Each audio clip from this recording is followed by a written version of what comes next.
A very complicated job, but I love simple things so much. One move. One push.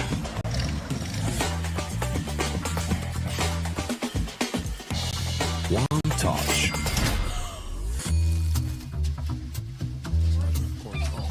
One love.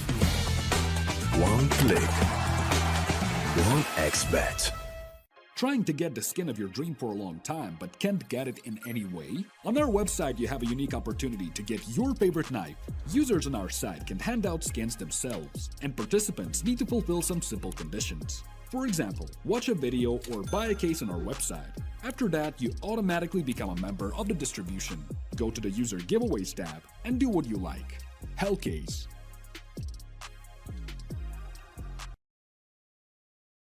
Watch the matches with BO3.GG, the official stats partner of CCT. Check out AI-powered predictions in live matches. Get access to live scoreboards packed with in-depth weapons and grenade statistics. Check out round maps in the match results. Extend your game vision with BO3.GG.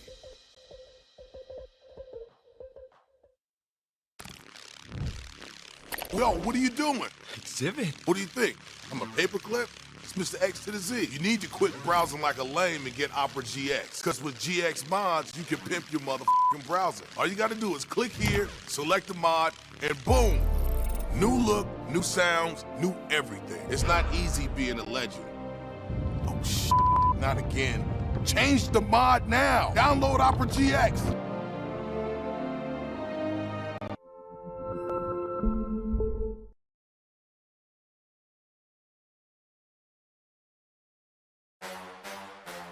Champion of champions. Welcome back, ladies and gents, to another episode of the CCT podcast. We've got a ton to talk about, man. There's just so much action. It feels like it's never ending. Hey guys, we have another interview for you today. Very special guest, Speedy. First, a funny thing, they also call me Grandpa in my team because I'm so old. What are your general thoughts on what might come for the next couple of months of CS2?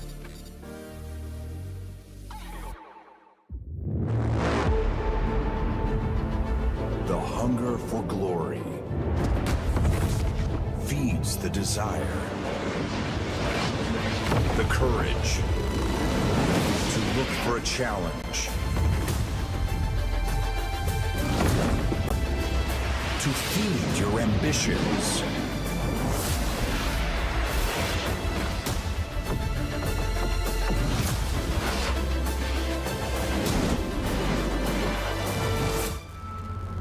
To reach for greatness. To become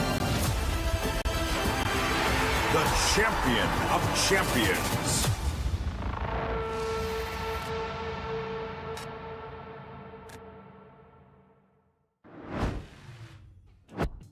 Welcome, ladies and gents, to another morning of the CCT. I am joined by the dogger himself, Mr. B-Dog. It's all smiles here today, man. We're ready. We're excited for Counter-Strike, of course. How you doing, though, first and foremost? I always like to ask, you doing all right? Yeah, man. Look, it's few and far between that I'm on the broadcast nowadays, so it's nice to kind of be back. East Europe playoffs. This is last series for East Europe. Last series, not in my opinion, it's just factual. For CCT, just the circuit in its original form, right? This is the last opportunity for these teams to try and get points to qualify for these online finals. Online finals then mean everything because it gives you a chance to qualify to the global finals, which will take place at some point next year. Let's take a look at the playoff bracket, Ryan. Let's get straight into this and let's see what we're working with, because obviously round of 16, it just means that some games are being played out here and there. And well, today we kick things off. Metisport versus Odic is coming up first, and then we've got Forza taking on alternate attacks. Correct. I'm excited because I've never casted Metisport, and I don't think I've ever casted Odic either. It's some novelty for me at CCT. Yeah, I've casted, I think, Metisport once or twice. I think, remember in Yala Compass Fall, that's like the only only other time I think I've seen these guys in action. Very excited to see. Of course, as, we'll roll through some of the teams that are invited here. We've got 9 Pandas Legacy, Ecstatic Eyeballers, Project G, ITB, and then Space Bad News Eagles on the other side of the bracket. Guild Eagles. Sorry, Guild Eagles now. Yes, you are right. Someone's going to have to update that on the prod side, but there you go. Guild Eagles, correct. You are damn correct in saying. Exciting stuff for them, of course. Looking at this side of the bracket, though, I do believe we're playing all of these games today, right? We fill out the left side, then the right. So yeah, we'll have a bit of fun here, Brandon. You know, it's going to be an enjoyable watch. And yeah, I am right. Saw Pompa, then Sprout Muzz NXT third and fourth. So yeah, we get to fill out the left side of the bracket today. We can jump into the real deal of this BO3 though and talk about the teams here, the B-Dog, because you know, we've got a little bit to run through. I want to talk about the Metasport guys first, because I think for me, this team is obviously, as you say, is a team you haven't casted before. I've only casted once. And some of the names here, the backgrounds that we've got, very, very vast, right? Obviously, a lot of these players routing from Ninjas in Pajamas or you know, a Fnatic or whatever, right? But we're coming together. We've got 5 Swedish players that are very, very talented. And to be honest with you, I'm incredibly impressed by this Metasport side. The one time I did watch them, they lost. However, that was a very, very close game. And quite honestly, they should have won it. And I was very impressed because individually, everyone here on this team is very, very skilled. Yeah, Abdi as well. I think experienced from Young Ninjas, if I remember correctly. I think he was over there for a little bit. Yes, correct. So yeah. It's a cool lineup. I really like the fact that you've kind of got the blend of these. The thing is with this team is they're still incredibly young players, but they've also got experience. You think about Rusty and the experience that he's got in the Tier 2 circuit. You think about Jaquinho and obviously his time dabbling in towards Tier 1. Adam B as well with NIP. And then Nilo, who is, I think, in my opinion, one of the more underrated talents that there are in the Swedish scene. And a lot of people obviously don't really talk about him enough. And obviously he's kind of been off the radar a little bit because he hasn't been as consistent. But he's definitely one to watch out for. Yeah, excited. And I've been very impressed with the results that Metasport have been putting up. Correct. Obviously, we've got to talk about Odic as well. This is a team coming from Brazil, do believe. Obviously, boot camping in Europe, probably just wanting to get in the reps ready for next year. It's a pretty interesting time as well, because, of course, we're on CS2. They probably wanted to get some experience across the pond when it comes to the new game and spending some time just learning, right? What are teams doing? What can we do right and wrong in these situations? Obviously, I think the most notable name on this roster is Woody, right? Turtle as well, I guess, is someone that is quite prolific name-wise. Obviously got Ponta, Matios, and Nate as well that finish out the squad. Brandon, is there anything you want to talk about in particular for this Odic side? I just see that JTR is there, and he was the coach for Enigma Galaxy, who won and has won every single ESL Impact event. So that's pretty cool. He's now coaching Odic. Wow, that is actually pretty cool. Yeah, he'll bring a lot of experience there. Obviously, Woody, Turtle are the main talking points here, as you mentioned. I think Ponta's a pretty decent player. I feel like he hasn't really had a shot in like kind of the upper realms of Brazilian CS when it comes to the teams. So good to see him kind of come onto this roster and have that experience, have that time kind of with Woody and with Turtle. So I think that's pretty cool. And I really like the fact that these guys are making the most of their boot camping experience in Europe. They're trying to play every single tournament. Yeah, it's a good idea for them to do that. They've been struggling a little bit, though, in Europe. Ryan, they lost to Entropic the other day. So that doesn't fill me with too much hope, to be honest, for these guys as they come up against Metasport, because, in my opinion, Metasport better team than Entropic. But with that being said, you have to look at Veto, you have to see kind of where things go. So let's take a look at that. Inferno picked by Odic, Vertigo picked by Metasport, Ancient Decider. How are you feeling about this one, Ryan? I think Metasport always going to have a big advantage because Odic don't play Mirage, but Metasport play them all. So as you can see, Nuke is quite a target ban. It is the map that is played more than any other for Odic and at a vast rate as well. So they just get rid of basically the heart of an Odic BO3, leave the rest of it to them. They pick Inferno, which is a map Metasport haven't played in all too much. Had the privilege of watching them there. It was against the Eyeballers guys I think that Metisport played a few months ago that they actually looked okay on. But yeah, they've only played it 4 times in the past 3 months. ODEC have over triple that. So, you know, experience, quality versus quantity is going to be the measurement we take into map 1. Vertigo, map 2. Metisport more than happy picking that one. They've only played it a handful of times, but again, the win rate is quite successful. And then you head on to Ancient as well. And it's actually the inverse on Ancient than it is for the other 2, where it's Metisport with the worst win rate, but double the maps played of that of ODEC. So if we do get there, it does kind of flip around that narrative. But at least for the first 2 maps, Brandon, ODEC are the team with experience, but it feels like Metisport, at least percentage-wise, are the team with quality. Yeah, it's interesting that they go for Inferno. I guess it's because Metisport haven't played it all that much, right? But Inferno is one of those maps in which we're rarely seeing nowadays in CS2. It's kind of crazy how often, yeah, we're seeing it featured. It really doesn't come around all that much, and I feel like the consensus on Inferno is kind of a bit of a weird one to play now, with obviously all the changes to like the balconies visually, but also the fact that it affects the smoke lineups on A. You can't really throw too many outside of like top, mid, and middle now. Banana just feels a little bit claustrophobic, in my opinion. Yeah, it's interesting. I don't like it. I'm not a fan. I think I agree. But I'm waiting for it to sort of grow on me a bit, you know. Like, yeah, same. Yeah, I'm gonna wait for that time where I'm like, damn, man, I miss Inferno, and I'll go and play a game, and I'm like, damn, this is the map, this is the one. So yeah, I'm keen, I'm ready. Do believe not too long until we jump into the action. We're 2 minutes late starting. That is our bad. We were taking a little while to run into this one, but we're here for it. And without further ado, Brandon, I've been told that everyone's ready. Let's jump into it. It is Metisport ODEC, our first game of East Europe playoffs.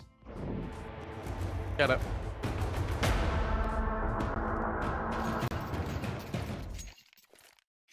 Go, sir. Hello. Let's go. It's Overpass. Whoa! Yeah. Wait. What? Wait. Wait. Oh, Wait. yeah.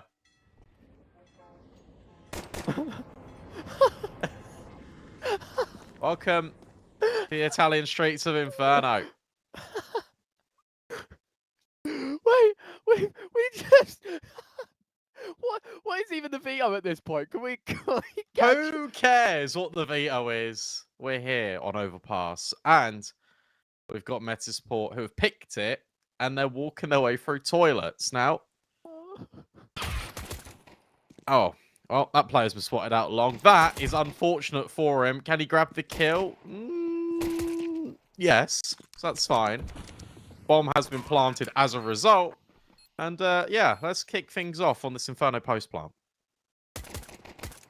They're jumping into the action as well, trying to bring that USP more favors for this ODEC side. Jaquinho wanted to take a fight towards bank, opts against it. Nilo going to trade off. So that number level and the long flank caught out. That is a great peek from HNS. Insta-dink onto Ponta.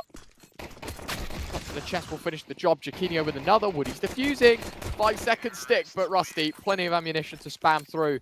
And he will find the headshot. 1-0. Metisport, great start, despite the early casualty towards long. That is...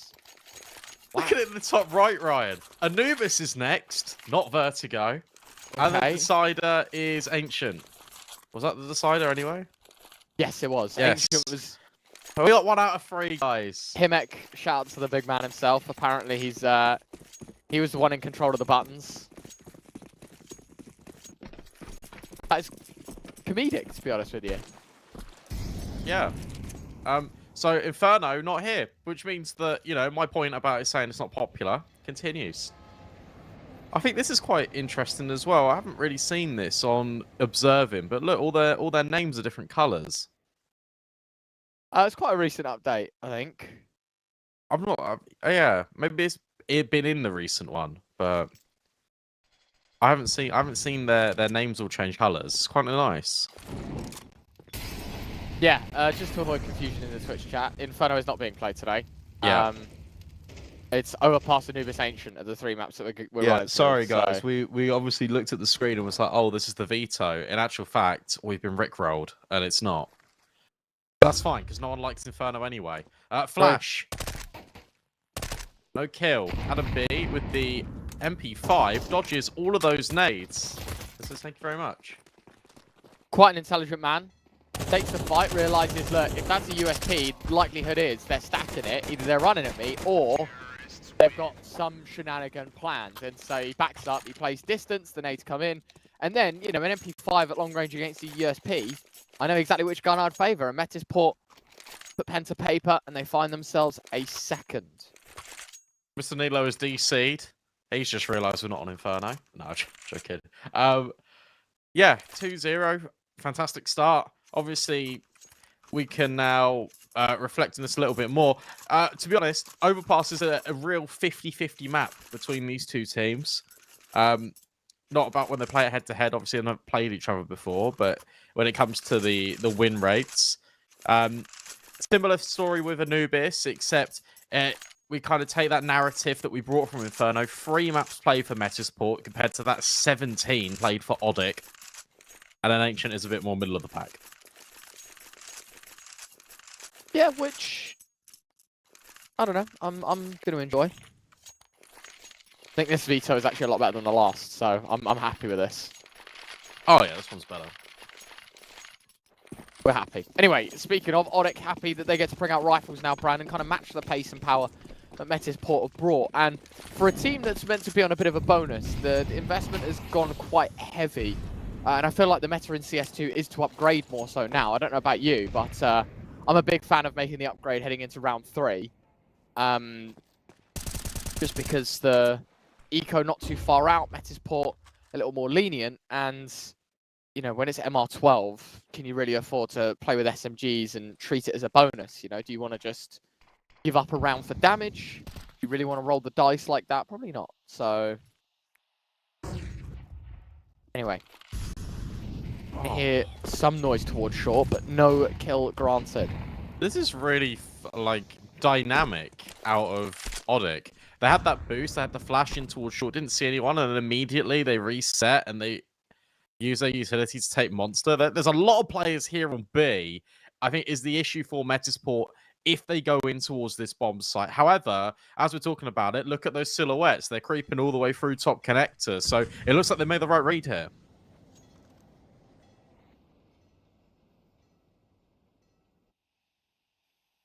Waiting behind the smoke. This could get very scary very quickly for Woody.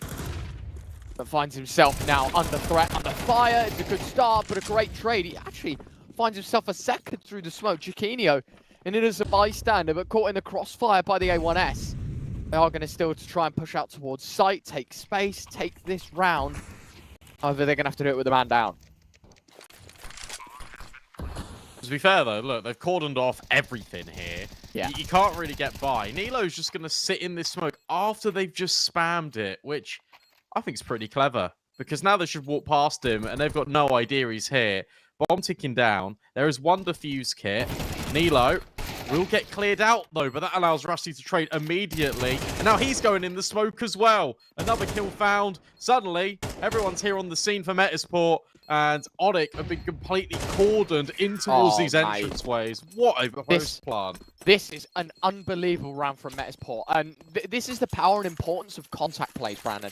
And I'm not talking about shifting in and taking a site. I'm talking about priority on who takes the fight. You can see there, Rusty sees Nilo die. Nilo would be calling 2 bank, 3 bank. I don't know how many he saw, but there was 3 there. Rusty then makes the intuitive play. I'm going to push into the smoke, kill the guy CT, then take the second fight, and then after that, who was it? Adam B, the other player. He goes, okay, let me take next contact. They're going to be looking at you.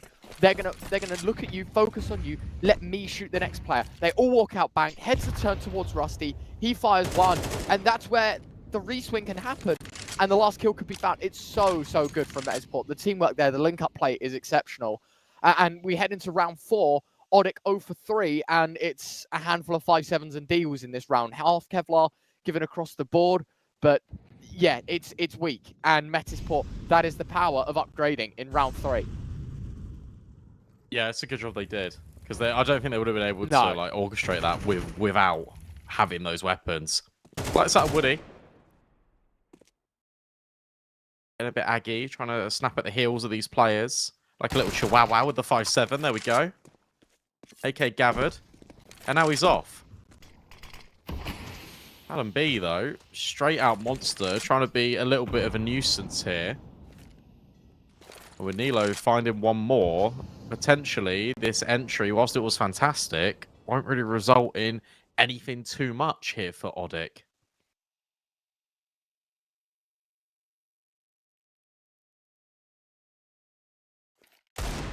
Yeah, it's a very unserious round for the CT side, but the damage has been bliss. AK Chiquinho still struggling to find that kill out on Monster. He will get there eventually. Oh my god! And Matios is just now 2 players with his Deagle. All down to Nilo. Complimented them in the last round, making the upgrade and making the step, but it's now about keeping lives. And Nilo, I think he'll win it out because the jump from Woody, not well timed for the peak.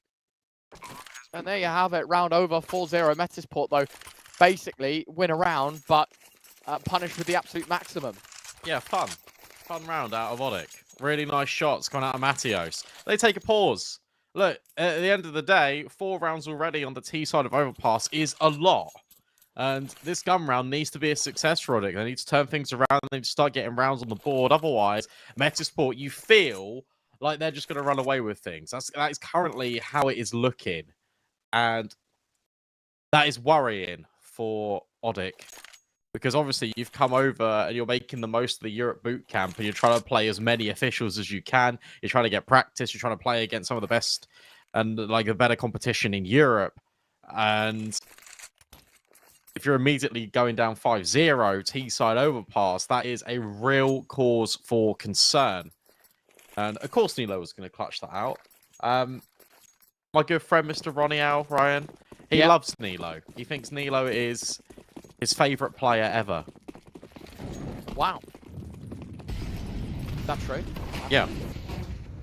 I mean, you know, most people say, like, simple rules, I will, or whatever, but, you know. Okay, nice. No. That is, to be honest, quite sad to see. In a second incendiary, oh my god, I'm stumbling on my words. Nate able to find Chiquinho as well. The monster holder was going to say, really nicely put off. What is going on with mollies this round? Everyone's getting tagged up. Burn! As Nate finds one before he falls to Rusty's AK 2v4 yet again. This time it's the Rusty HNS link up that needs to deliver, and unfortunately already one prong of that gone. Spots the AWP towards heaven. You should know that there's a player on site as well, but no, completely overlooked by the AK as Matios gets the upgrade, and that is that 4-1. Odic took him a little while, but they are on the board. Tell you what though, I like that adjustment from Odic. JTR in the pause has just said, guys, what we're doing is when we're taking these fights, rather than getting aggressive and actually putting our best foot forwards, we're actually giving Metisport a lot of this space. So instead in this round, sure, they got out of Monster, but they were stuck in Monster. Odic were constantly pushing forward. They were being quite like progressive in the contacts that they wanted, rather than just saying, oh, you've got this space, sure, have it. Which I think is really good, because I feel like that plays a lot to Odic's strength and just kind of the SA scene in general. They like fighting forward, so why would you deviate and change away from your game plan? Should be fine here. However, there is an AWP that's been picked up, which starts to get a little bit worrying, but the MP9 is on cleanup duty. Bomb has been dropped as well. 2 kills on the Glocks, though. But you've not invested a penny into this. It's still expensive, considering that the money is not here for Odic. Yeah, I was going to say, that's probably a big, well, not a big win. A big win would be a bomb plant and killing 5 people. But for Metisport, that is a fitting result, considering they don't invest much. I think, you know, you've got to understand, for the bare minimum, getting 2 kills with 3 pistols is quite the success story. Odds over at 1xBet, by the way, Brandon. I'm not sure if you saw that. I think, what, 1.15 to 4.95? There you go. They've rounded up a little bit, I think, now that we've... you know, got a second on the board for Odic. But, you know, considering that series as well, that's not even map, that is series result.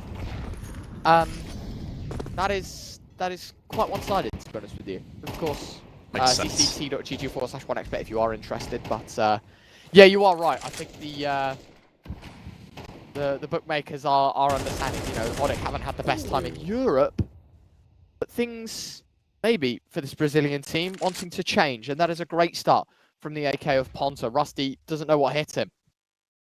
It would have been because of that entropic loss probably affecting those odds. Oh, that's rough. Wanted to take space into a short, but gets overwhelmed by a Mac 10 peeking out a con. And now my supporter here, look, you've got basically like shallow monster control. You got that kill. In fact, doubled up. You've also got short. Now you just accelerate. That's really awkward. Odic, I was praising their utility. I was saying, look, their util's been not too bad whatsoever. This time it feels like they don't throw any. They just went for pure contact plays. And considering that you've just lost a couple of guns to pistols, now you've lost like pretty much every single player in the gun round. Woody's holding on to his AWP, thinking, well, that was a fumbled round. We've not played the way we've been playing all game long. Yeah, that's rough. You know, it's really frustrating as well because that round started well. You know, you've got to think the spam through the monster smoke, you're 5v4. It's such a deep read as well, killing Rusty, because I feel like he's basically been everywhere where Metasport go, right? Yes, and then, yeah, you're right. And so it's like, okay, we just got an info play. The fact that we've killed one through a smoke is cool, but it's also the fact that we've killed probably the hardest, well, now the second hardest hitter for this Metasport side. We should be able to move in to a scenario where we don't play contact, we don't take fight, we let Metasport take a site, and we use our numbers to our advantage. Instead, it kind of feels like we're trying to roll the dice and win the round before actually, you know, thinking about it. So, yeah, I don't know, pretty difficult to stomach. There is an AWP save, but it's a 5th on the board for Metasport. Bit of extra cash for the bomb going off as well. 4 AKs, 1 M4, stacks of util, and of course, Odic going to go for the rebuy. I think you're right as well, right? The fact that you're killing one of these players that has always been kind of associated with the stack, like this at a Nate, but it's only one and done. I feel like, yeah, if Odic kill either Adam B or Rusty, they should then be communicating. They probably have got the whole lot here. If you kill Nilo, it's like, okay, he's the extremity player. He's been the guy in con just on his own. He's been like away from the pack. But Metasport have been grouping and doing a lot of this just together. I feel like you can definitely get a decent read just by knowing which player you killed. Yeah. Have a little look in the top right-hand corner. Okay. I've just killed the AWPer. Usually that guy does not lurk. Oh, and yes. It's like I saw the future. I've just killed the AWPer. I've just killed the AWPer.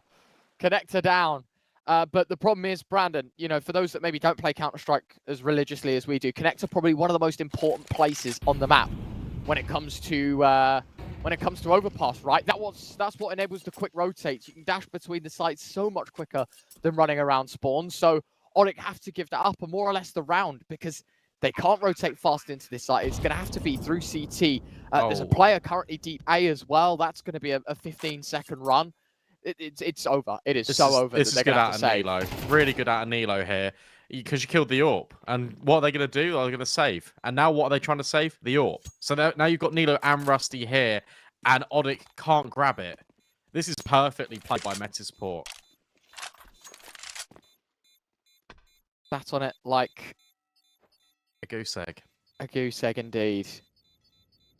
They are cashing in a big round, and as you say, no AWP, no problem. They're not going to allow that CT side to resave. They're not going to allow boys to grab the big green, and that'll be that. They lock out the rounds, and with it, to be honest, a very disappointing result for Odic, because yet again they look to try and invest in this one, but I'm struggling to have hope right now, to be honest with you. I'm really struggling. I'm really struggling. I think also a conversation point I would like to bring to the table is hit me talking about Chiquinho and CS2.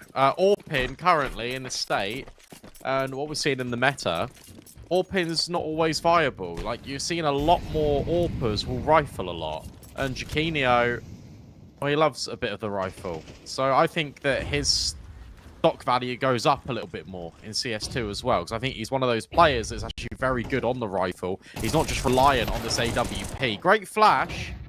Matios will actually find both of these kills in towards short. Setting the tempo here, Odic, in round 9. This is nice. I like this. They're fighting everything. Yeah, and to be honest with you, the Odic guys have been playing quite disciplined, I want to say, for the CT side. I know I've commented a couple of times where like they've overpeaked maybe a little bit, but never right off the bat have people wanted to just run out, guns, take fights, you know? That's cool. I'm not sure if you've noticed, by the way, I'm not sure if production observing can show you, but the weirdest hopscotch out in PS2 is in playgrounds. Okay. So there's 2 boxes, 1, 2, and then there's 3 boxes in one line, as if someone has like 3 legs to jump in. Tripod. Just yeah, okay. Not what I wanted to hear. But yeah, you'll have to check it out, Brandon. If we can't get a shot of it today, when we play later, let's have a look. It's weird. Anyway, 20 seconds left. Speaking of weird, 2v4, Metisport. Destination is the A site, and we've given away another fight and another. That is the main man, Nilo, wanting to create his own story. A double kill found smoke towards Dumpster. Both players now going to have to rotate through Bank, and this is troublesome. Both players with a kit, but without any more utility other than that HE. It's not going to stop this Metisport side from playing passive and just waiting for the bomb to get tapped. It's going to be all about reactions. Jaquinio, there's your first one, gifted. Second one, not quite the same, but Nilo now can play for the bomb.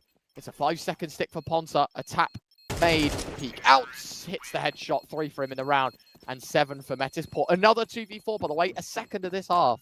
Yeah, that's just not good enough, really, is it? If you're Odic, you can't throw these rounds away, or you have. I don't understand how you can give these kills over. I really don't. To be honest with you, I thought the afterplant was a bit scary as well from Metisport. I understand the fact that Nilo's low HP, wanted to rotate and just tucks in. They actually play the afterplant really well, but they're still isolated. And isolation is what's got them into that scenario in the first place. So, interesting decisions have been made on by both parties, but ultimately it works out for Jaquinio and Nilo. They win a 2 versus 4. Odic take their second pause of the game so far. 7 rounds on T side. And I know that South American teams are typically better on the T side, but this is extremely one-sided. Like, I've seen some good moments from Odic, but not enough that convinces me that this map is going their way. Like, they can possibly build back in. They really have to step things up here. I think for me, like, as you say, there have been good moments, but it's been basically washed out by better ones from Metisport. It's just consistency, right? Exactly. The amount of 2v4s that we've seen, that was the second one of this half that we've just witnessed to. On top of that as well, you've got to understand, like, as you say, maybe South American teams statistically do enjoy the T side more. Problem is, in Europe, it's the CT side that the teams all enjoy. So it's like, yeah, sure, that might play into Odic's hand, but at the halftime whistle, when we swap sides, it's also the fact that Metisport get the better side of the 2 for them as well. So, I don't know. I think the numbers never lie, Brandon, and so far, Odic are having a pretty horrendous time. Head into our 10th round. It has started well for them. Just with the open up. But, you know, even a 4v5 doesn't deter this Metisport side from success. Boost over the top. Rusty tapping away. There's your headshot. And that's no trade. Nilo's found another towards A as well. And already these resources have been spread thin. Just poor. You're not holding the boost properly. And now every every kill is in isolation. That one's fantastic. Sure, we're blowing open the smoke. But that is every kill in isolation. Like, it's just frustrating. I think that's the only word you can say when you watch this Odic side. That is a really rough watch. Granted, you're going to get a lot of lessons watching this demo, but my God, that's poor. That's really poor. You've even got the opening kill again. You're in a 5 versus 4. Yeah, game. Every fight was a 1v1. Now look at your money. 3 MP9s, a FAMAS, a single M4, and the utility, it is null and void. There is nothing here. This is better though. Look, you're together. Yeah, good start. Nilo who gets the opener though, and away with his life by the looks of things, which realistically that should have been punished from the Onyx side, but hasn't been. And the fact that he even slips a second kill into this deal for this Metasport 9th, it's really sad to see. Already clocking in some really nice success here on this T side. 14 and 5. Make that 15. Never mind. 14. Hold on. Oh. Wait, am I insane? Did I read Adam B's? Yeah, you did. 14 and 4. Okay. He's 14 and 4. It's Overpass. It's over, that's what it is. It's 9-2. Full stop.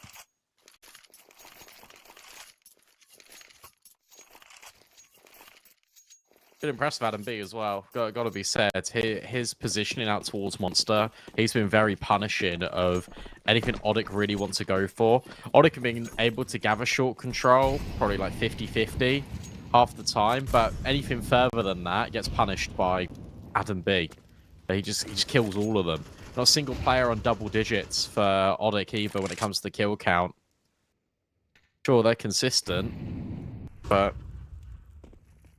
needs a little bit more out of them. Woody and Connector, yet again, solo position, no escape plan. He's locked in, but he has found his kill, and now he should get out.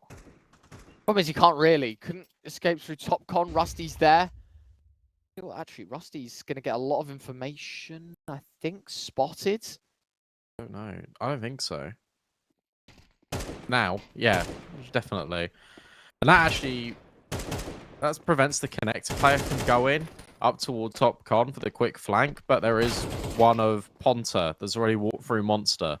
So they are currently pincering Metasport right now. This is the best round we've seen out of Odic, all half long, and it comes in the last one where they had MP9s and M4s. 9-3 to kick things off. That is nowhere near the level you expect on the CT side of Overpass. Work to be done.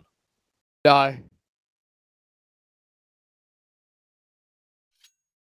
mean, you look at this Metasport side, Jaquinho, HNS, both very quiet games. However, you've got to serve it to them that, you know, they really aren't needed in this game right now. When Nilo, Adam B, Rusty combined 38 kills in the first half, I feel like they have every right to just kick their feet up and watch the CS in front of them. Are a little more required on this T side, on the CT side now. Odic, on the T side, you mentioned statistically how South American teams find the T side more preferable. Yeah. Question is, are Metasport going to allow them any chance back into this game? It has to start with a pistol round win. If it doesn't for Odic, it's so done. Popcorn, nice shot. Nilo is just a goat. However, Long Toilets will be overwhelmed here. Good trade, but look at all these players from Metasport. They're just here. That was certainly a kill that needs to go Nate's way.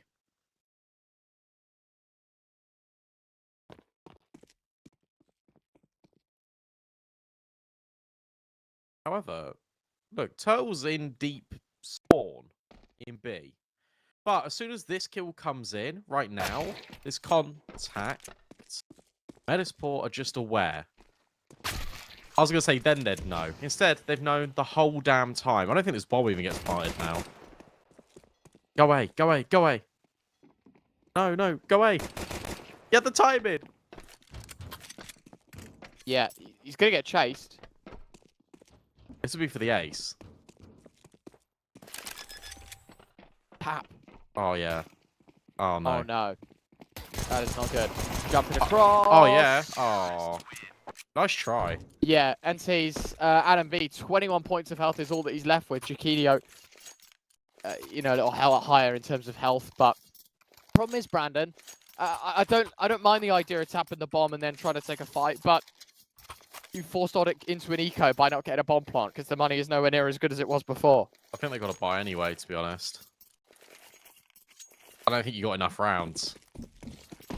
Hero AK. Woody says, sorry I sacrificed the team's money. Have mine. Giving Turtle an AK. Who's the second lowest performer on the team? Yeah.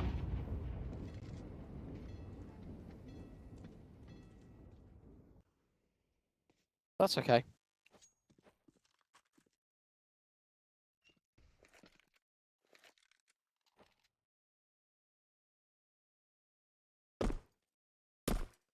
Oh. There we go. I didn't even know that you could make like a water drop noise in bottom con there, to be honest.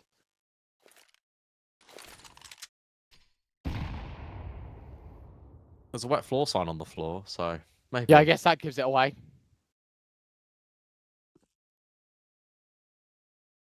Very slow, very quiet. This is basically deja vu of the pistol we're seeing out of Metasport when it comes to their positionings. Nilo playing a lot more further back now. Long is going to come over and help Rusty in toilet. And there's the first contact. Woody being brought down incredibly low.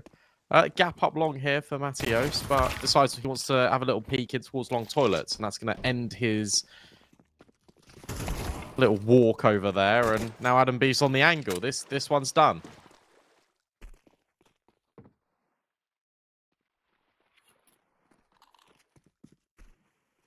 Adam holding, sees the shadow, and that AK put to absolutely zero use. 11 on the board for Metasport. Full buy in the next, but that is the only chance Odic are going to get to put rounds on the board here on the T side of Overpass. Really disappointing, to be honest with you, Brandon. This is not the way I expected Map 1 to go. I know it's Metasport's pick, but some competition would be nice. Yeah. I don't think you can really add too much to that, to be honest. It's been...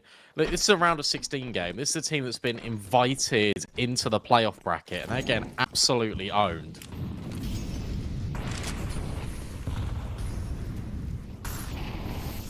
Hopefully this gun round can provide and shed a little bit of light on towards the Odic default.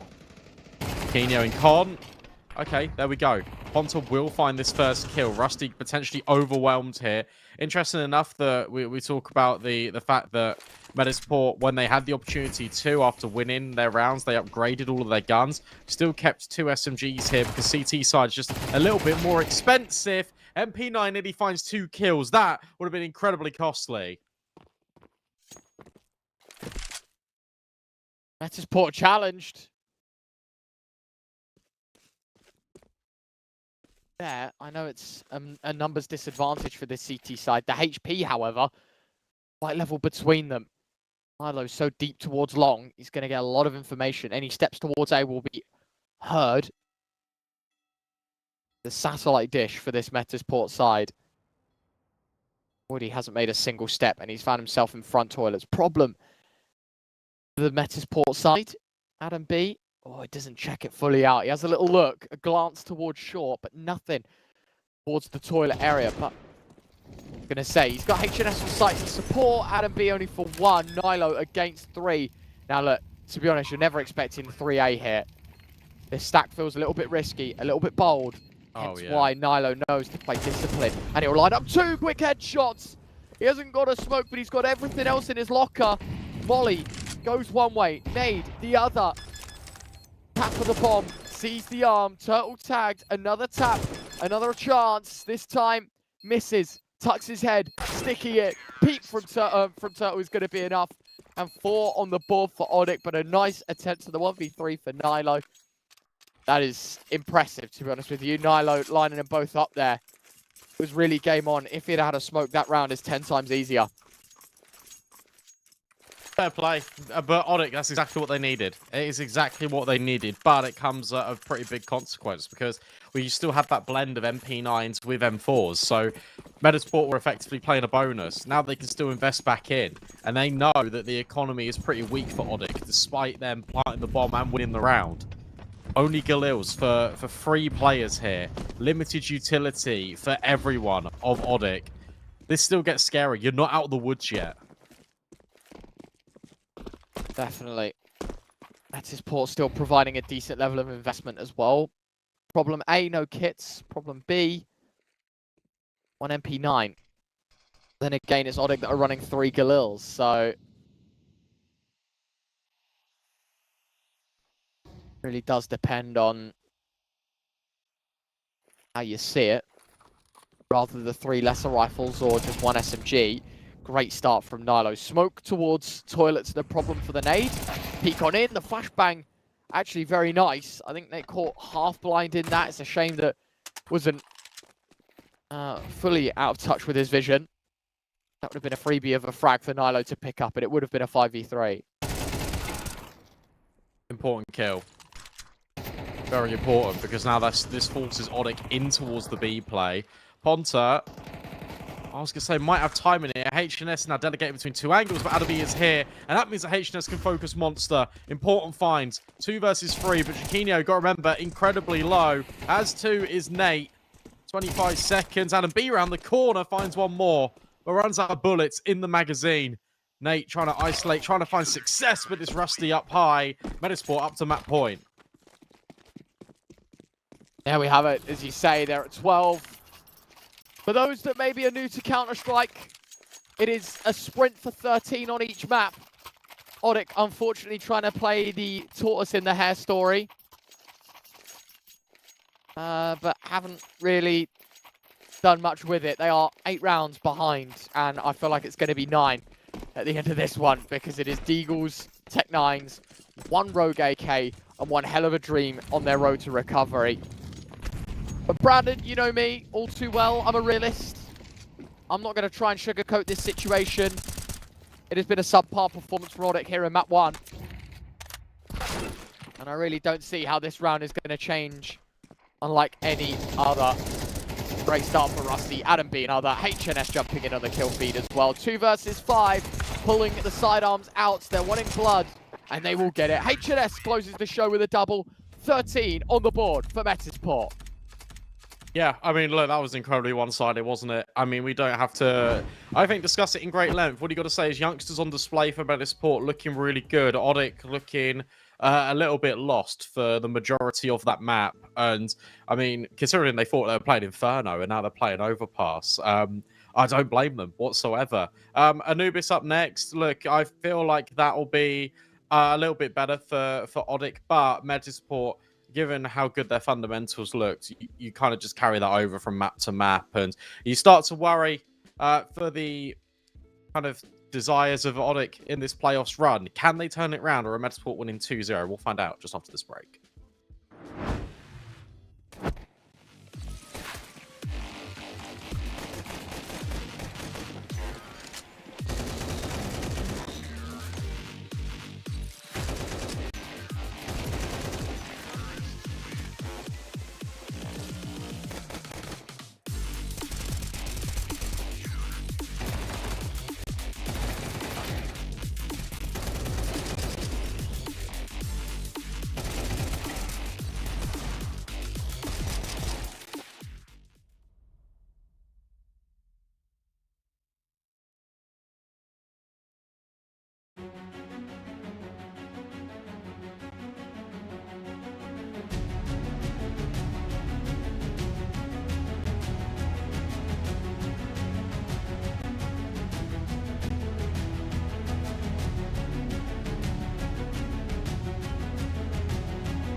very complicated job, but I love simple things so much. One move. One push.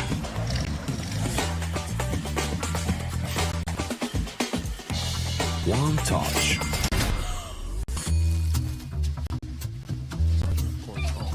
One love. One click. One XBet. Are you sick of just opening cases? Join the events. At each event, you can find special cases from which tokens fall. Tokens are your ticket into a world of unique awards. For tokens, you can buy a skin, premium, or special balance. Try your luck in the skin generator. Also, you can leave your tokens at the token vault. And the more tokens you keep, the better skin you'll get. Add variety to opening cases with Hellcase. Watch the matches with BO3.GG, the official stats partner of CCT. Check out AI-powered predictions in live matches. Get access to live scoreboards packed with in-depth weapons and grenade statistics. Check out round maps in the match results. Extend your game vision with BO3.GG.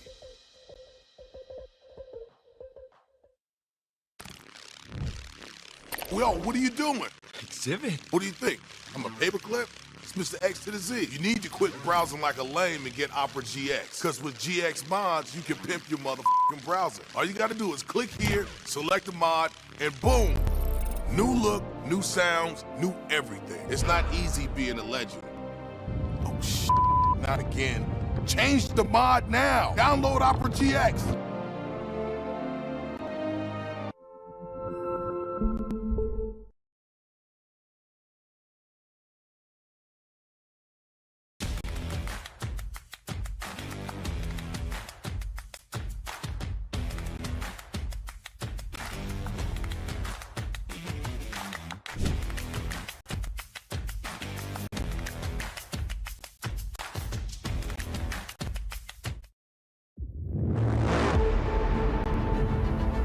The hunger for glory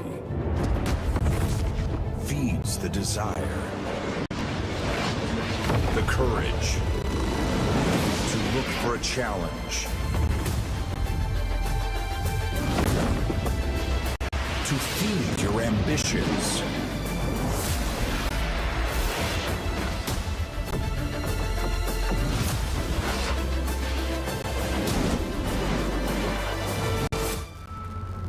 To reach for greatness.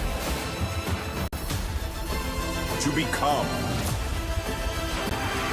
The champion of champions.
Welcome back, ladies and gents, for a CCT first and last. We got told me and Brandon doing a terrible job, so the cavalry is here.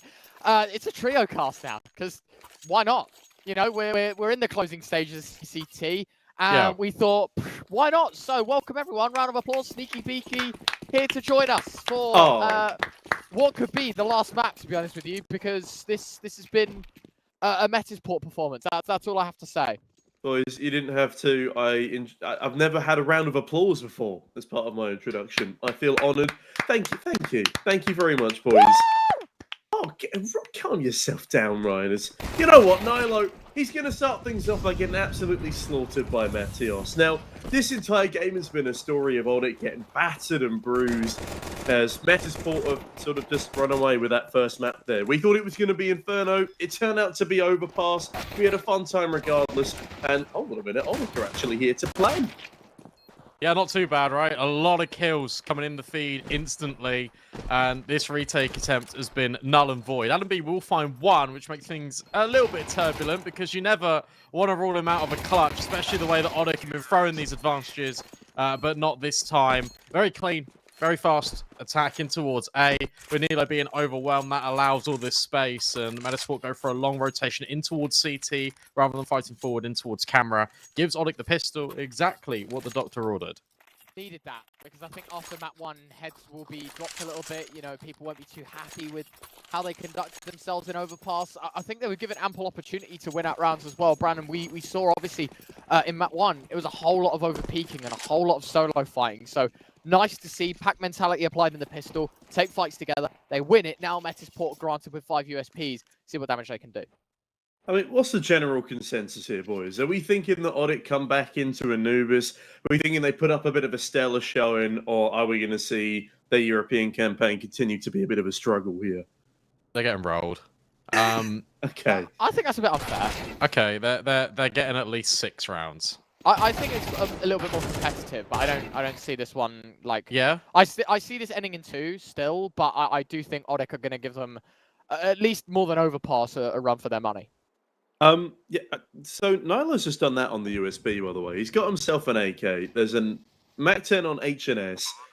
That is quite sad for Adam B, as Bonza plays Trigger Discipline, but he is the only one there. There's a chance in this round, despite them coming in with nothing more than USBs. I'd say 2 kills is already a success. Are they going to continue going for this up against Odic? We will have to wait and see.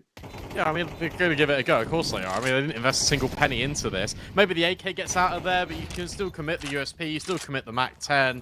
Not a lot to talk about other than Nilo, Crispy, with the silenced pistol. Odic will go up to a second round, but now we get all the investment. Now we get the guns. HNS might even make $600 here in towards the waters, which he does. And taking the Galil forward means he probably doesn't invest into an M4. So, happy days, really. Yeah, and do you know what? For 5 USPs, Metisport doing a whole lot of damage. I think Odic served with a pretty harsh punishment there. They are going to have to rebuy. Woody's just glass cannoned an AWP into round 3. Brave is the nicer way of putting it, to be honest with you. I hate it, to be honest, that he's just done that. But look, if they think an AWP is what they need to conduct business here on Anubis, I'm not against it. Hey, Ryan, we are here today to have fun, and that's what Woody's going to try and do. He's the AWP IGL of Odic here. He's a history player in this South American scene. If he doesn't know what he's doing, then nobody does. Forgot it was my turn to talk, but that's fine. Nate finds Nilo. Oh, and the second. HNS at the back of the site, though, makes it work with a couple of Galil kills. Rusty as well, chiming in. Makes it doable. Definitely doable here for Adam B. Has even got a chance to isolate Matthias on this bomb site. Can't quite manage it. Nice. Never mind, he does. And now the issue is, for Woody, is that he's glass cannoning this AWP. But he will hit the shot. Fantastic stuff, but it comes right down to the wire. That's really expensive. Yeah, that's one of those rounds where it's like, if Woody misses his shot there, that's over. Like, Metisport will win it because he's glass cannon. Aim punch is ridiculous, and we already know the complaints we've been getting in CS2 and the fact that, you know, if you get shot, your aim isn't 100% accurate, right? So for an AWPer, it would have been a disaster for Woody. Never would have won that round out. But Odic 3 for 3. Got a couple of rifles out, a couple of deagles, 1 USP, Giacinio saving for an AWP of his own. And for Oryx's sake, I think here should be a 4th. But look, we saw the damage that 5 USPs did to this T side. What can these 2 upgraded rifles bring? Well, I imagine with that start, quite a lot to the table for the side of Odyk. And not so much for the side of Metisport. Ponta charging on into the bomb site. Oh, just Nighty to do all the work for him. Woody finds another frag on the AWP, and this is Metisport getting absolutely mullered right now. And going back into your point about the AWP as well, I reckon the AWP is a lot better right now. I think 2 days ago with one of the updates, or 3 days ago with one of the newer updates, the AWP has become a little bit more usable. It feels a lot more like it doesn't go. Even if the last time I played with Brandon, I made it look like the biggest piece of trash you have ever seen. Professionals, at least, have a much better chance of hitting things with how close it is to go now. Tell you what, I've been super impressed with the fact that Odyk are giving us a much bigger fight here. Sure, Metisport, now you've got the AWP in the equation for them, which is something to consider, but Odyk have been looking very clean. They've been a lot more, I think, organised is the best adjective for it. And immediately, variation, look at this, Nate Ponta going through the smoke, the nade. Oh, it blows up a little bit of the smoke to allow them a bit of wiggle room in. That's fantastic. Is that thrown in from mid? Don't know, actually. That's going to have to be one of those that we cycle back through the round view for, Brandon, you know, like, see what's going on. Woody picks up another. And look, for all intents and purposes, right, I'm going to bring that one context back into this. Consider how Overpass started and how disappointed we were in Odyk, and now how well they've been playing here in this second map. I'm thoroughly impressed, to be honest with you, with the turnaround that they've had. As I said, you know, professionals, as much as they'd like to say, oh yeah, you know, we always reset out of a map and come into map 2 with a level head, you've got to understand this is no Swiss system. You know, Odyk get invited to the playoffs. The way we roll here is if you lose one BO3, you're out. You are done in this tournament. So, fact of the matter is, the fact that they've gone from losing... yeah, he might die to bomb. No, it's okay. No, it's fine. The fact that, you know, we go from losing 13-4 in the first map, get absolutely demolished, to then coming in the second and going 5 for 5, I've got to give it to them. Like, that is big props to Odyk for the turnaround that they've had in what, the 12, 13 minutes you get in the break? I mean, if you look at the times that Odyk have played Anubis, you can have a little bit of a better picture as to why they're starting as prominently as they are. They played 17 Anubises in the past 3 months to only the 3 Anubises of Metisport. So whilst they did struggle in that first map, they are the much more experienced side here. And I do think that is showing here. It's lending itself to their T-sided start. But Adam B finally getting an opening kill. Immediately traded. Can't certainly find anything else towards the B bomb site. That should be some decent nade damage, but unfortunately no kill conversion. That's down to Matiosh instead. And Odyk still looking pretty clean here, given that they are up against 2 pistols and only that single rifle. Flash comes through, or misses the shot, and oh my god. Oh no. Nilo and Jaquinho, that is a just saucy way to get an advantage in their favour. It's fine, it's fine. Look at the space that Ponta's got out A. They've got it, basically. We're fine. Matios can rotate his way through, doesn't get caught in transition from the players that could have pushed dark and went into canals. 3 versus 2, though, despite not having a kit, despite not having utility, you're always going for this. Definitely. What have they got for us? 3v2, play for trades, and all as well. HNS needs to hit that shot. I mean, he did. The M4 against AK. It is the Ponta rifle that is favoured, but Chiquinho, oh, back turn, hits the shot. Now they know the last man's low, but doesn't expect the heaven push as well. No time. Bait and switch, as you say, clock running low. Nilo, he does have enough time, but it has to be stuck now. A tap of the bomb means round done. Flashbang brings him off of it as well. He's going to try and escape, but Ponta nails the shot. And while getting dinked in the first engagement, he delivers for it all. And there you have it. Odyk 6 for 6. Damn. Okay, Odyk are really looking to impress here, and as much as Anubis is a T-sided affair, you would have thought that Metisport would have at least slipped 1 in by now. Minimum benchmark here, probably about 4 for the CT side of Metisport, and that is a figure that's fast fading away from them as even a possibility Got another gun round coming on in here. Jaquinho back on that AWP, and as I said, the AWP a lot more prominent, I'd say, in the past week than it has been for CS2's entire release. So let's see if he can make a bit of a splash with it here. There's currently nobody on Metasport stepping up. Nobody going positive. We have had a couple of nice instances, like when the USP got 2 kills on Nilo, I think it was. Rusty peeking in towards middle in the meantime as the AWP fades away, starts heading towards that B bomb site. Yeah, it's going to be an excellent opener for Ponta, and now A is completely open. There was but a single defender there, and as much as the bomb still has to rotate on over, they missed the timing on that nade towards the dark smoke, and Matios is covering off regardless. Nilo absolutely bodied, still alive, but not going to be very useful for the rest of the round.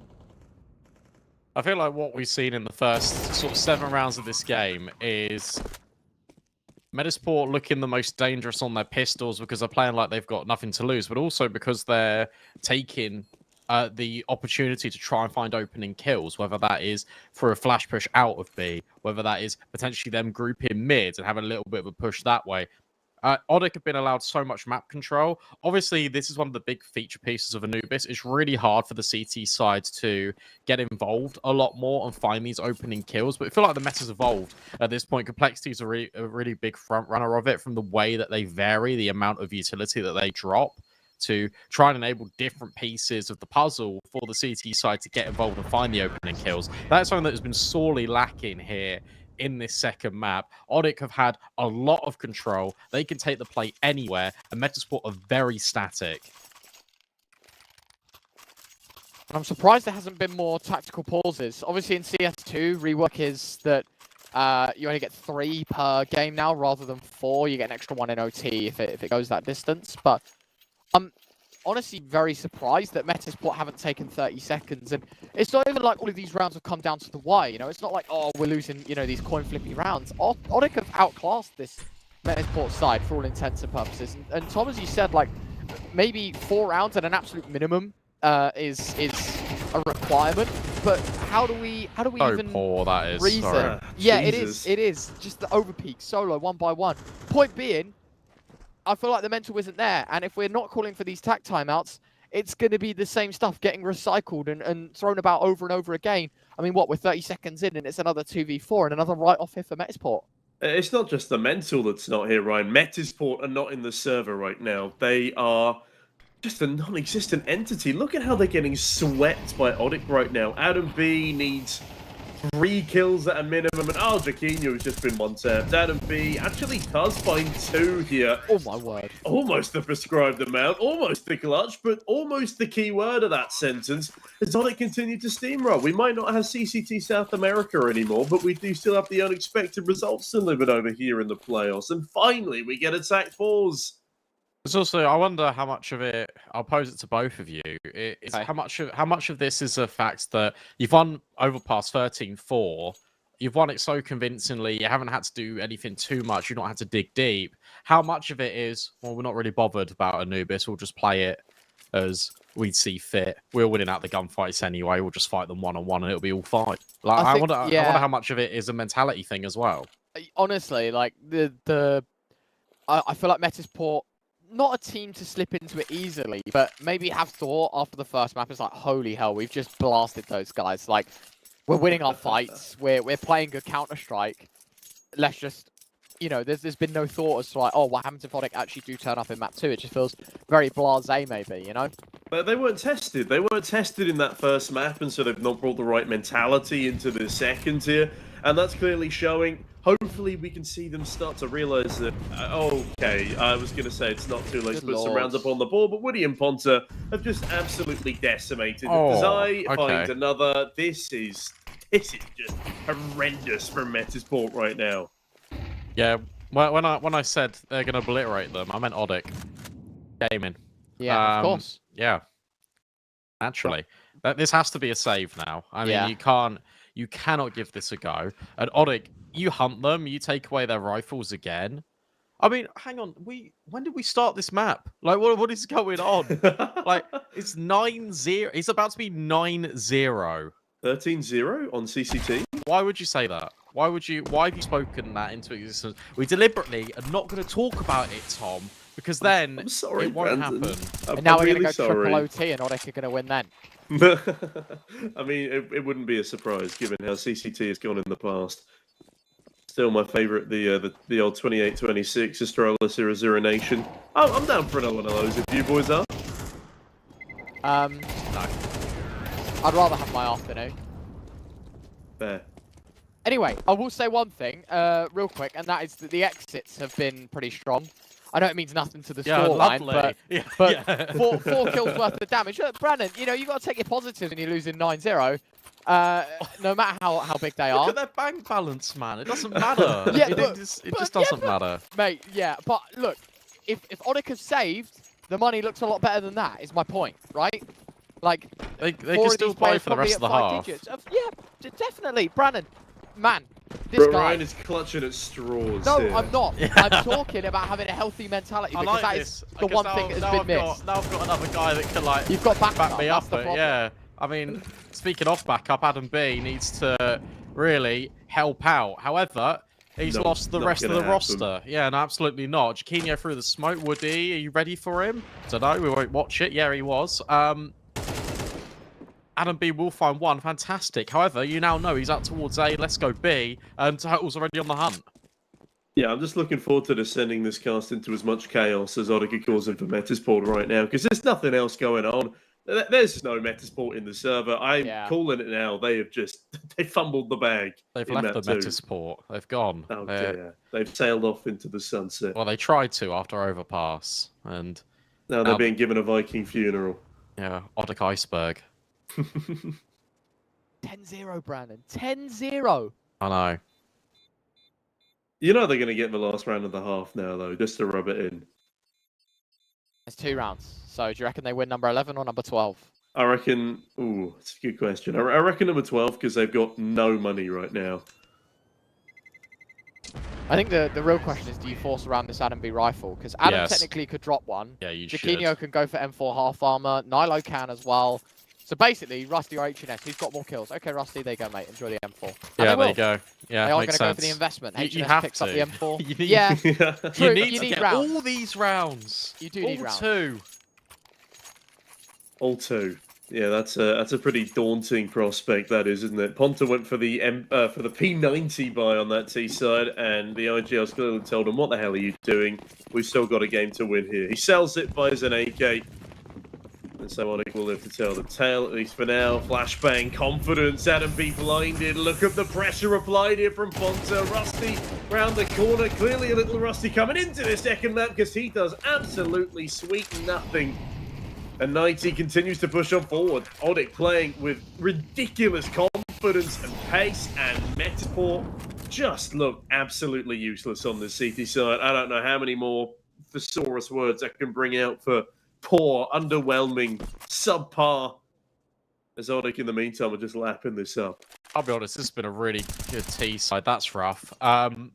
But this has been a fantastic T side. That call there to go let's rush A after you've been defaulted in the last 4 rounds is absolutely perfect. You know their money's on the ropes. You save a rifle. Oh, there's every chance they might invest in, because look, it's that same conversation piece. We can have it on the casting desk. They can also have it on that T side, thinking they probably forced into this, meaning limited utility. 3 rifles saved, sure. AWP.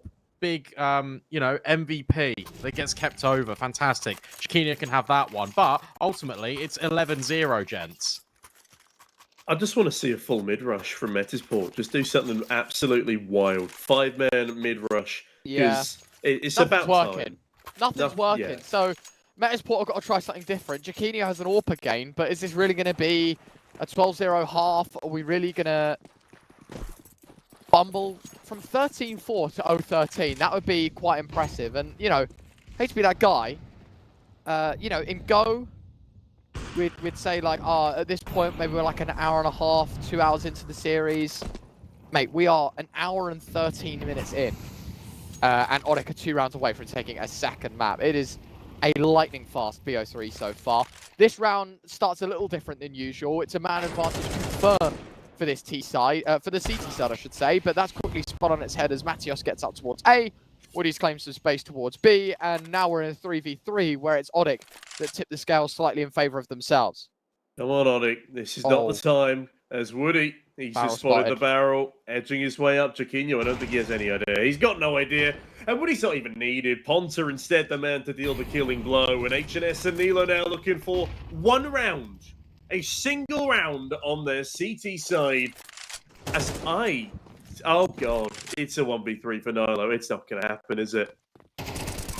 Nilo's the GOAT though, so there's every chance he can clutch this up. However, with the amount of utility being thrown at him, with the amount of pressure that's being applied, great dink. In fact, great collection, but would need a lot more. Has got a kit, has now got an AK. He's going to try and make it work.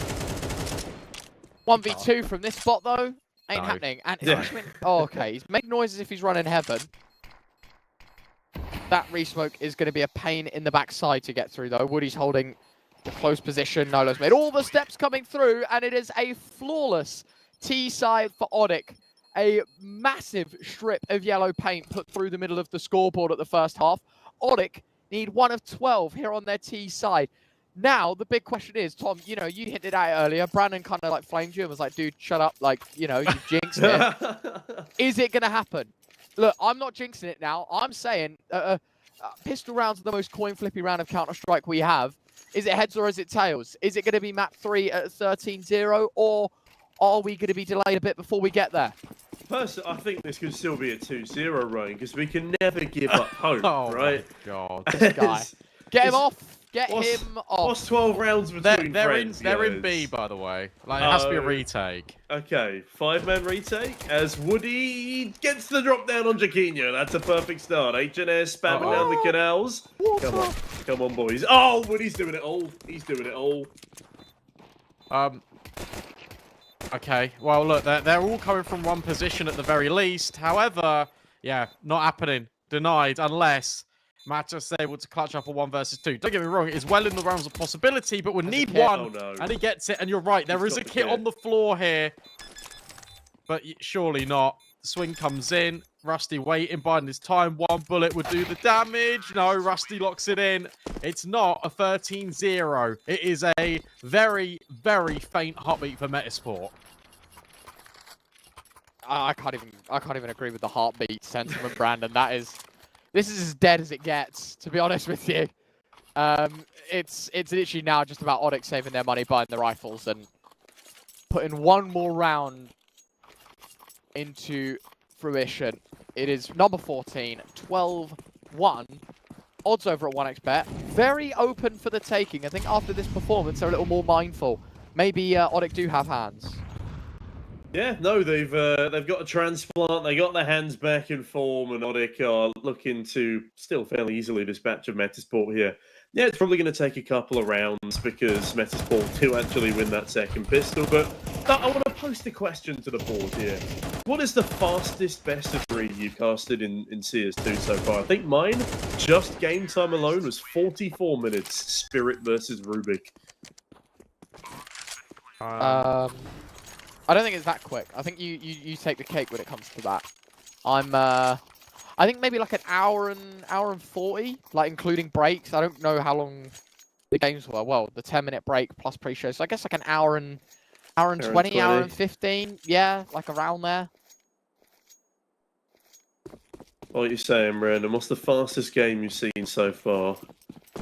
I've seen 13-1, 13-2. That took like 30 minutes, I think. That's quite impressive. Not it's just in-game time, like not obviously broadcast breaks and stuff. I think it was like an hour 20, the whole thing. No, that's just not true. Like maybe like 55 minutes. Full flash. However, Nate ahead of it, and this could be the beginning of the end. Guns are out in play for Odic, and they only need 3 kills to lock this one up.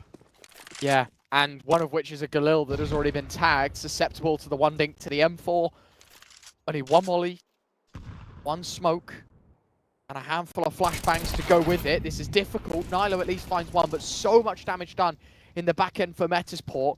Nilo and Chiquinho a bullet away from death each. And there's your bullet from the AK. Now down to 2. Rusty, Chiquinho try and pull all the strings for this T side. Head is spotted. They're going to find Chiquinho, and it is all down to 1. Rusty versus 4 to keep the dreams alive. Incendiary towards mid to lock him in. He cannot move away. And that will be that 13-2. Odic, what a statement piece. 13-4 loss in map 1. Level head reset. Welcome back. I'm scared what this is going to look like, guys, when we come back. Oh, okay. It's normal. It's normal. Mate, we thought this could have been some booky setup, to be honest with you. But we're here. We're here. I enjoy this, actually. I get to... Can I look down the line? This is the way I look. Guys, what do we think of that performance? Tom, what did you think? I personally, Ryan, I thought that was a fantastic performance there from Odic. I'll be honest, it was just disappointing to see Metasport, a team that, you know, I respect. They're doing pretty well in the Swedish scene right now. They're looking like they're on the up and come, but the fact that they were so brutally decimated by Odic points to maybe the fact that they underestimated their opponents coming into that second map. And yeah, we have to see a significantly better performance in the third. We also at least got to see why Odic were an invited team here. As I'm so sorry for talking over you here, Brandon. But this has been a very needed performance here from Odic in their European campaign. We need to go over a break. Yeah, I'm going to ask you to shut up, Brandon, because we've got to go to a break. When we're back, though, join us, the lovely gents here, for a third and final map.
very complicated job, but I love simple things so much.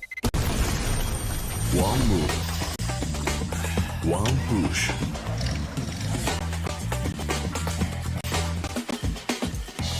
One touch.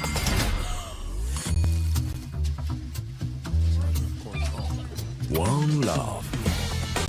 One click. One expert. Tired of boring case openings? Do you always get only cheap skins?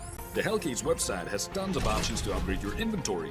It's up to you to participate in giveaways, events, or compete with other players in opening cases. Hellcase, your world of expensive skins. Watch the matches with BO3.GG, the official stats partner of CCT. Check out AI-powered predictions in live matches. Get access to live scoreboards packed with in-depth weapons and grenade statistics. Check out round maps in the match results. Extend your game vision with BO3.GG.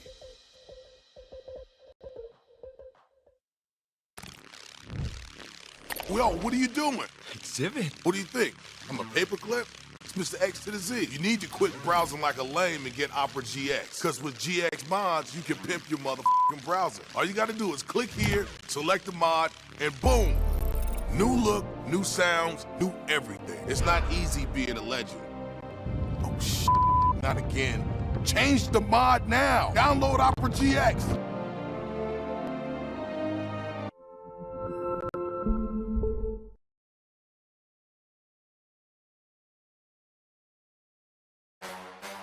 The champion of champions.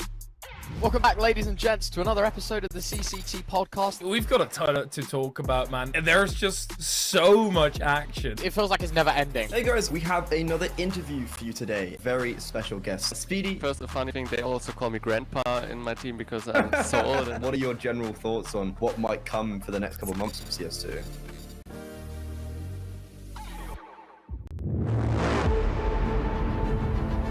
The hunger for glory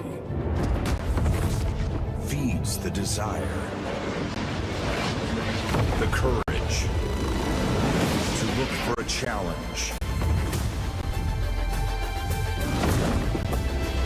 to feed your ambitions.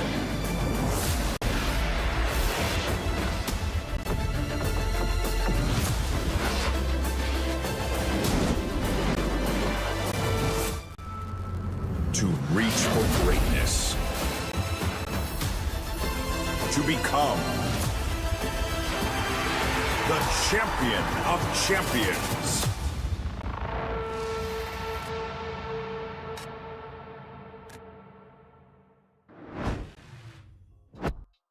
Welcome back, everyone, to the final map. We're still all here together. The band is still here.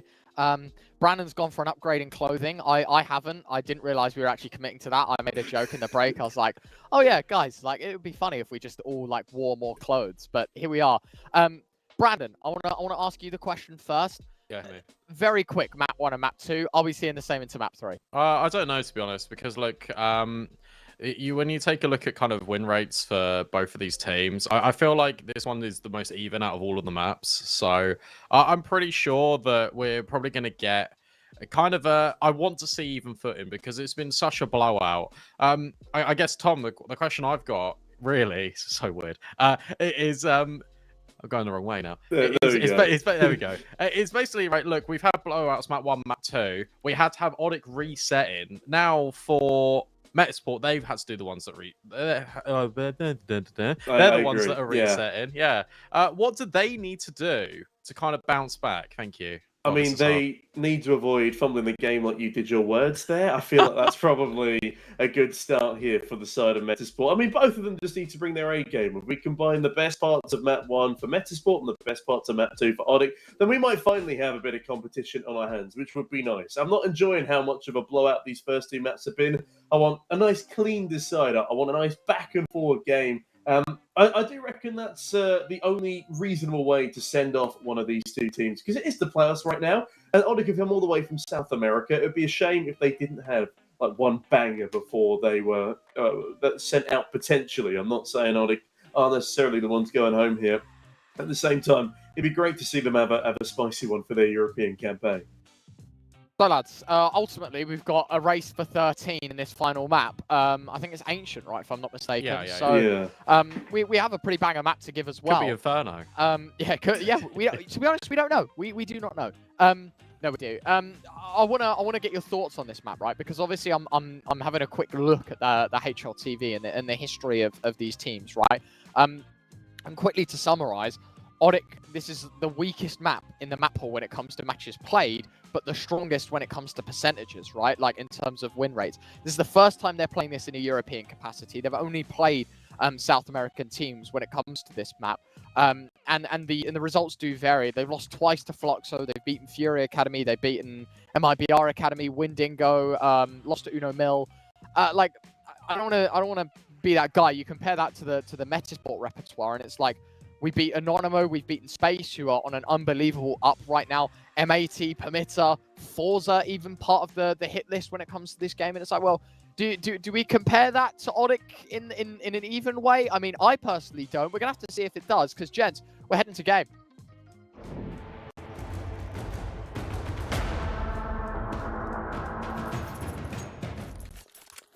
Well, here we are. Metasport starting on that seaside. You know what, Brandon? You go ahead. That's all yours. It's just, I think it's going to be different, because the thing that you will not get away with for Odic is, like, Metasport didn't have any CT aggression whatsoever. And Ancient is like the feature piece for it, right? And taking mid, taking shelf. I feel like when Metasport swap over, it'll be probably feeling a lot more comfy. Loving this out of Woody, by the way. Just aggressive. See you later, Jaquinio. And you've also still got Ponta here on the A-bomb site. This is perfect.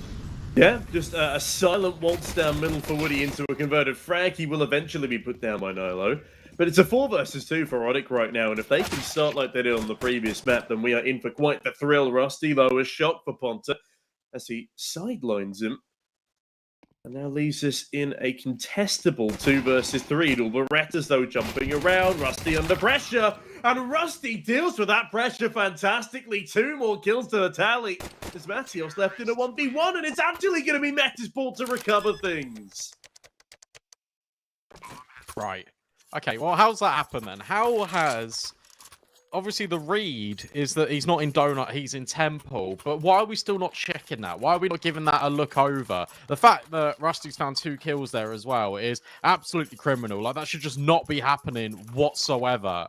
And, yeah, you just completely overlook the Donut angle. I am dumbfounded with what's just happened there. Metasport steal that pistol round back away after Odic found 2 opening kills.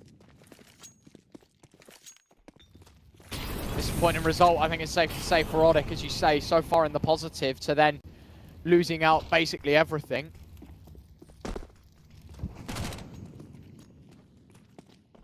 I mean, such a good start from Woody as well, charging down mid. That's an unexpected play that I was really happy to see come through, as it appears Odic are expecting some sort of E-presence here. 4 players towards this side of the map as the U-Tour rains on in. Metasport just looking to barrel their way over, and B barrels out the way, as that is a lovely flashbang. Jaquinho there to support, and Machios only ends up picking up the 1. Okay, maybe not. Maybe I've lied to you, Ryan.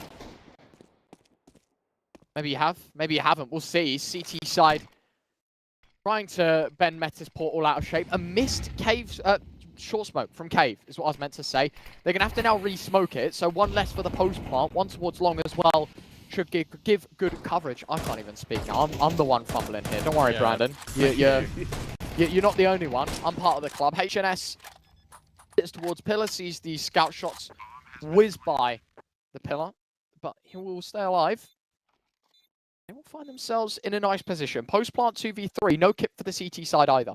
Yes, it's rough. This one's very awkward indeed, because you're not being given any of these kills. However, that was maybe the opportunity. HNS deals with Woody, though. Ponta long range with the MP9.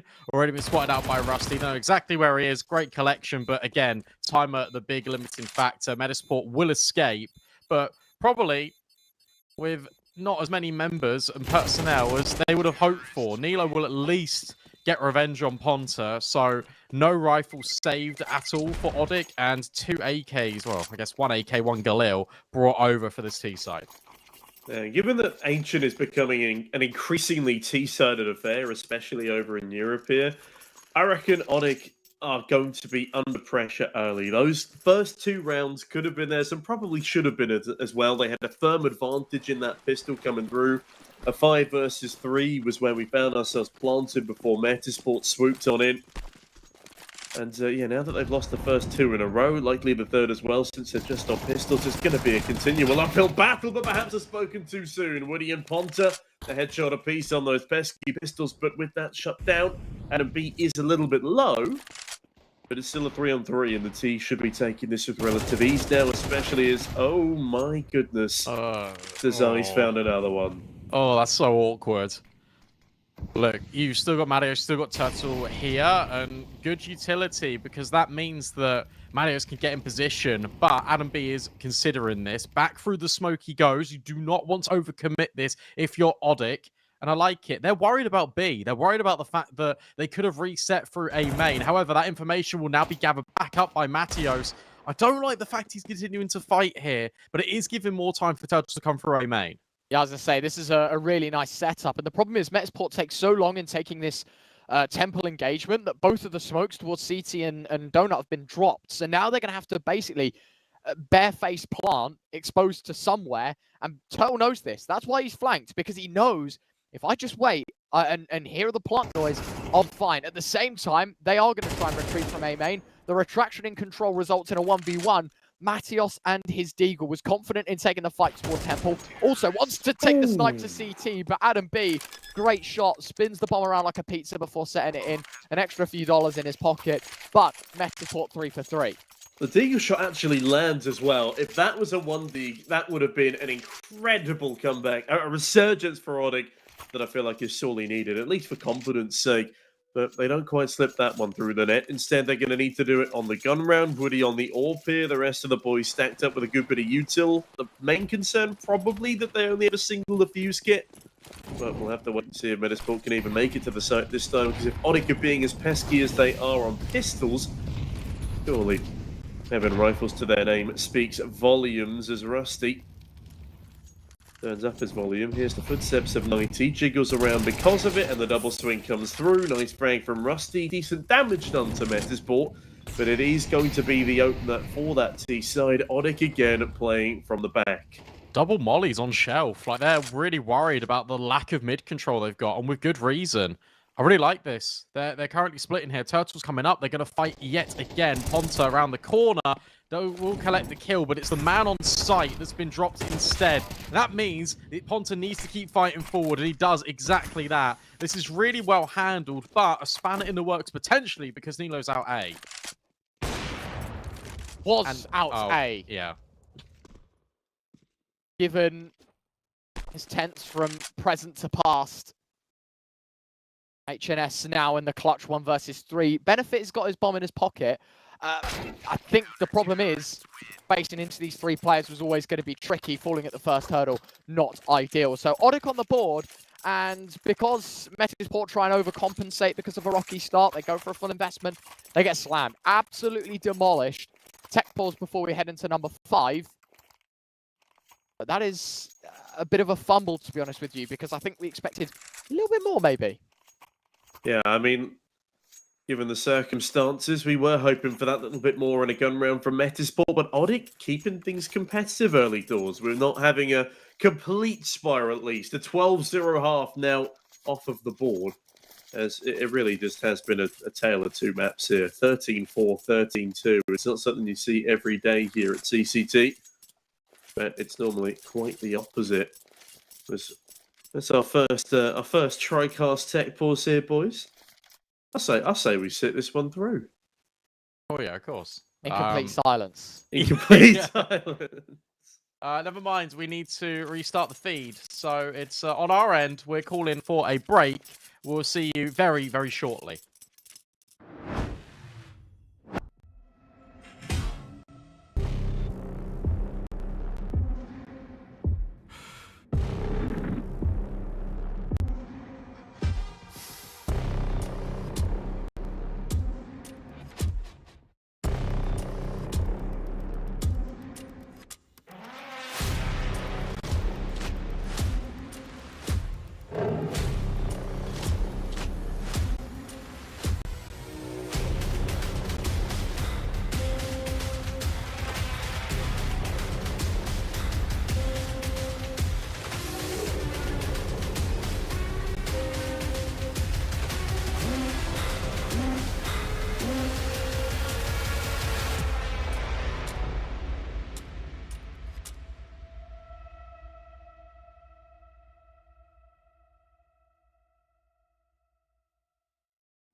Welcome back, ladies and gents. Apologies for the longer wait than usual, but, you know, tech problems. It wouldn't be CCT without them. That is the T in CCT. Counter, or well, it's not even C, it's the Champions of Champions tech pauses. Round 5. Favorite. B-Dog, the Brandon. What do we think about the Tech 9 B rush here? Not even a B rush. It's all right. No, it's not, because the nade lands perfectly. And I like this. I really like how aggressive Odic are being, right? They are just completely charging forward. They are just not scared of Metasport. And I'll be honest, despite them not having the lion's share of the rounds, they've completely broken economy just by the virtue of how many players have been left alive here for Metasport. Think about like the players, even in the pistol, right? Came down to 1 versus 1. There's like 2 players left alive. Like they've not been convincing. It's fine. Unless it's fine. Yeah, like it's been very expensive. So Odic have got them on the ropes. Same can be said for Odic though, is the fact that they have been losing every single one of these rounds. The economy not really built up for either side.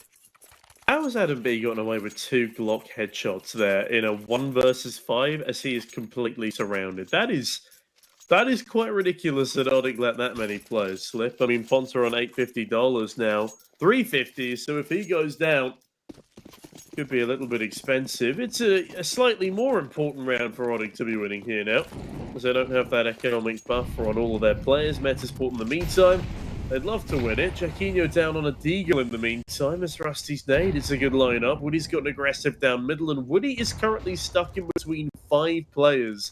He is relying very heavily on that mid smoke, and unfortunately, he's gone ahead and missed that first shot off the lane. Oh, triple nade. Absolutely brutal. Yeah, massive. And tell you what, that gives all this space back to Metasport. They've now got control of Shelf. They've even scared Turtle off middle. He has to go back. He's picked up that AWP, and well, Nate, I think he was looking for it as well. A little bit confused of where his teammate died. So they've extracted the rifle out of there at the bare minimum. But yet again, look at Metasport mid-round in, leaning over towards A main. It requires Odic to have success here at Shelf. Nate's just trying to talk himself into this gunfight, and he will win it out. After the nade casualty, they've tried to spin it back around. Matios finds another. Woody and Turtle going to have to watch from the spec screens in this 3v3. Question is, what do they do with it? Because now that Metasport have the numbers set level, in an ideal scenario, that's a group and go. Instead, Rusty wants to take matters into his own hands, a heroic fight towards ramp that he does not win out. And now sets Odic up for number 3. Nilo and HNS have to work between them. And unfortunately, half of those names already cut out of the invited list. HNS tries to cross into sight. An instant dink from Matios. Sets that 3rd in stone. Odic 3, Metasport 3. Yeah. Equalised scoreline now as Odic look to take the lead on Metasport, who've gone in for a tech timeout here. Which is good. We didn't see them really take any tech timeouts when they were down almost 12-0. I think we got 1 slipped in there at the end of the half, but that was just far too late. There's no momentum for them to piggyback off of now. They're starting from square one. It's like a best of 1 here in Odic, evening up that scoreline. It's definitely going to make things complicated for the Swedes, who, again, look nothing but dominant, nothing like clear champions here in our first map of Overpass. But Anubis, yeah, just such a different story. I hope they are able to recover things mentally. I think what's interesting here for me is how dynamic Nate was being in that round. Pushed cave, got the opening kill. Reset ramp, found another one. And then goes back in towards cave. That's where HNS thinks the space is going to be. But no, yet again, Nate is there. He's pulling all the strings over at the B-bomb site. Back to pistols, as you said.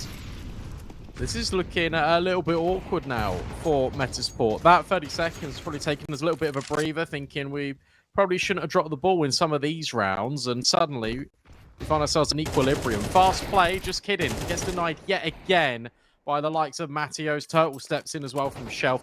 Consistent feature piece here is that Odic always have mid. Metasport not contesting it whatsoever in the early game. Rusty's locked in. This is a free kill. And I like that, by the way, for Odic. I know that the wall spam would say otherwise, but effectively it was for the information play, and then Woody's the guy to push up with the MP9. They let the SMG take the first fight. Extra $300 does go a long way when the money is as low as it is. I know it looks okay, but that bonus there with all 5 players staying alive basically allows Odic to rebuy in the next round if things go south here. Metasport hoping that is the case, though, because currently they're behind on a map like Ancient. As I said, Metasport, quite a rehearsed team when it comes to the amount of matches played and the success that they've had. You know, the likes of Forza isn't an easy name to take down. I know maybe not the old Forza we know and love, but still a prestigious name. There's a few more on that list as well that give Metasport the cutting edge, but in this round, it's Odic that want to walk away with this one with a round to their name. We're talking 7-5 T-sides here in recent history on Ancient, but Odic looking to dispatch of that and dispel Metasport from their bomb site. They've done a great job so far, man. Advantage resides with them, but hold on a moment. Rusty bites back, and it's blow for blow across the kill feed. Somehow, Jaquinho's going to be winning out that 1 versus 2. Massive clutch there for Metasport, and that will put them right back in proceedings. Not the biggest amount of money in their back pockets. Anubis and Nilo will be sacrificing utility here. But Odic, that is a big one to be letting slip. 3v2 turns south so damn quickly.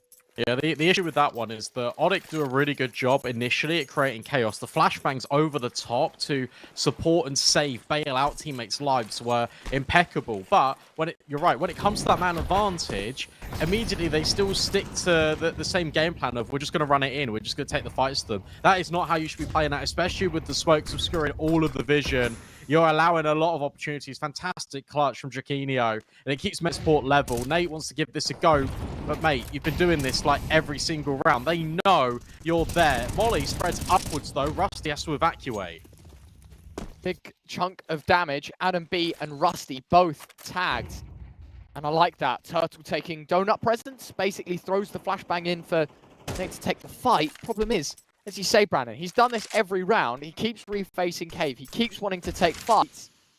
Needs to reel it in a little bit, doesn't he? He needs to realize, hold on a second, maybe, just maybe, I need to chill out a bit here because we are under threat and under fire from multiple positions. Smoke isn't a wall in this game. That's why Matios has to push deep towards B. And speaking of, Metasport getting in one of their own. 3 players sit behind this elbow smoke. Okay, Turtle pushing forward. Won't be the one to find the first. Instead, it's 90, and H&S has just double up in response. Ponta now falls back in line to try and mop up what's been done, but Woody now has a rather tall order on his hands as 4 players start ebbing towards his position. Ponta pushes the smoke, though. They do have a bit of a sandwiching play going on here. Woody needs to land one of these shots, though. Needs to thin the herd, but is unable to do so. Finally presented another opportunity on the jump across, but Woody has missed all 4 chances to find a kill. Instead, now with distraction for Ponta, as Rusty turns around a little too soon and the trigger discipline is not going to be rewarded. Woody and Matios have been able to work with this ball time, though, and H&S left in a 1 versus 3 fight. The first frag. Ponta starts taking the defuse. H&S rounds the corner but sticks a reload meantime. Goes for the spray down. It should be the both of them, but no! Woody just sticks the whole thing. Why doesn't he go for the repeat there? Oh my goodness me. The conclusion to that round is just ridiculous. I don't know. Maybe he thought he knocked the guy off the bomb. But he jumped, he peeked. I would have thought he would have seen him still sticking it. Certain for sure that Ponta was going to get off it. Instead, he doesn't. He commits to the whole damn thing. And sure, Turtle taking that space didn't get resulted and rewarded with 2 kills. But by taking the kill as late as he did, it meant that he had the opportunity to create really good trade spacing with his team. That is a ridiculous way to clutch out the round, but it should have been Onyx all the way through. And more to the point, look at the money here for this T side. Oh my god, Matios has done mega damage. It's dink, dink, dink. Jaquinho low, 1v4. Hits the first shot. Woody dropped, but 3 players flanking. Nate, oh my word, that gets a bit messy. A little bit hairy on the spray, but he does convert all towards sight. He'll go fetch.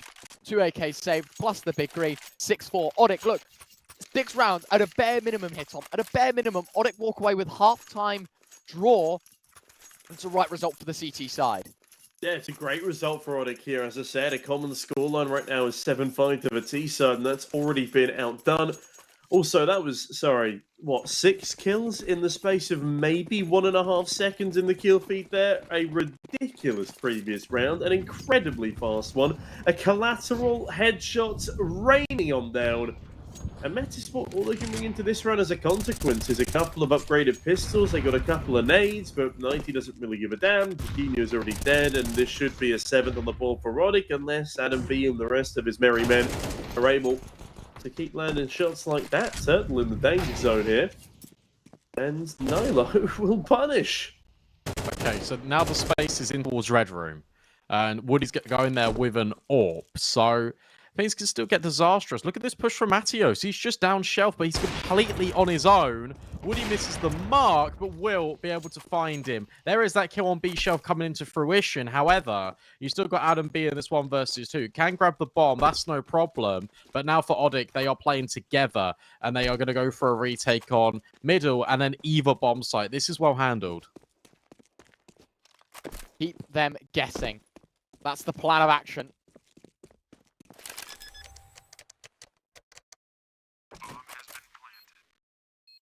Bomb down. Uh-oh. Any more? They think it's B. Oh, dear. And now Adam B's in the perfect spot. Adam B swings wide, finds the first, and Woody will be able to save things with a P250. Thank God for that. Oddick letting that one slip way too far down the drain. Unclogged right at the perfect moment, but that was just pistols for Metasport. Yeah, I guess that's more of the damage you'd expect in the other round, where it was a fast B play with all of the guns for Metasport. Instead, it was kind of a role reversal, another techie. Hopefully this one gets resolved a little bit faster than the last as we head into the final round of play here in this first half. Oddick with a bit of a buffer now over Metasport. And when you think back to how close the rounds were at the start of the game, the ones in which Metasport were picking up, I think if you actually look on the face of it, this scoreline's a bit generous. I feel like Oddick definitely could have had maybe like 9 rounds here. You are right. It does feel like this game could have been a lot more south for this Metasport camp. Question is, can they claim the last and bring the gap to the bare minimum for losing out? Obviously, 7-5 is basically the new 8-7. See if Metasport can deliver, because last round they took pistols, so this round they take rifles. Problem is, they've kind of fell into the same frame every round, it feels like. The same result has been given. Jump spot, lots of info for Woody. Needs to be careful, because when you turn away, your back is showing. Nice shot from the M4 to start things out, and that is brilliant from Turtle. 2 kills, backs up, wants to keep distance. He's got to be careful for mid as well. But Rusty, so occupied in this fight in Donut, he even finds a third. Nate Woody closed the show. A flawless 8 on the board for Oddick. I mean, not that it matters now, but Woody's not actually been all that good from the back of sight there. He's not been amazing from Temple, missing a lot of his kill opportunities and almost going down there. So whilst he's been good at serving as a distraction, keeping the attention of Metasport focused on him as they enter into these bomb sites, he's just not landing any of the critical hits and relying on his teammates to rotate in on time and do the hard work for him. But now that we come onto the T-side, it'll be interesting to see how his AWPing adapts further. And it's not like he's doing badly. He's got the 2nd most kills on the server right now. Just a little comment there as hopefully if he can iron out the smaller mistakes in his AWPing, this one could be even more dominant for Oddick, because Metasport aren't really showing up at all today. Yeah, this has been very interesting, and I'll be honest, there's been one key thing I've been noticing throughout every single one of these sort of mid-rounds / executes for a Metasport. It's very one-dimensional. There's not that element of a player coming through and splitting, whether that's Cave, whether that's Donut, or when we are seeing it, it's way too late, and they're being caught out by the players rotating from Oddick. It's not like we're getting, okay, well, we're in Donut now, we've got this space, you're in A main, let's split on towards A, and you create this pincer. Instead, it's let's all shove it through one avenue of approach and see what happens. And they've been completely cut down, whether it's been the AWP, whether it's been the rifle. It feels very telegraphed. just to let everyone know, the reason for this tech pause is Odic are having a few connection issues. I think some loss. Matthias has already left the server, so my guess is probably a restart of the PC or of the game. You kill two birds with one stone if you flick the off switch, so... Yeah, PC professionalism, turn it off and turn it on again. And if it doesn't work, hit it with something. That's what I've been doing for the past 2 years. It's been working okay. I wouldn't recommend hitting something, though. You say that, but honestly, sometimes my computer starts screaming at me. And if I hit it a couple times, it normally stops. Yeah. Ah! Ah! Yeah. Yeah, that's the exact noise that my fans make. It's quite scary. But where are Odic actually playing from right now, by the way? Do we know? They'll be in Europe because they... I just meant, are they on LAN or not? Oh, I don't know. I think most like South American teams go to Serbia, no? Like to the relog facilities. Yeah, it's either relog or I'll tell you what. Teamwood. Let me do some googling. I'll leave this with me. You two work this, and I'll figure it out. Detective Ryan is on the case, Brendan. Okay, don't mind it. It's interesting that they are like over here as well, right? Because I would have imagined that they'd be here for CCT Online Finals, but they aren't participating in that event. So very cool that they are competing anyway. Look at this. Immediately up shelf, and they've got no idea. Rusty takes one, but the immediate trade, and Nilo's also been dinked in the process. Okay. Still a 4 versus 4 for now, but Nilo not having the best of times, and Jaquinho even worse. 90's charging on through as Desai manages to make himself a clean trade. Desai, of course, being Turtle in this instance. As they continue charging on down towards the back of this a Bombsay HNS taking a heavy hit. And as he tries to push on forward, 90 again up there to deliver a killing blow, jumping in with Glock burst fire on. It's ambitious, but his teammates are able to convert the swing, and with that, it is 9-4 for Odic over Metasport. We might not even get Dolly Parton here with how impressive Odic have been playing. I have an update. Yeah. They are in Barcelona right now. Oh, is that for free for the Fire League thingy? Oh, you know what? He might have just hit the nail on the head. Because they won the qualifier. South American quali, right? I think so. You know what? This is my time to investigate. You guys cover the eco. All right, sure, we can do that. USP's out for everyone, a bit of a B-lean for Metasport, and unfortunately for them, the Odic little train is on its journey towards A through Donut. And that's where the bomb currently is as well. The freight package about to be delivered on towards the opposite bomb site. Woody tucked in this corner. You can hear everything. Okay, guys, you can go away. They're all here. Yeah, Woody's just screaming that probably. He's like, guys, just accelerate. You need to get the space. I've been ran down by many USPs. I'm not sure if he saw all 5, so of course Odic still want to tread lightly. But this is such an advanced position. Look at the read that Nate has here in middle. Nino wanting to press with the Galil, I think, knowing that he's going to be on an M4 in the next round. You're just going to look to try and make the upgrade. Look, he goes down, but eventually enough bodies piled in towards the direction of one. I mean, an AK in Rusty's hand. Smoke goes to on top of the molly as well. Just about evades the spam through the smoke. Problem is, he is now stuck in spawn because that Max 10 looking to try and chase him down. Ponta hits the shot. Nade will blow the gun away from him. I'm wondering if he's going to pick it up before the end of the round. No, couldn't find it. So, Metasport nor Odic get that AK into the next round. All right, my research has concluded, and it turns out the Fire League Finals is actually next year, and Odic did not qualify. So they are just currently boot camping in Europe. They were playing in a Tier 3 tournament, I think you could call it, up until this point. Alright, holding back a sneeze for a second there. We're back with you. We're back with you. Thank you very much. But yeah, they were playing in a tournament that I have not personally heard of called the Hard Play Cup 8. And that was their sort of Tier 3 tournament experience start in Europe.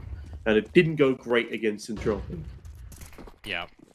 Well, fortunately for them, they're making a much better showing of themselves here. right now. However, that bomb has been denied, which makes things really awkward. Now it's a 4 versus 2, and Matheos can plant, kind of. No, he can't. He gets off it. He tries to swing in towards CT, and gets completely removed by Adam B. 10-5 now. Metasport on the upward swing. Odic with the force investment. Yeah, but this one is a bit tricky because you call it a forced investment. This is more or less a full buy. I know there's 2 Tech 9s behind it, but there's no questions asked. Odic are going to try and make this round quick. You know, when we've got pistols like this, we can't afford to take a round slow. As you can see, a lot of those dots on the minimap heading towards B early doors. They are treating it as a default, I guess, maybe to try and burn some of this utility away from the CT side. But honestly, I wouldn't be surprised to see an early acceleration. You know, let's push in B. Let's get the information, especially when they've given up mid like this. They need to be careful because 3 players here hung out to dry. Nilo slips in another frag. As he does turn this into advantage for Metasport. This is something they're going to be able to continue as mid-control firmly held by the CT side. It's Odic looking to burst out the double doors towards B. They edge in with the bomb on their backs. Would eat the first man forward. No Pinto this time. No fancy antics, no collaterals. Instead, they're just going to have to hit hard and fast and attempt to overwhelm the 2B defenders right now, but likely not going to happen with Jaquinho finding that kill onto Turtle. That does complicate things as into the 2 versus 4 we go. Yeah, that hurts a lot because if you get that kill in towards mid, you create this space, and now you're not really tentative around sort of the first stage of cave. In towards ledge, would have dropped him, maybe try and accelerate Donut. Instead, you're now going into a crossfire at cave. Nilo can be waiting, and they're so confused of where that kill was even coming from. I think Ponta dinked Woody, and Woody turned around thinking, I mean, shot in the back. He shot his teammate. The instant reaction is like, oh, damn, like someone behind me. And they just both died. Quite a comedic way to go. Odic now going to call for a tactical pause as well. Nice to see that these get used. As a team that's on the front foot in terms of scoreline, but back foot financially, I think they need to figure out a balance and fast. Can't allow Metasport back into this game. We've been given a godsend of a situation. Let's not fumble this. Let's not mess this one up. We just need to put pen to paper, start writing our ideas down. What have we taken note of from the first handful of rounds here on this T side? What are Metasport doing? I thought a keynote, I know I said about a full rush. And there was a reason, a method behind the madness as well. Metasport have been quite aggressive in middle. We saw that again in that round. They started to 3 mid. One player quickly dropped off to Donut as a supportive piece. But still, like, if Odic could hit B, maximum you run into 2. And because of all the fuss being made, I guess, in middle in terms of utility, you know a lot of these players are going to be flanking through Shell. Yeah, flanking through Shell. Not really an opportunity in this round for the likes of Odic. Not that it would be, since they're on the T side, ignore me. But either way, Odic charging on through in towards middle. Matheos taken down low as the pistols, they've managed to get pretty decent spacing. I mean, Turtle's already in the red room. He could maybe catch off one of these CTs, but Adam B in the meantime. Yes, the crossset is displaced, and apparently so is Adam. The red room threat has been dealt with. 1 rifle up against 4. Matheos low on his deagle. This should be a very clean 7th for Metasport. Odic just need to focus their thoughts towards finding that 11th round when they bring up the guns themselves. Just need to fight mid here, lads. I think that's the key takeaway. Both of these teams have not been contested middle in the slightest in the early game. That needs to change. Like, it's so easy to try and take that fight and restrict space. And sure, you have got these instant smokes now from the CT side that can land in towards elbow, but it's tried and tested counterplay that we've seen how many times just towards the tail end of Go and when Ancient's been in the pool for so long. Like, you should really be fighting for this space. You can't just have these extremity fights because it just can't happen. Finally, it looks like we're getting a little bit of that, but no, it's only utility. And I like this out of Metasport. Now they're getting aggressive somewhere else, and it's in the perfect location. Ponta. Oh, all right. We'll find the first, but surely HNS is not cleared here on the left-hand side. Got to be careful. HNS Not looking the right way. The shadow gives it all up, though. The big lamp that Counter-Strike and Valve have politely placed there gives all the information and the drop on the fight that he needed to bring the numbers level. 4v4. There's 2 Galils and 2 AKs. Need to find a combination that works to strike gold and an Odic 11th. I like this, actually, because the last thing you'd expect from this T side after losing your only piece towards A is to go A. You can see Metisport trying to stack towards B a little bit more out of the 4 pieces that they have, 2 of which place towards the B bomb site, 1 donut, 1 mid, and even that mid play has just been sucked into the B play as well. So there is only 1 player, HNS. What could he do from the back of the site to hold down A? Oh no, he can apparently do a lot because he's actually had some assistance from the T's. Turtle has just killed his teammate in the midst of the carnage, and that leaves all of this weight on the shoulder. On the show. On the show. Woody sells seashells in towards Donut. And hopefully we get Tom back ASAP. But meanwhile, Woody, he's just going to hold on to his AK, and this is the right thing to do. Just don't lose it after time. You've got no money here. Problem is, the rest of the squad don't have any money either. Like, I don't hate a save here, but the problem is... Yeah, no, I know what you mean. It puts Odic in such a difficult position where it's like, look, Woody can't do anything more. He gets no money in that round, so he's on $0. And now, for the other 4, it's like, well, we either force buy with crap guns, or we take an eco and Woody's like basically on a Galil in the next round. Especially because he's the AWPer as well, right? I mean, that's what makes things really complicated. If there's one player you don't want to save with no money in that situation, like, it's just the virtue of him being in that position, but it's your AWPer. It is true. There's a 1 in 3 chance of me disconnecting whilst talking, and we've managed to crack it first time, boys. No worries. He's returned. I'm back. Odic, unfortunately, I don't see how they come back from that ridiculous play towards A, mate. The team kill, just the icing on the cake, as Metisport able to steal the way round away because of it. As he rightly pointed out, Woody, worst player to be saving over with $0. No AWP for the next round, that's for sure, unless they can pick one up here off of Jaquinho. And hey, maybe it's a possibility. Woody and 90. They find both a frag and a fall as Matthias falls to Rusty. Woody, good trade. Jaquinho in the back line to keep things stable. 3 versus 2 for Metisport, but the bomb has now been planted at least. Oh, look at Turtle. He's so far away. Like, Woody, the best he can do is just stay alive, and he's going to die towards the cave player right here, and Turtle's out of the equation, mate. Will they know this, though? That's the key consideration. No. Back turn is Jaquinho. Oh, but he turns around on the swivel.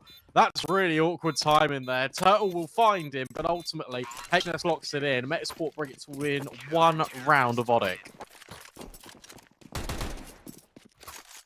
Now what, right? Like, the panic. Let's realize what's going on here. We have just had the best opportunity, to be honest with you, to close this game out. We had such a gap, such a lead, such a promising side. And now what? Like, we're boiling down to the moments where the very lead we once had is very much at stake.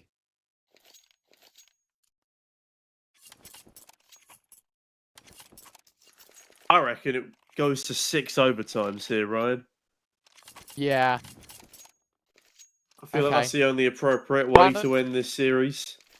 I think that's what we're winning. That's just the... Odic have looked really flat. Like, really flat.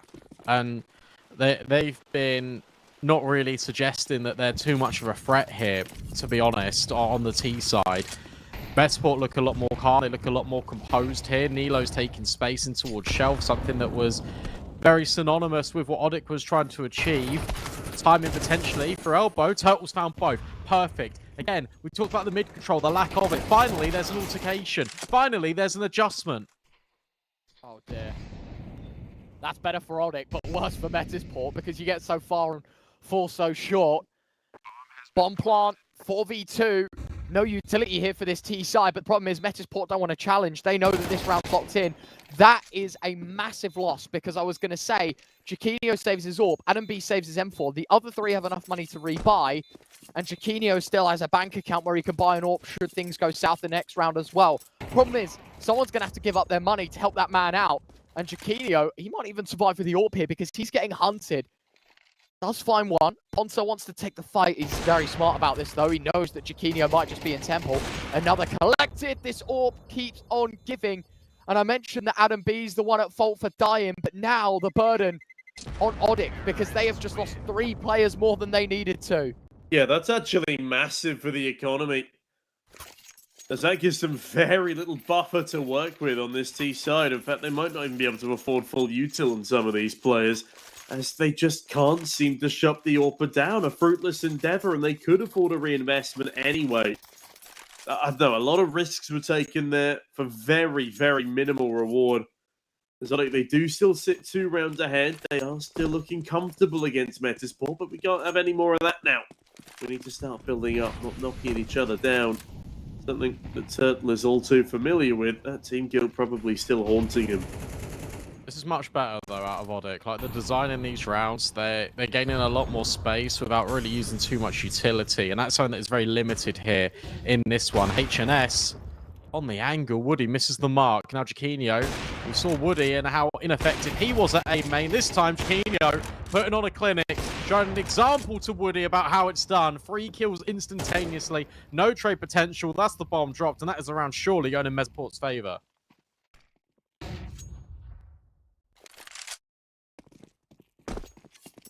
Unless the unthinkable happens. 2v5 spot. Very difficult to call. This game's so up in the air. This round, however, should be the easiest one to call, and that is that this is game over. Against 5, it's basically done. However, I will say, at 11-10, such a back and forth game, at least as of recent. I know Metasport have been more consistent in this second half, but if Odic can flip an extra round in, at least they're guaranteed more airtime in our decider. Wouldn't it be nice if 3 players wouldn't have to reinvest for a second round in a row for Odic, though?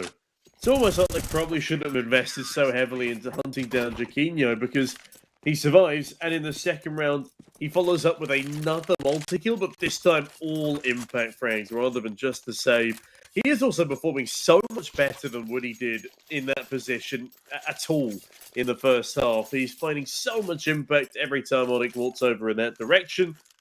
And now with only a 1-round buffer, this is looking like an equalised scoreline at 11-11. It is a bit more of a dangerous half by than normal here for Odic. Galil bursting into the mix. Yeah, Metasport, they got everything you could need. An AWP, even an AK, 3 further rifles, full util defuse kits. It is the perfect storm for Metasport. They just need to hold their ground against the pesky pistols. Don't let them get too much space. Preferably deny a bomb plant too. A is the play. Good counter smoke by HNS. It gives them room to walk out, and that donut smoke's missed in its entirety as well. This is chaotic. Over the top of default, potentially no. Instead, HNS just on the first instance of it. Bomb not denied.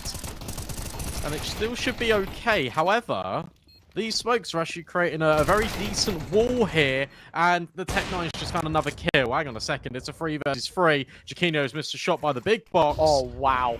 Oh, dear. That timing's mega, Brandon, because Nate's now just slipped in towards the big box himself, but a repeat is so greedy. Didn't need to do it. They knew that there was an AWP in the picture. But from the last round, Woody has to commit to the fight. Chiquinho finds the last, and it is 11-all. It is tie game, and it is a sprint to 13. A bomb plant means a lot of money into Odic's hands, but the problem is, money hasn't always been the solution. We learned that in this second half already. It has been problematic for Odic, even with these rifles. Someone needs to step up. Nate's having a game, but who else is going to come into the picture where it matters most? Yeah, this is such a necessary round for Odic here. Metasport can afford to buy for the next 2, pretty much. Odic on the flip side, They're staring down the barrel of a playoffs elimination, despite being so far up at the start of this half. I think it was, what, 10-5 at one point in favour of Onic, and look at us now, 11-all as Turtle charges through middle. Jaquinho, he switched bomb sites, holding down B now. Does he anticipate this jiggle from Woody? No, he does not. It is blow for blow early doors. Now, as they fight for B ramp control, Long player and Rusty is a bit of a problem, but Adam B currently hitting harder. As Ollie don't know where to hit in this instance. 90 though hits with force, undeniably so, leaving Nilo in a 1 versus 2. Spots out the first man, switches weaponry, dodges an all shot from Woody, and now dances around the smoke. Is he going to be able to pull this one across the line? Such a necessary clutch, and the answer is no, as Onic will be the first on to match and series point. This really is going to go down to the wire. Yeah, that's wild. That was a really important round for Onic to win as well, because if they lost that clutch and just the round in general, their money would have been completely in the bin. They know how important this round is. And also, HNS, Nilo operating with very minimal in this round. This is the golden opportunity for Onic to close this series 2-1. They just can't mess things up. Otherwise, over time, it completely resets everything. The money's not going to be a problem. And Metasport, where they've looked so good, it has been with this full investment. It's been with all of their utility. It's been with all of these rifles. A 5.7, an MP9, dependent and defending against Series Point. This is it. This is the moment.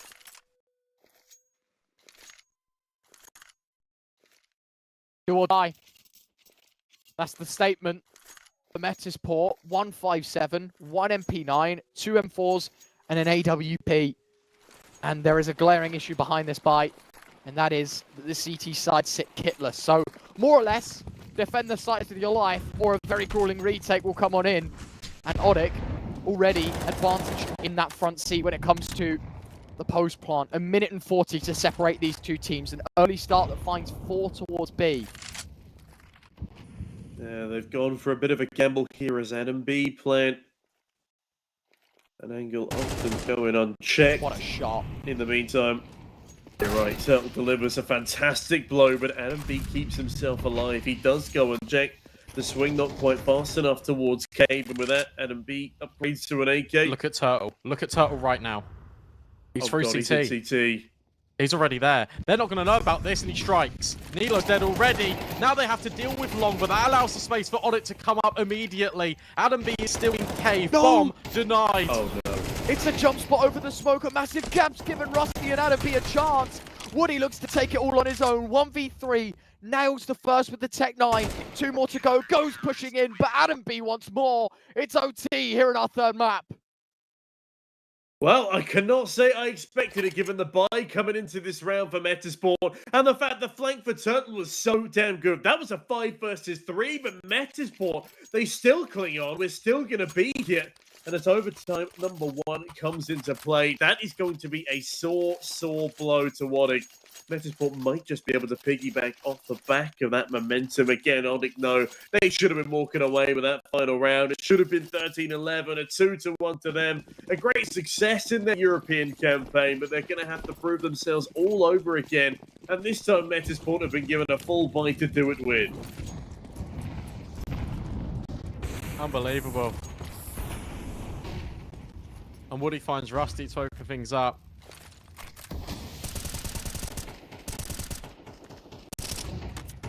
Boatload of damage. Yeah, no, it's fine. Boatload of damage to that molly as well. So the fact that he finds the opener is impressive. Matios with another. And now look, push comes to shove. B site trying to be taken. Adam B stands his ground towards Cave, but the problem is that molly is isolating all of these players on site. Flash goes through, denied of the bomb. Nilo comes in for a second as well. 2 versus 2 quickly turns into a clutch situation for Woody. He's got to do it all over again, and if he chooses to walk through the smoke, Nilo's watching him like a hawk. 13 on the board to Metasport as they continue into a streak of 2. Onic tearing down the barrel of what could have been all a tactical pause, and if I'm not mistaken, that's the only tech pause they're given in OT is Metasport. Now, they're going to be pretty happy to be able to talk things over amongst themselves. They don't need to waste their own tech time out. Keep themselves measured, ready for what's to come. As Onic, how do you get yourselves back into this map now? Yeah, if you're a bit unfamiliar with how the tac pauses are working now, it doesn't matter if you even saved one or if you've used all of them. Overtime is a clean slate. You get given one timeout per team when overtime hits. Odic have just used theirs. That is for the entirety of overtime as well, by the way. So if we keep going back and forth, this runs even deep. Odic, they can't have 30 seconds to breathe. Great round out of meta support. Yeah, again, they've got the utility. They've got the flashbangs over. It's just been working out perfectly well. Fast out for Turtle. This is where he's been trying to find the success. Rub shoulders with one of the players, and he says, thank you very much. Not this time, buddy. That is a sick double O from Nate. Bikini blind for the flashbang. I think that was by the CT side, and unfortunately a glimpse too much caught.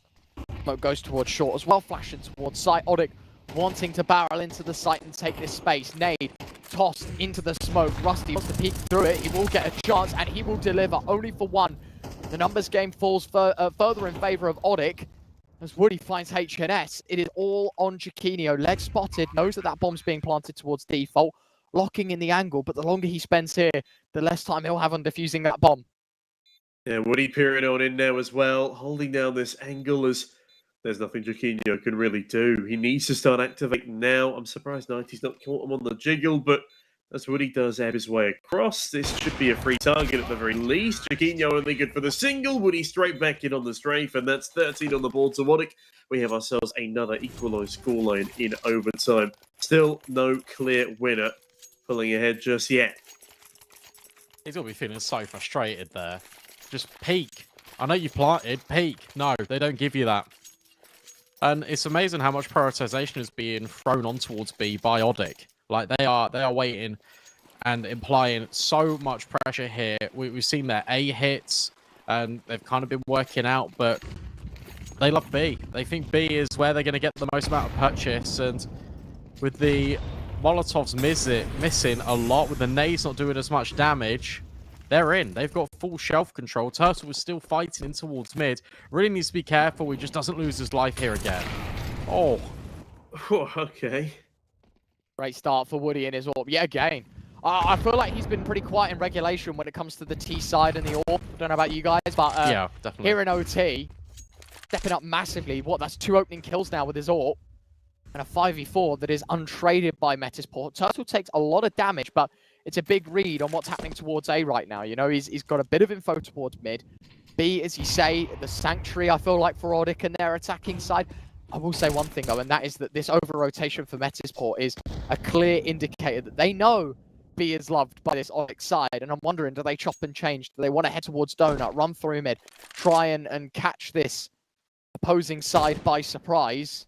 Right now is no. More focused on the mid-round and playing slow. I mean, yeah, they've got Turtle who could potentially start sprinting over towards A, but HNS now might catch him off guard in towards his donut spot. There's further util expended just to keep Odic at bay. I don't think they've left themselves enough time to go for anything fancy. And as Turtle is spotted, they think about rotating a few players off. But Rusty going to be very thankful that he sticks around. Woody goes from important to crucial, needs more, but Nilo denies 90 a 1v3. And as Metisport sit at the top of that ramp, he won't even be afforded a first. Metisport end the first half of OT with a 14-13 scoreline. A big advantage, all things considered. 2 more required for them to close, despite Odic's incredible lead at the half. Yeah, exactly that. That's what you got to add the context in. The fact that Odic has found 1 round in this overtime, 1 out of 3, isn't actually that bad at all when you take a look at things. 1 out of 3 is what has been the game, right? 8-4 halves. So the fact that Odic are able to take that one, they're able to gain one of those rounds. It actually gives them a little bit of a leg up here. This round has been dictated by defense, and it's up to Metisport to completely ruin the day here of Odic. Don't get me wrong, pressure's still on for this CT side, but I feel like they're going to be feeling a lot more comfy with the fact that they got 1 round.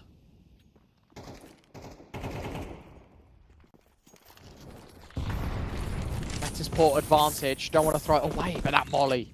HNS down to 11 points of health. A sour start. Metisport will be tasting, but hoping to find something sweeter. As mid now theirs, Odic don't put out much of a fight. And I will say one big difference I've noticed between these two is mid is fought for tooth and nail by Metasport when they're on the CT side, but also giving it very freely when they're on the T side. Odic not interested in trying to hold that space. Yeah, Woody will just be holding red room with the AWP pit. Isn't the worst solution. A smoke currently concealing his view. As Odic blind to the fact that B is probably the point of call here. Adam B, his position in red room could still be impactful, but Woody appears to be leaving it B, at least for the moment. That's such an important gunfight to win, because if it's lost, there's an imposter in the back lines for Odic, as Matios very lucky to be alive there on that jiggle. The shadow advantage does occasionally have its perks, as Matios and Jaquinho blow for blow. 90 furthers it, but Nilo in from cave. The perfect backstab. Adam B as well activating, leaving Woody to do a lot on his own here. Will he be able to survive the ordeal, let alone extend an advantage?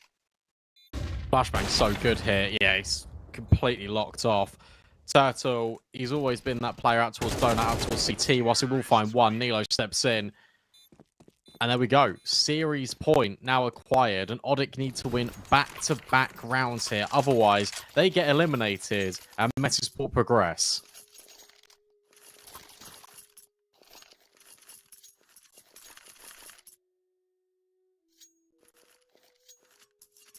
What do you reckon, Ryan? Is this it? It has to be. It has to be. Metasport 2 chances at T side. We know how strong they can be. We know how good they acted in that first. Well played in the mid rounds. You got to think Odic. What was the halftime score? 8-4. 8-4. Fumbled a 10-6 scenario. Yeah, exactly. Yeah. And 10-5 at one point. And now they have to fight for 2 rounds to stay in the game. Not even to win it. Not to close the show. This is merely just to keep it going. And Adam B starts things off in the worst possible way. For Odic, Woody just runs out blind with his AWP. Just right into the heart of middle. And Nilo waits patiently for his chance to strike. 5 on 3. It is it. That is all Metasport need. 3 more frags and the show will be over. Odic gonna fight tooth and nail, of course, to avoid that eventuality, but it seems almost set in stone at this stage.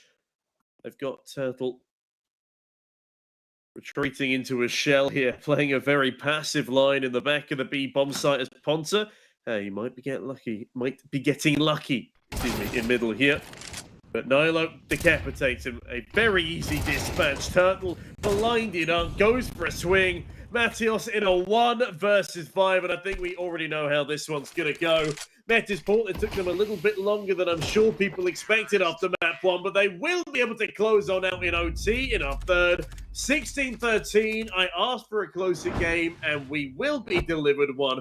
What a way for the Swedes to take themselves through to the quarterfinals. Fair play to them, to be fair, because you're right, they were down a lot of rounds, and it felt like Odic could have had a few more in that first half. But no, they were resilient, they battled back, and Odic, it feels like they just ran out of steam.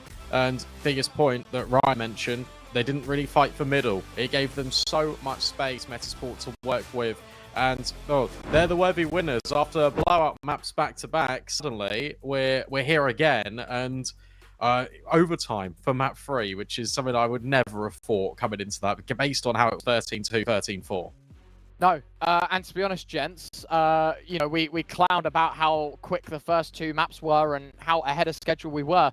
That's basically brought us right back up on time. So for us to go and get lunch, for you guys too as well, I'm going to throw this one to a break. When we are back, 3 handsome faces join you once more for our second game of today. Don't go too far. We're back after the break. We'll see you in a moment.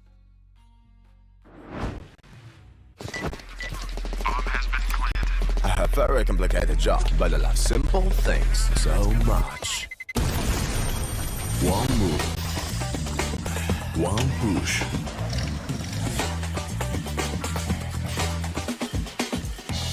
One touch.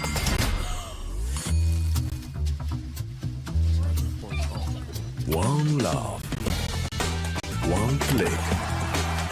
One XBet. You look into your inventory and there's only...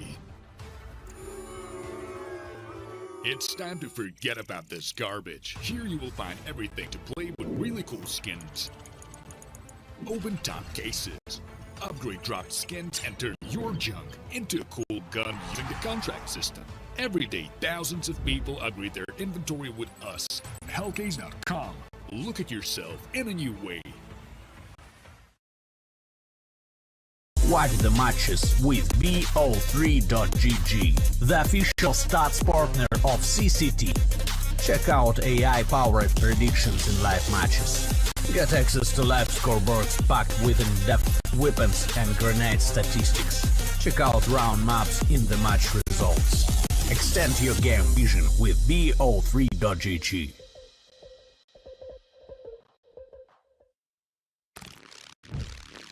Will, what are you doing? Exhibit. What do you think? I'm a paperclip?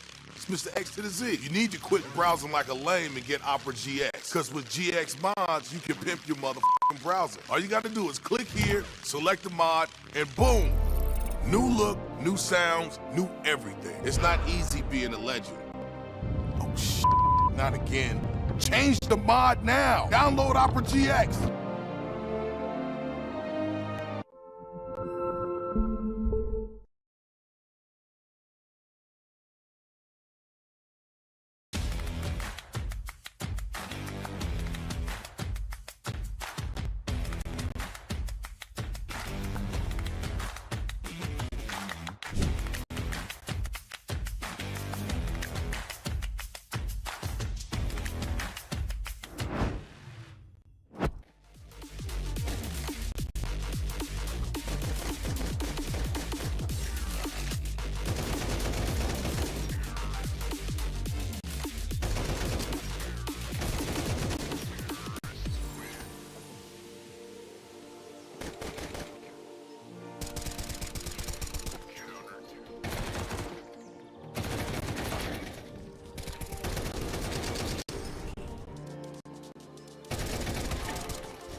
A very complicated job, but I love simple things so much.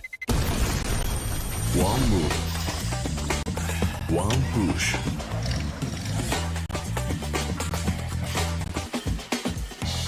One touch.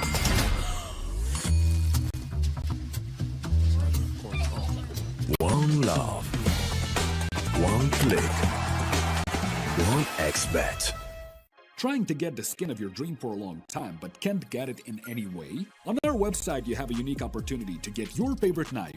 Users on our site can hand out skins themselves, and participants need to fulfill some simple conditions. For example, watch a video or buy a case on our website. After that, you automatically become a member of the distribution. Go to the user giveaways tab and do what you like. Hellcase.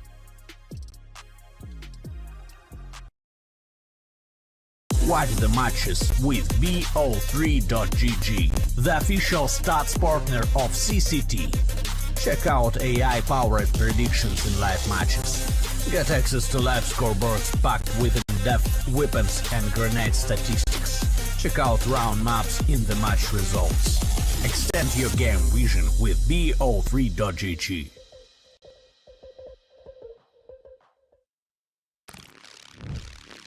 Yo, what are you doing? Exhibit. What do you think? I'm a paperclip? It's Mr. X to the Z. You need to quit browsing like a lame and get Opera GX. Because with GX mods, you can pimp your motherfucking browser. All you gotta do is click here, select the mod, and boom! New look, new sounds, new everything. It's not easy being a legend. Oh, shit. Not again. Change the mod now. Download Opera GX.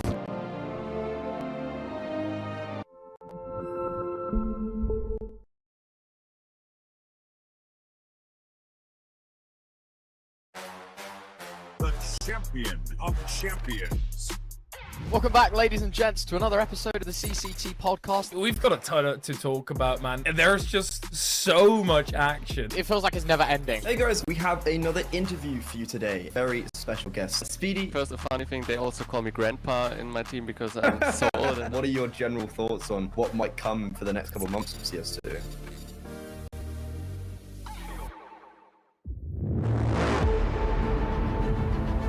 The hunger for glory feeds the desire, the courage to look for a challenge, to feed your ambitions.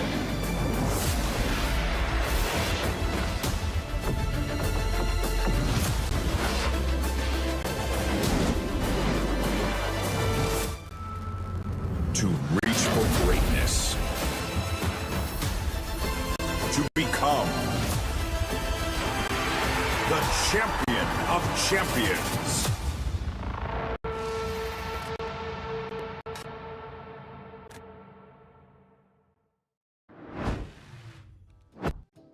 Good afternoon, everyone. Welcome back to the CCT channel. Quick break, and then we're into our second game of today, joined by the same two handsome faces as before. The first and last time, I will say that, to be honest with you.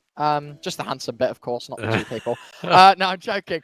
Gents, how are we doing? Obviously, next matchup is a pretty big one. We know the stakes. We just saw the Audit guys get eliminated from this tournament simply by losing 1BO3. That's how the playoff works. We've now got Alternate Attacks taking on Forza. And of course, it's a different game, expecting quite the different result, but by the looks of things, hopefully the same amounts of fun. I mean, we are looking at a different team right now for Alternate Attacks. So they've just lost a player and have brought Panics back on in. And I feel like that has to be the talking point of our pre-game here. It was a little bit unexpected. Alternate Attacks has put out a statement saying, oh, we've lost our player effective immediately. I am, of course, talking about Slacks from this Alternate Attacks lineup. And I think it was a little bit unexpected. Yes, they were on a downwards trajectory as of late, but I don't think a roster change was necessarily on the cards, but it's been roster mania recently, so who the hell am I to talk, Brandon? Yeah, no, exactly that. Let's take a look if we can at the brackets that we're working with, because it's important to kind of give context to what's going on. As we just saw, yeah, Metasport 2-1 Odic. Now, Forza versus Alternate Attacks. Forza also going through changes, and take a look at that Forza roster first, I think, because there's one name I want to talk about the most here in Forza, and that's the new addition. Obviously, Forza, if you're a little bit unfamiliar with what's going on, they've changed quite a lot. Krad, Tinir, Result, Shalfi remain after Krad gets brought back from the bench. And Gokushima has been brought over. And he has been absolutely incredible ever since he's been introduced into this roster. Interesting that it's listed as Stinix, the coach. Definitely can tell you he's not coaching. But yeah, Gokushima, I think that is the massive talking point for me here, Ryan. Yeah, look, this guy's got potential. You know, as you say, he's 23 years old. He's been on this roster for less than half a month. I think this is like his 15th day in Forza, at least from announcement to now. And he's an unbelievable force to be reckoned with. A very, very talented individual. Obviously, this isn't his first rodeo. We saw him on Wu-Tang and Hotu, right? I think he played on Hotu for a bit. Obviously, he's not the only name that I want to talk about here, though, Brandon. As much as I want to give him the limelight, Result as an individual, a stunning performance from him. Past 3 months with a 1.15 rating. Shalfi's also really stepped up. As you mentioned, Krad, the turnaround he's had, obviously being on the bench and, you know, not really looking destined for anywhere after the entropic phase that he had. Comes into this Forza lineup. Sure, been in and out a little bit, but now that he's back, he's also having a great time. Tinir as well, a very, very quiet individual, but I think when you've got the likes of Gokushima, when you've got the likes of Krad, Shalfi, Result, you know, having a fifth man that is all firepower, you're going to have a bit of a role clash. Tinir happy to take a bit of a step back to allow the team to take a step forward. And that's what I love about this new Forza side. I'm excited to see what they've got for us today, and I want to see if this is going to be a step forward in their playoff run. Tom, speaking of steps back, as you mentioned, the roster mania continues, and the team on the other side of the coin today, Alternate Attacks, also hit by trouble. As much as I'm still trying to adapt to a post-Jerry Forza, I reckon it's going to take me a while to adapt to Panic's being back on the server here for Alternate Attacks. We've still got the rest of the core here. We've still got the same coach and Zen.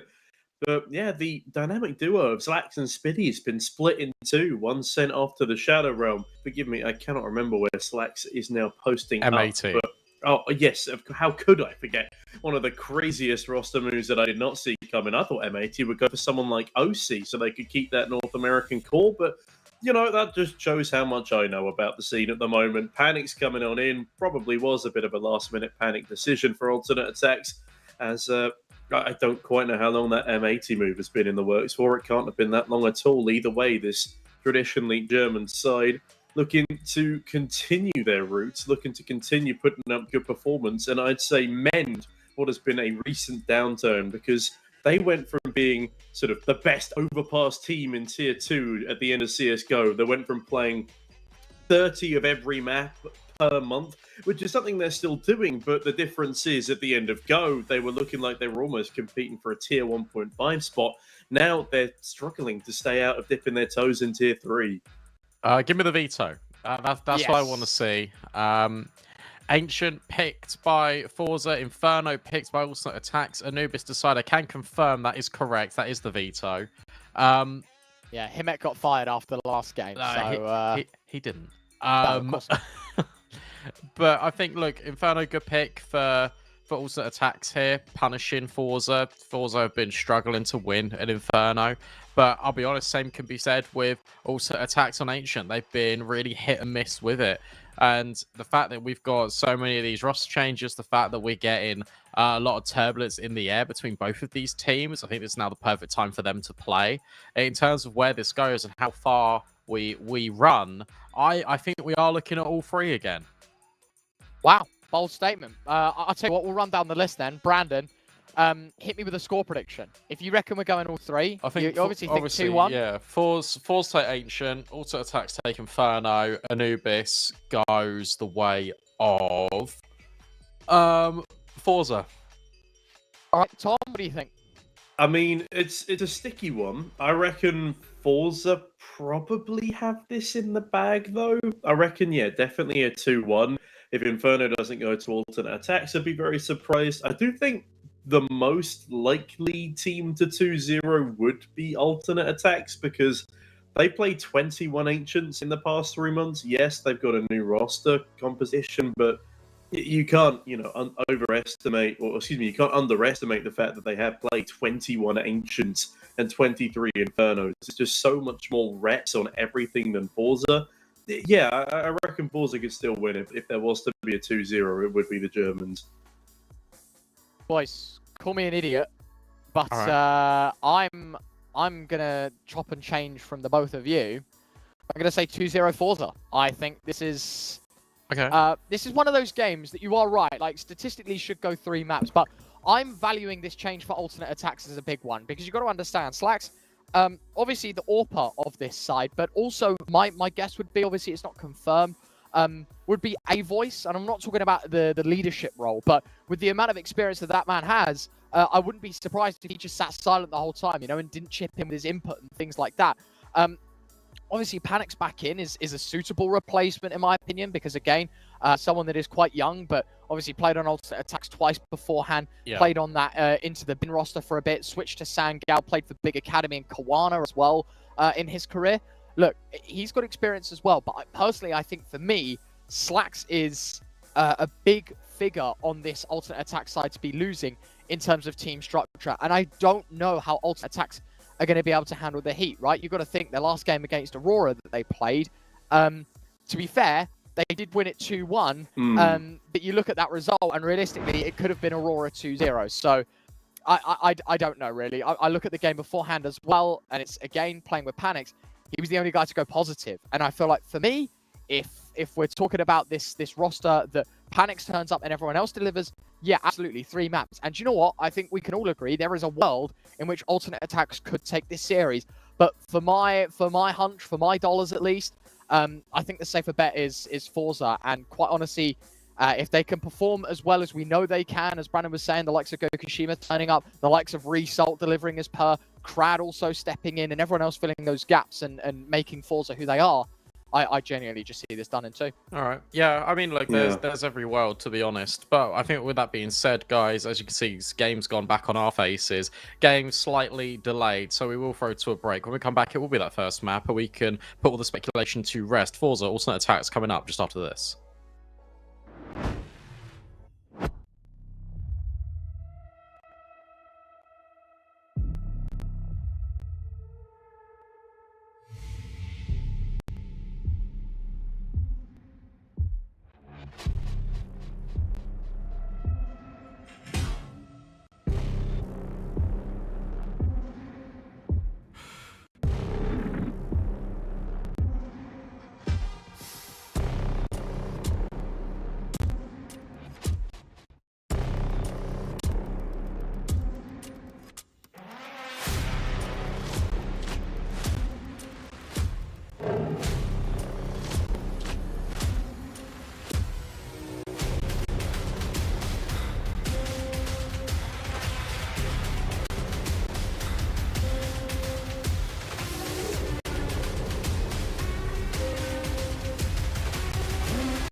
bickering over players connected, game live. Alternate Attacks Forza are second round of 16 game odds over at 1xbet, favouring that Forza side. But to be honest, it's not the one-sided affair that most would think. Alternate Attacks, even with a change, still in with a chance. The CT side of Ancient is where they'll start, and Forza kickstart their campaign on their pick to see if they can take this map home.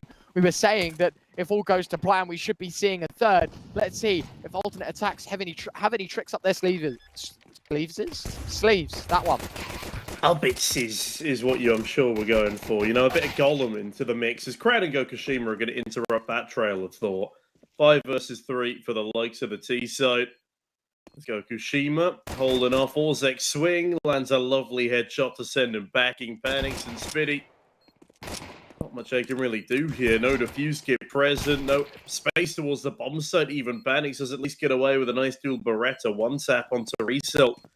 But yeah, the story of recent times for Alternate Attacks have been Panics playing consistently very well. For the 2 games at least he's been a part of this lineup for. The rest of the squad a little bit more inconsistent. Let's see if they can rise up to the challenge set by the newbie on the squad today. Yeah, very decent pistol as well. From Forza, just setting the tempo early. Spawns looked really decent for Alternate Attacks out B. But unfortunately for them, just couldn't really get the job done. Very dominant round coming out of Forza, like keeping 3 alive. Like it felt very comfy. Didn't really feel like there was too much of a say in there outside of Panics, as you mentioned. And interestingly enough, Alternate Attacks are actually going to force buy into this. I mean, we don't really see too much on the CT side anymore, especially after losing the pistol round. But I have to see how it plays out. Maybe it's something that Forza aren't necessarily anticipating. Good space towards Cave. Great molly as well is going to push Freeze back. And that leaves Orzek all alone temporarily on this bomb site. But Spiddy's walked in with the support. Suddenly, these kills are all coming up in favour of the CT side. Yeah, this is scary because now Shalfie gets one back, but it's still a man disadvantage that they're going to have to try and turn around. Orzek's still on the site with his 5-7. That FAMAS was kicking towards long. Panics on the scout and perks. Another 5-7. Incendiary at the feet of the 3. Got to be careful. But he does slip away. Panics as well fighting Shalfie. 2v4. Gokushima and Crad now got to pick up the pieces between them. Both players low, but a good start for the Rifleman. Yeah, Orzek, a nice conversion onto Gokushima there. As Crad left in a 1 versus 3, and something tells me this is probably not going to be a second round for Forza. Edging his way through in towards Cave, the FAMAS holds him down on perks, or at least was for a moment. As Orzek sitting patiently for this cross. Brad will dispatch of the first of 3, but Perks strikes back. And so, no panics at the disco just yet. Awesome. I was going to say, that's probably something that Forza weren't ready for, hoping to just run into pistols. Well, they ran into 1, but then they also ran into a FAMAS and an MP9. Very cool to see from Alternate Attacks. It pays off, and now Forza are on the other end of things. They're going to have to force buy in. Scout AK, they're the premium weapons to try and make this work, and they are looking potentially to go straight out mid. That smoke will impede their progress, and early on, take a look at Freeze's position. They have middle, they have shelf. Fours have nothing. They are restricted to A main. Yeah, to be honest, when you start so many with the plan of taking mid or A, you don't really have much choice. Resetting B is quite difficult, especially when Shalfie's so blocked out of all of that knowledge. You don't know if they're going to be close towards the double door or if they're going to push into shelf. A's really your only choice. For Forza, 1 smoke, 2 flashbangs is nowhere near enough utility to use it. So you can see the reclear happening as Result checks out what's in front of him. Flashbang a little too deep, and Freeze commits to the fight. Unfortunately, falls victim to the only AK. Yeah, there is still a FAMAS overwatching top middle, but their 1 smoke has been expended to block him off. And now with full mid control, Forza have a little bit more wriggle room to go with. They just got to win a couple of long-range duels, and Perks looks to give them up the first one. Result spots him on the jiggle. Shalfie swings on in, sees that there are, in fact, 2 in Donut. And Shalfie even gets away with a frag. Spitty does damage, but can't convert the kill. A certainly under pressure here. Result even survives that FAMAS spray as Shelby does so much. Orzek doubles up in the meantime on the MP9, but can't find anything further. A 1v3 for Panics, and this is a very back and forth affair to start with. I think you got to save this. If you're the AK, especially being tagged by the scout, you've got to get out of there. Like, there's no need for you to throw away this AK. And this is now worst case scenario for alternate attacks. Sure, they forced in, they won the round, but they've immediately lost the follow-up. Their money is on the brink, and they'll have to keep going and going and going, digging deeper into their pockets. And this gets really awkward because Forza win a couple in a row, they break the economy. They also get a stranglehold back on the lead. It's so much easier to earn money here on the attack, and Panics just scrambling, holding on to the AK. As I say, a real sloppy start for both, right? You've got to understand, Forza, after winning the pistol, lose the force buy, and then throw the same hatred right back at alternate attacks into round three, I should say, where Forza are able to pick up the pace. I did say, and I did mention, the utility very poor, but to be honest, that only falls even further in favor of alternate attacks and still walk away from this round second best. CT side, of course, going to choose to force buy, dishing out the wealth. Perks combine M4, chucks over the AK to Panics, and they go again, hoping for the best. But I think, you know, when you give Forza a second chance like that, there's no real way that this T side should crumble. The alternate attacks indeed have a tall order ahead of them. Shadow spotted there of Orzek running towards Result. He knows where he is. There's time with him behind that smoke at the moment. There's 5 players for Forza stacked up towards this B-bomb site. They've made their intentions clear, at least for the moment. Brad just ensuring nobody gets prickly towards middle. Instead, look at the K player forced all the way back. Orzek realizes that hanging around is probably not the best idea up against this strong an opposition. As alternate attacks hold on to B for now. They've not held on to all that much utility outside of those crucial 2 smokes. Freeze takes damage early doors. As the jostle for mid, now supported by Shelfie. However, fight in. That molly has pushed them forward, and Orzek actually gets the best of Result. Shelfie aware there could be another player here, but it's Tinir that's taking the space. Panics now with his saved AK. Needs to make it work. We'll go off the flashbang, but a little bit late. And Tinir crowd able to completely clean things up. Perks, last player standing yet again, forced into another one of these saves. Brandon, you mentioned that flash and Panics wanting to play off the back of it. I feel like the flash should have got Tinir, but didn't. And that's not Panics' fault at all. Like, he just calls for the flashbang. Yeah. He's like, throw it, I'll play the contact, let's go. But he didn't swing immediately though. I feel like if he had a cave player as well, right? I feel like he should have just gone. Yeah, I don't know. I think it's very difficult because as the only like hero rifle on the B site, I think you've got to put your life before anyone else's, right? And so for him, it's like, if I delay the swing a little bit, I'm hoping my cave player maybe takes first contact, or I'm hoping that the rifle on site commits to the fight so I can get the jump on him. You know, maybe he's blind, he starts spamming away thinking I'm going to instantly swing and then be able to take the fight afterwards. Don't quite know what the comms were like in that round, but alternate attacks just, yeah, unfortunate, couldn't pick that one up. A bit of a teamwork issue that has cost them maybe a bit more damage towards that B side. But you did mention one thing, Brandon, and that is the economy here for this T side. We're seeing, Tom, it's already getting built up. Alternate attacks with 1 save gun, the rest with USPs. This is a real chance for Forza to start building up those bank accounts. Yeah, I mean, they've got a massive player advantage, a weaponry advantage. There's Result looking to take a bit of ground early doors. Could even remove that rifle before it even gets to kick in on the CT side. But whilst we have a bit of a weaker buy going on here, what do we reckon that the skill ceiling is for this new Forza squad? Because I feel like the skill ceiling of old Forza was massive. Jerry was a great IGL. He was able to single-handedly coach so many young players into a near tier 1 caliber position. There's always the majors where Forza fell a little bit flat, but they were at least still able to qualify them towards the end. Like, what's the new skill ceiling for this Forza in a Jerry-less world? Look, I feel like you've got very good young players here, but I feel like you are still missing that leader. I think it's Shalfie that's actually moved over to the in-game leading duties, which I think is actually a very big waste of potential. I feel like Shalfie was one of the guys that we talked about and got really excited about coming into every single Forza game. So I feel like you are still missing that little bit of experience, but there's a lot of potential for these individuals to do something special in the scene. Yeah, I kind of echo that.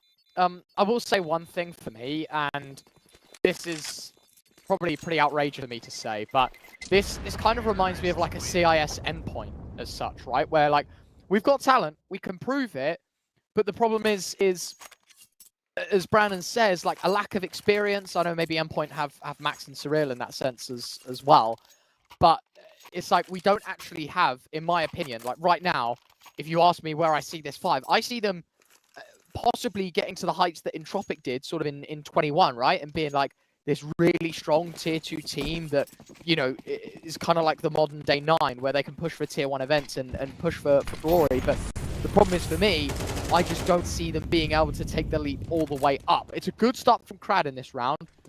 It's a conversation we'll have throughout today, no doubt about it. But just to focus back in on this round, because it is an important one, and it's a quick one, as you say, Brandon, because the kill in Donut is meaningless to this 8 push. Perks playing it well. Perks plays that very well and even gets away with a dastardly double, but it's Result to find a smoke kill and plant the bomb firmly down. We go Kashima's assistant. Hold on a minute. Another smoke push coming through here. Panic's great frag. Tina caught off guard. That lays it all down to Result. Sitting alone in Donut. Orzek will not be blinded. Instead, he will be helpful. Oh, Result. The timing's just lost him this round. He has no idea Result is there. He's so blind from his own flash that Orzek is able to slip in the backline and will steal away that defuse. That looked like such a convincing round for Forza. But a smoke kill comes on out and a great timing hit by Orzek. Alternate attacks. They finally bite themselves down on a second round. And a reprieve from what looked to be a pretty dastardly streak from Forza. Damn, that's really awkward. That's really, really awkward. Flashbangs, got to be said, were perfect in that fight. Like the fact that you've got alternate attacks being able to come through these smokes and cause disruption, because that immediately is what offsets the donut play in the first instance. That allows that opportunity to even come into fashion. So you got to give a lot of credit for alternate attacks being able to hold their utility, and that's obviously off the back of Forza running a very fast round. Shalfie might have Spiddy, should have Spiddy, and will collect him. And the AWP can't immediately trade. Wow. And meanwhile, the fight out Shelf's also borne out by Resol. 2-player advantage here. It's a massive, massive error. We'll loop back to that. Remind me in a second. Shalfie's going to get caught out just trying to show possession to Cave. Freeze is taken towards the plat position, but the problem is so many resources have been burnt towards B. That's 3 bodies. Forza know that A is going to be weak, so they hit it and hard and fast. Perk's going to get caught in Donut as well. Lots of damage to a lot of these players. But the problem is the numbers game still very much favoring that T side. I feel like Perks might have made this doable, though. There's a little bit of, well, tiny bit of util left on alternate attacks. They've got that crucial flashbang and a Molotov, and they've proven that they are not averse to swinging through a smoke. Now, Freeze does exactly that. Tina will fall. They don't have crowds on the site itself, though, and if they'd have been able to suss out his position, the round definitely still doable. But in the meantime, Crad spams down Perks, and what could have been now a far cry as Panics then spiraling in towards CT spawn. He will not be pressured. He will at least be allowed to save this AWP uncontested. Forza just continue to build up that round count, and they might even be snatching this AWP away. Panic's toyed with and does hold his line, but goes down to the bomb explosion. So still no AWP save, and Forza continue to win out on this economy game. But reminder, Ryan, about our little start of the round there. Look, all I'm saying is, and Brandon, you probably would have noticed, well, everyone should have noticed this really, is notice how the ramp player takes the fight, Speedy gets flashed in, takes the engagement, and the cave player is just like, it's like you can't hear the comm that they're pushing ramp. And so instead of it being one player swinging from cave, one player swinging from ramp, and then playing off one another, it's just 2 1v1s taken and 2 1v1s lost. Yeah, no, you're absolutely right. It's just, it's baffling. Look, the fact that you're allowing all of that opportunity to allow Force back in the round. After you've worked so hard as well in the first place, right? After you've worked a ridiculous amount to put yourself in that position anyway, it's kind of frustrating, to be honest, when you take a look at things. But with that being said, now Forza are back in the driving seat. They've got even more opportunities. It's just pistols. They're going to be cleaned up. I mean, what more can you say, really? I mean, it's wasted opportunities for offset attacks. Well, Orzek manages to seize on that opportunity, and hold on, Brandon, I think you might have underestimated the Deagles. That is the first mistake of any CCT caster. Never underestimate the Deagles. But Gokushima catches Freeze off guard as soon as he upgrades to a rifle. That was the worst mistake he could have made. Playing with a little less confidence on the swing, as Orzek now in a 1 versus 2. Not outside their own's a possibility again, but would require a 10-second stick. Smoke, will it be deployed? Does he try and go for the ninja? Again, it's a possibility, but Tina and Gokushima look to have gotten this one walled off. And Gokushima, I realise now it was the Wu-Tang Clan that I saw him in. A very talented youngster. Not about to let a pesky Orzek slip on by him, and so with that, the bomb will be going off, and that's 6 on the board to Forza, and that is a really impressive T-side, especially given the 2 T-sides that we witnessed in the previous map.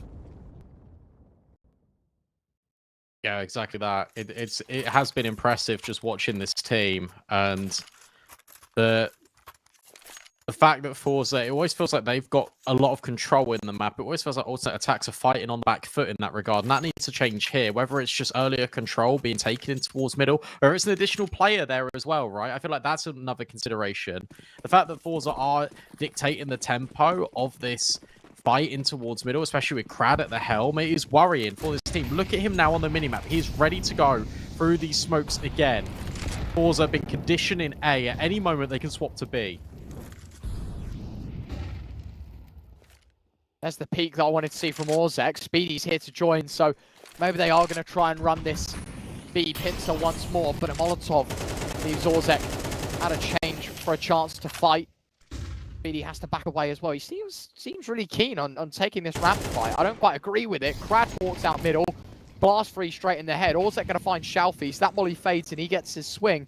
Problem is, while all of this is going down toward B, the drama is towards A. Crad's in donor, 2 players out main. Someone's going to have to go play fetch for the bomb, but it's another site taken by the hands of Forza. Yeah, Panics and Orzek left in a difficult position here as Panics peeks on in, but it's Tina hiding patiently behind the box. A tiny sliver of elbow peeking on out there, but it's not going to be spotted. Instead, a boost will come over. Now the barrel might well be spotted of Panics if he's not incredibly careful. Yep, there it is. Tina starts the spray. Alternate attacks realise that they've probably been rumbled, and I don't like Panic staying around for so long here. I mean, he went down to the bomb last time as he tried to hold on to that all. Realizes that, hey, this is no longer worth it. It does indeed start to slither away. This is great from Forza. I say, but a 7-5 half on your T side is pretty industry standard right now, pretty impressive. They're definitely in a position to expand on this because, again, alternate attacks flatlining. It's been incredibly dominant here from Forza. This A bomb site has been a real moment of weakness. And how many saves have we seen? How many times have alternate attacks not put it in a position where they could even have a go at the retake? I feel like that's another consideration here that we're seeing. It's just the fact that Forza are so dominant in the mid rounds to the point where there's never even an option to go for this. If you're also attached, you have to save. You have to take a pause because something has to change. It has to really begin now.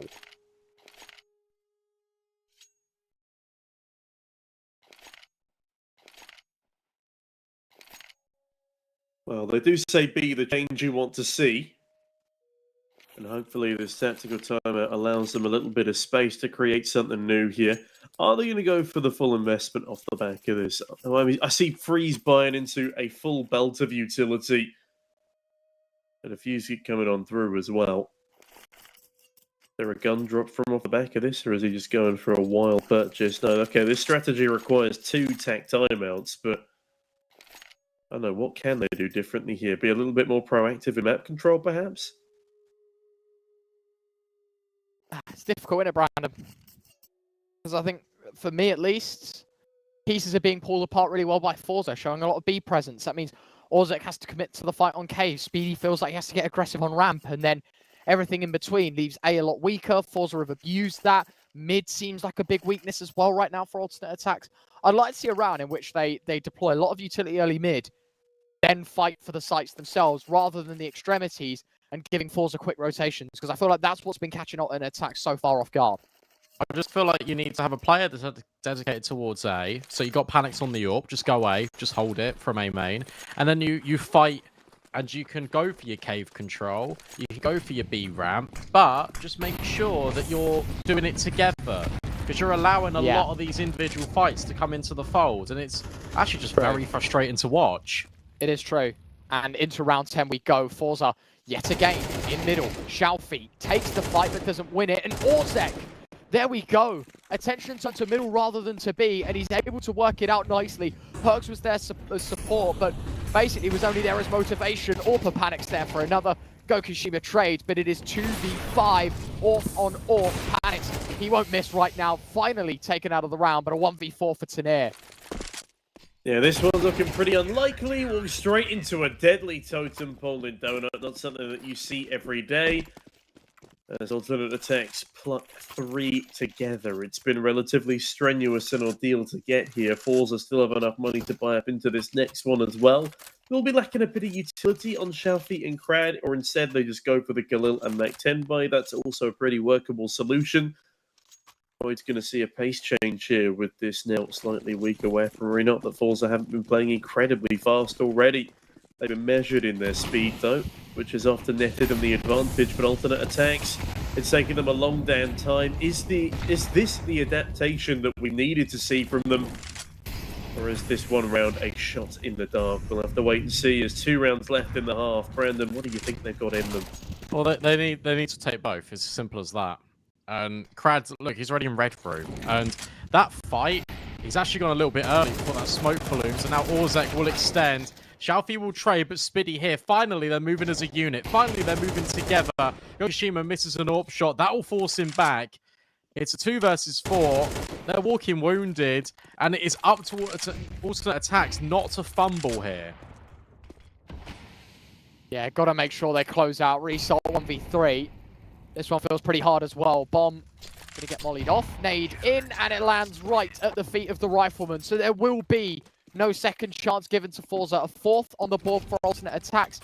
And personally, I think that's echoed through to a 5th, because the money for this T side, not great. And I feel like better late than never, but alternate attacks have found their groove.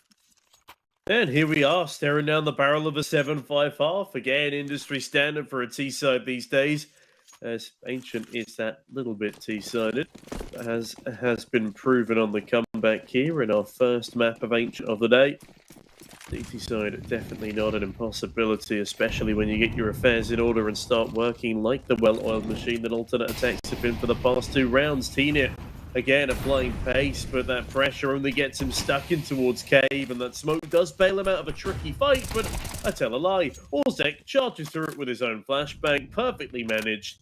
And although it was a little bit of a risky endeavour, it nets in that opening advantage. And it is just, for the most part, pistols that they're going to be up against, and at range at that.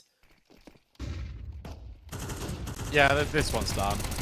Great flashbangs again, it's got to be said. That has been the one consistent theme out of alternate attack. Sure, it's taken them a little bit longer to warm up into things, but the utility has always been there. 7-5, you definitely take that considering the situation that it was in. And you grab a pistol and you're firmly back in contention. You're finally back on your way.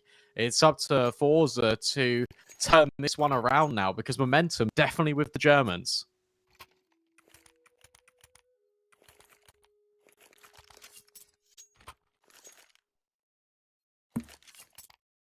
Yeah, as always, we've stacked ourselves up for an important pistol round here. And Forza continue to dictate the pace, or alternate attacks going to have their say. Tech pause. Oh, we love a good tech pause. What can we say? It is an absolute CCT certified classic. Although we did have a bit of a disagreement over the server location before the game, I believe. So might well have something to do with ping. Problem is, mate, if you don't write minus and then the server in the FACEIT lobby, then you're doing it wrong, right? Yeah, alternate attacks forgot to put minus Moscow because they forgot it was an option. That's the kicker. Oh, really? Yeah, they've added Moscow servers on FACEIT now. Oh, yeah, of course they have. Do we use FACEIT for this? I don't know. We I think we do. Yeah. I'll say the problem with Europe is it's so bloody massive, and despite Russia being in like 2, almost 3 continents, it's still classed as Europe when it comes to CS, you know? It'd be cool if you had a CIS RMR. Did we have them back in the day? We did. I casted one of them. Back in 2020, yes, we you're had right. CIS, Starladder. we had Starladder, Epic League. That one was a mess. I mean, what? But it is quite cool when we see Eastern Russian teams playing in Asian events as well. Because, again, you forget how big Russia is, but you could be playing on like Japanese and Chinese servers all the way over in the Far East, and that's exactly what's been happening on a couple of occasions. In fact, I think we might even have had some Russian teams in that Asian RMR for the more recent Blast Major. Like Davcost playing in the Middle Eastern qualies. I remember that happened for Rio, the one just gone. Anyway, round 13. Brandon, talk to me, man. Pistol round. We know how important it is. Force the CT side. Julie set up, ready for success. Oh, never mind. Immediately dealt with. Perk says, no, Spiddy. The Dual Berettas, they should have got that kill. Shalfie now on the edge. All the rotations are here. The bomb's dropped. It's confirmed. It will be A, or will it? Because take a look at B. Orzex walked his way over, and therefore the bomb is going to reroute its way forward. This is great. Oh, dink for freeze. Good damage. Keep it going, though. Problem is, there's bodies on the site they need to deal with. There's your first. That should be your second. And Freeze, 3 kills for himself in this round. But to be honest, he's the man that has had all the impact here. And he keeps on selling this play on A. He might even find the last. And he does 4. What a round from Freeze. Pistol Merchant gives alternate attack 6. And puts Forza on the back foot to the point where that lead that they'd worked so hard to bring up in the first half on their T side will now mean nothing heading into the first gun by. Yeah, just a quick side note. That is the, I think, 3rd team kill we've seen from that position today. Somebody's clearly got a vendetta with alternate attacks. Now within 1 round of equalising. This looks surefire. There is no investment on Forza. That's a P2000, not a P250. Says no util either, no rogue flashbang to try and pull out something fancy. They want all the shekels they can accumulate going into this equalised scoreline. And yeah, I'm excited to see what Forza can bring to the table on a rifled CT side. We've got a couple of heavy hitters in their line at the moment, and it does look at least like everybody is showing up to the fragging tally, which is nice. And can't quite be said about Spiddy on alternate attacks at the moment. This gets dangerous, though, because I know we're only just in this second half, but with the amount of momentum and the traction that alternate attacks have got, if they win Ancient, I think they're destined for Inferno. I don't think Forza got a chance on that map. So, they're very quickly, this game could be going the other way. And alternate attacks, it is in their hands. It is up to Forza to prove us wrong. Look at this buy as well. You're not going to have the AWP. You're going to have a FAMAS. Everyone else on an M4, but the util is incredibly light. You are right. I did say if there was to be a 2-0, it would be alternate attacks for this exact reason. I just feel like their Inferno's too strong for Forza. And they also do have the reps here on Ancient. All I'm saying is, I was out there when I said 2-0 Forza. Twitch chat probably did flame me for it. And you know what? I'll take it. Because what's the fun in making predictions if you can't have a bit of a wild one out there? I remember most recently it was like the Thunderpick World Championships. Oh yeah. And I was like, it was like heroic Big, right? And everyone was like, oh, Big are winning this. They were the favourites. Like, it was clear as day that Big were going to win it out, or at least odds-wise. And I was like, heroic are winning this in 2. And then the whole of Twitch chat proceeded to hate me for it. What happened? Heroic won? I was like, it appears I am the intelligent one. Nice start for Speedy in this round. Good spam with his Galil out towards top middle. Lots of nade damage done to Crad. Problem is, Tanir able to pick off the backpedaler. It was Speedy himself who gets caught out in transition from mid to B. And that gives a lot of info about this B. People were really sleeping. Well, first of all, on that B bomb side defense, that's a great couple of frames coming on through. Gokushima finally able to trade. Yeah, people were sleeping on that direct roll swap of Crizzen for Cadian on Heroic during Thunder Peak. And Sierra wasn't too shabby at all. Dupree, a 5-time major champion. And Big are the biggest perennial chokers in the world. Yeah, I forgive my biases, but I thought Heroic was going to go 2-1 in that series there. I think it was 2-1 in the end, wasn't it? I don't think so. But yeah, Big fumbled the bag. And Heroic's nuke was one of the best nukes I've seen in a while. Bearing in mind, they had been together for 6 hours when they started that tournament.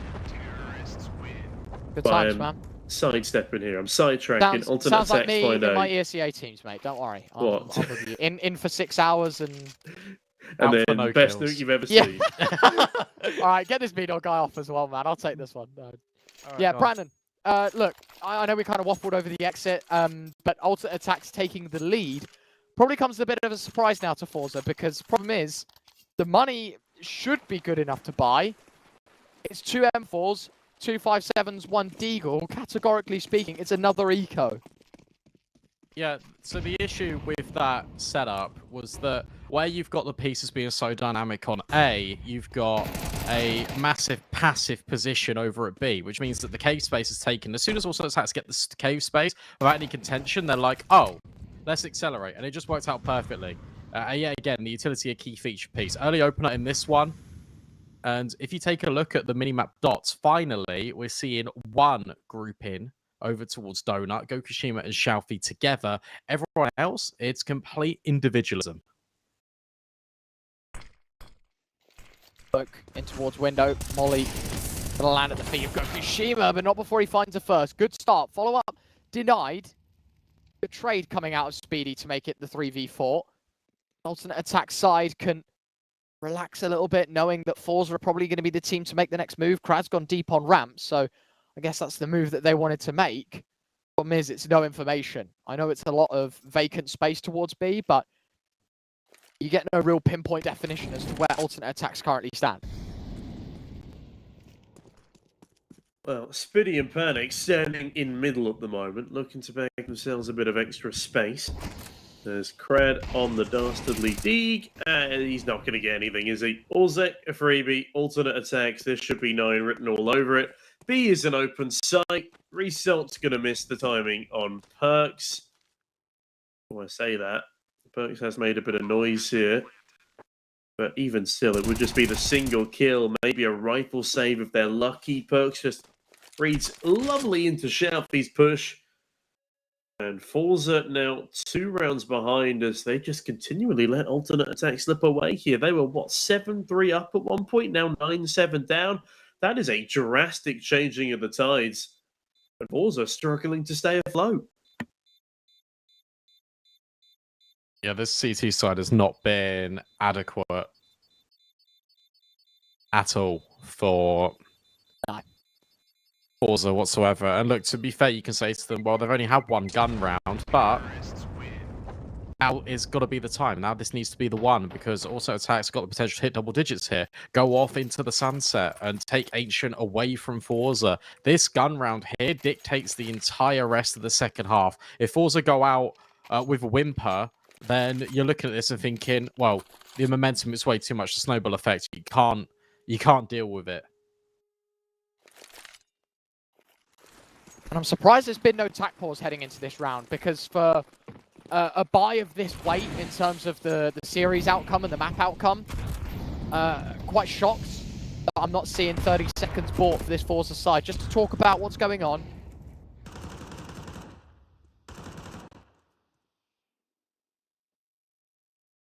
It's tricky. 3-man clear towards main. And I like this boost, by the way, that they've got assembled. I think it looks over the stack of boxes in A main. Lets you look towards the big box. Nobody home. Tanir, the only defender on the A site at least. And he finds himself default. Freeze. Charging up a flashbang, ready to lob it in, and he will throw it. It's a flash for Temple, so that allows the AWP to get on the angle. Now, it's about alternate attacks finding a way into this site based upon that gathering. Good flashbang from Tanir, going to force him back off, and a smoke to follow up. Means that push delayed even further. Yeah, Tanir does his job well here. With alternate attacks kept so at bay, they actually decide to leave A main, work it round in towards middle. Shalfie this time the next to be challenged. As Orzek has slipped past Krad, and Orzek gets the perfect timing, untraded to, well, I tell a lie, Gokushima peeking down the ramp. That's a lovely AWP Frank to be picking up, but middle has been lost. As chip damage done to Freeze, and now that's a lot more than chipping away. Freeze is walking wounded as the IGL does still slip the net. Decides that Red Room's not for him. Gokushima, terrible timing though. AWP now needs to defend against a charging swarm of 3 players. Just about gets away with his life, but then walks straight into Freeze anyway. Result, massive response, 2 kills to his name. Bomb will be planted by Spiddy, but Forza finally has some real estate in a round that they can fight with. Shalfie dispatches of the bomb planter, and Freeze left in a 1v3, likely wanting to save the AWP here. Tell you what, there's a lot of things to break down in this round. Immediate thoughts, though. Gokushima, fantastic entry path in. And what I mean by that is he gets spotted in cave, and he just takes the risk, and he runs ramp. And by making that space out towards ramp, he takes all the crosshairs in one direction, allows Shalfie to get in on the angle with Riso on the other. That is really smart from Forza. I thought alternate attacks had the right read as well. By having early presence over towards A, and they get themselves set up really close, I thought they were just going to pull the trigger, get the nades out, deploy it from the mouth of A main, and rush. Because in theory, that was a 1-on-4 on that bomb site, because Donut would have been smoked off. There would have been a molly on default. Instead, they mid-round it, they leave it really late, and sure, they get all the rotates away, but it still costs them. I feel like they went for the wrong decision there.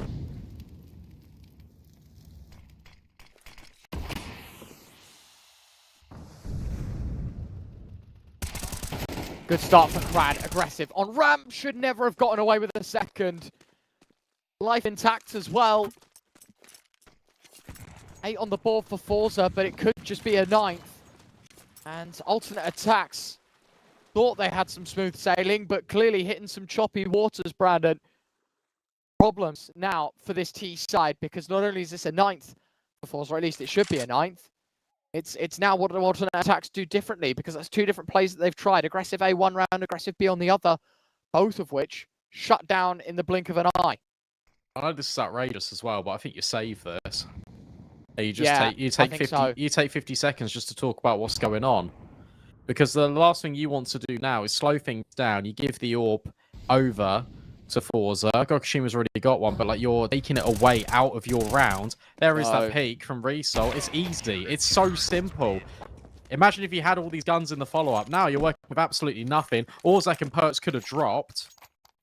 I guess I couldn't have with the money, but you get my point. There was definitely room. There was definitely room to work with there. It was Orzek and Freeze that were dead, so definitely. Yeah, just causing more problems than needs be there for the likes of alternate attacks. As Forza probably pretty happy with how that one rounded out, making sure nobody survives on this T side, and that actually causes alternate attacks to use up their last tactical pause, trying to talk things over, get their heads back in the game here. They go for a buy. That much is a given. They've got enough money to pull a pretty decent one together. Panics and Spiddy, maybe they go for Galil's back 10s. We've seen that before, but Forza in the meantime of everything you could possibly ask for, and indicative of just how successful that last round was. Forza bring 3 AKs into this next one as well. I would like to see maybe another defuse kit buy coming on through here, but otherwise Forza looking fantastic.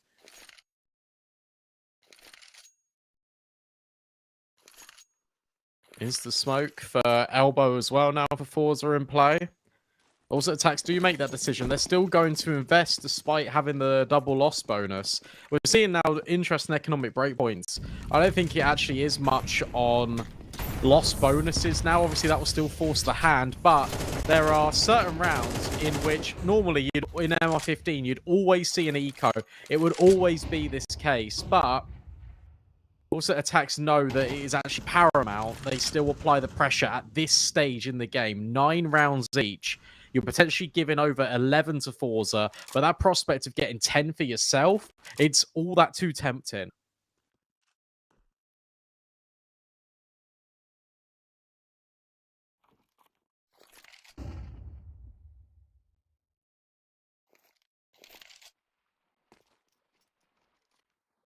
Very slow.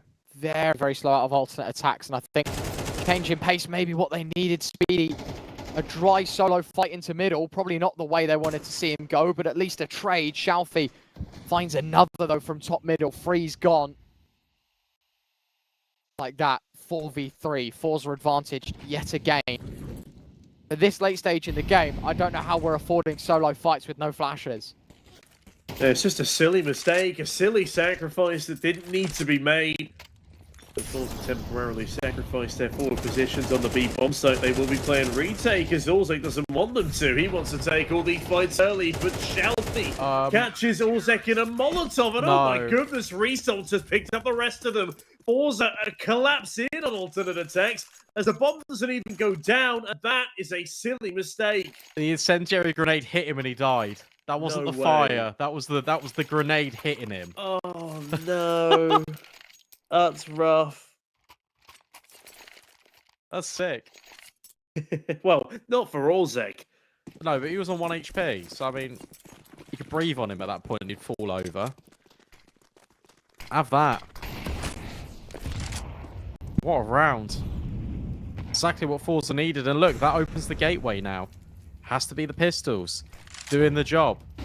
Flashbang for Result. He has a peek and he secures it. This is starting to feel a little bit more comfy, and where we had all these conversations about alternate attacks, even potentially closing out this map, it's been completely flipped on its head.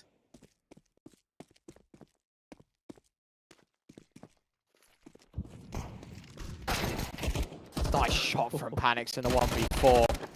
No more, they will say. Brilliantly taken care of for Forza, up to 11, buffer at 2. This is it for alternate attacks. No more timeouts, so the freeze time is all they get. Talk it through. Let's see it roll. Can they deliver on the upswing? Yeah, they've got a pretty menacing Forza to have to dispatch of. And as much as they've made some of these engagements close, it's all well and good until you get hit in the face by a hot canister as Orzek finds out the hard way. Otherwise, Forza starting to act like a well-cemented brick wall. Result a smoke towards the top of B ramp as he spots at least 3 players on that jump spot. Tina, in the meantime, dispatches a Spitty.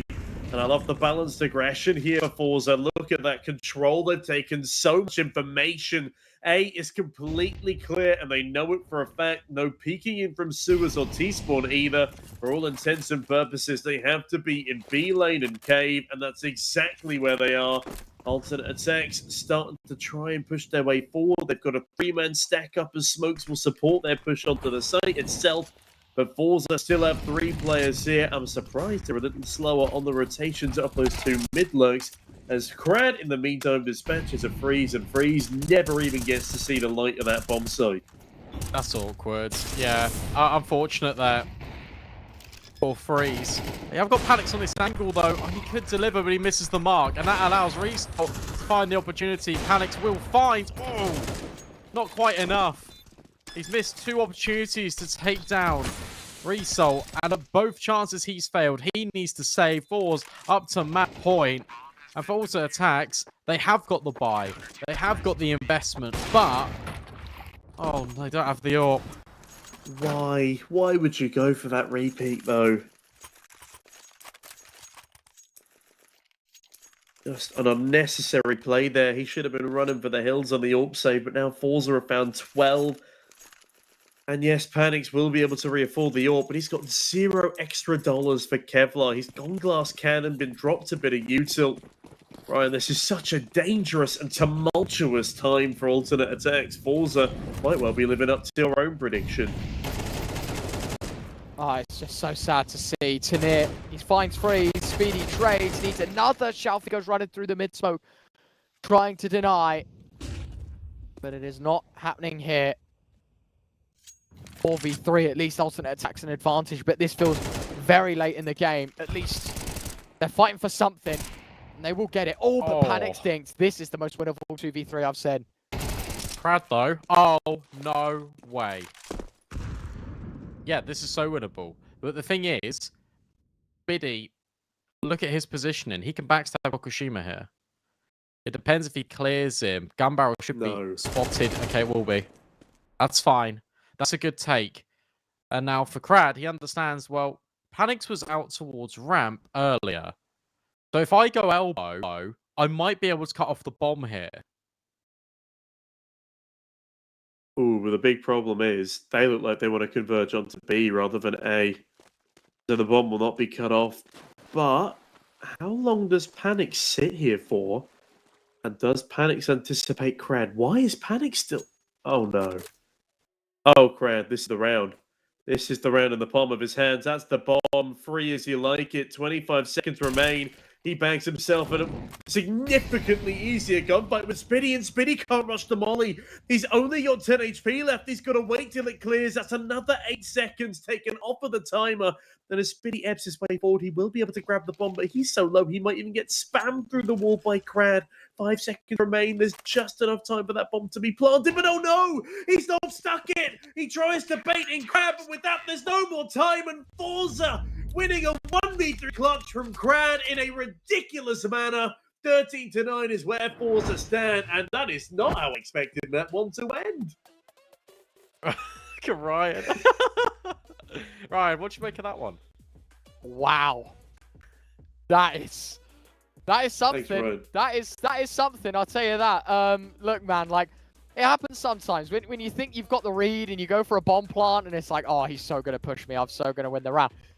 In that situation, 1v1, you just got to commit. Like, you either die planting the bomb to try and salvage a round, or you just lose the game because, you know, you're going to die in the post plant. You don't do that in the final round of the game, in my humble opinion, you know. But then again, I'm the commentator, you know. I'm not here playing the game, so I'm not in the TeamSpeak. I don't know what the con was like. But look, man, a really disappointing end for the alternate attacks guys, because I think we look back to how that game was, and it was like they were leading at one point. I think it was 9-8. They were leading the game, and they just lost 13-9. Really disappointing. But the nice thing is, Brandon, you were talking about it as well. We go to a break. When we're back, of course, it's Inferno next, right? It's that map that alternate attacks, I feel like, quite synonymous with their BO3 and their Veto. Yeah, no, for sure. And we're going to see how that plays out just after this short break. Wow.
Very complicated job, but I love simple things so much. One move. One push.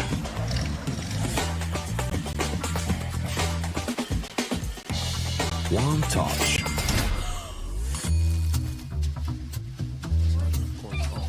One love. One click. One XBet. Are you sick of just opening cases? Join the events. At each event, you can find special cases from which tokens fall. Tokens are your ticket into a world of unique awards. For tokens, you can buy a skin, premium, or special balance. Try your luck in the skin generator. Also, you can leave your tokens at the token vault. And the more tokens you keep, the better skin you'll get. Add variety to opening cases with Hellcase.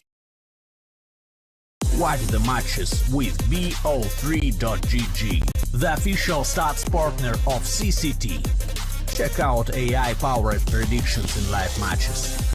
Get access to live scoreboards packed with in-depth weapons and grenade statistics.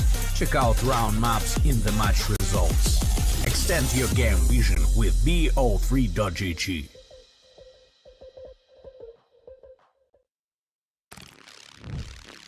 Yo, what are you doing?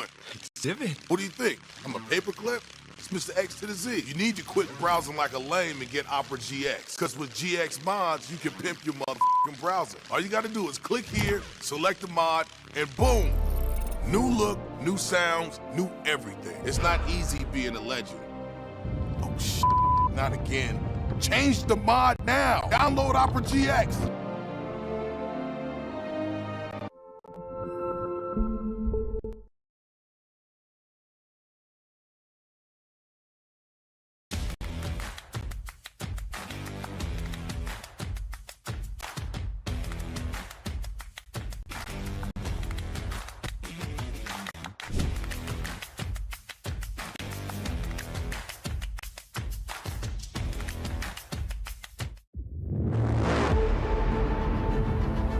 The hunger for glory feeds the desire, the courage to look for a challenge, to feed your ambitions.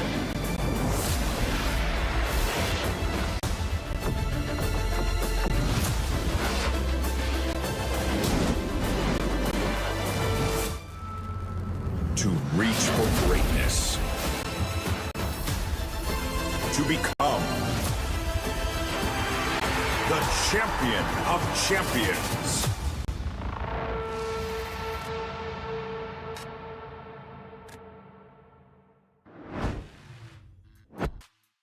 And then there were two, Brandon. I'm pretty zoomed in. Let me come back a little bit. There we go. And then there were two. It's just us here on the stream now. Man, look, a really disappointing end to the first map for Alternate Attacks because they had every ample opportunity to get the job done.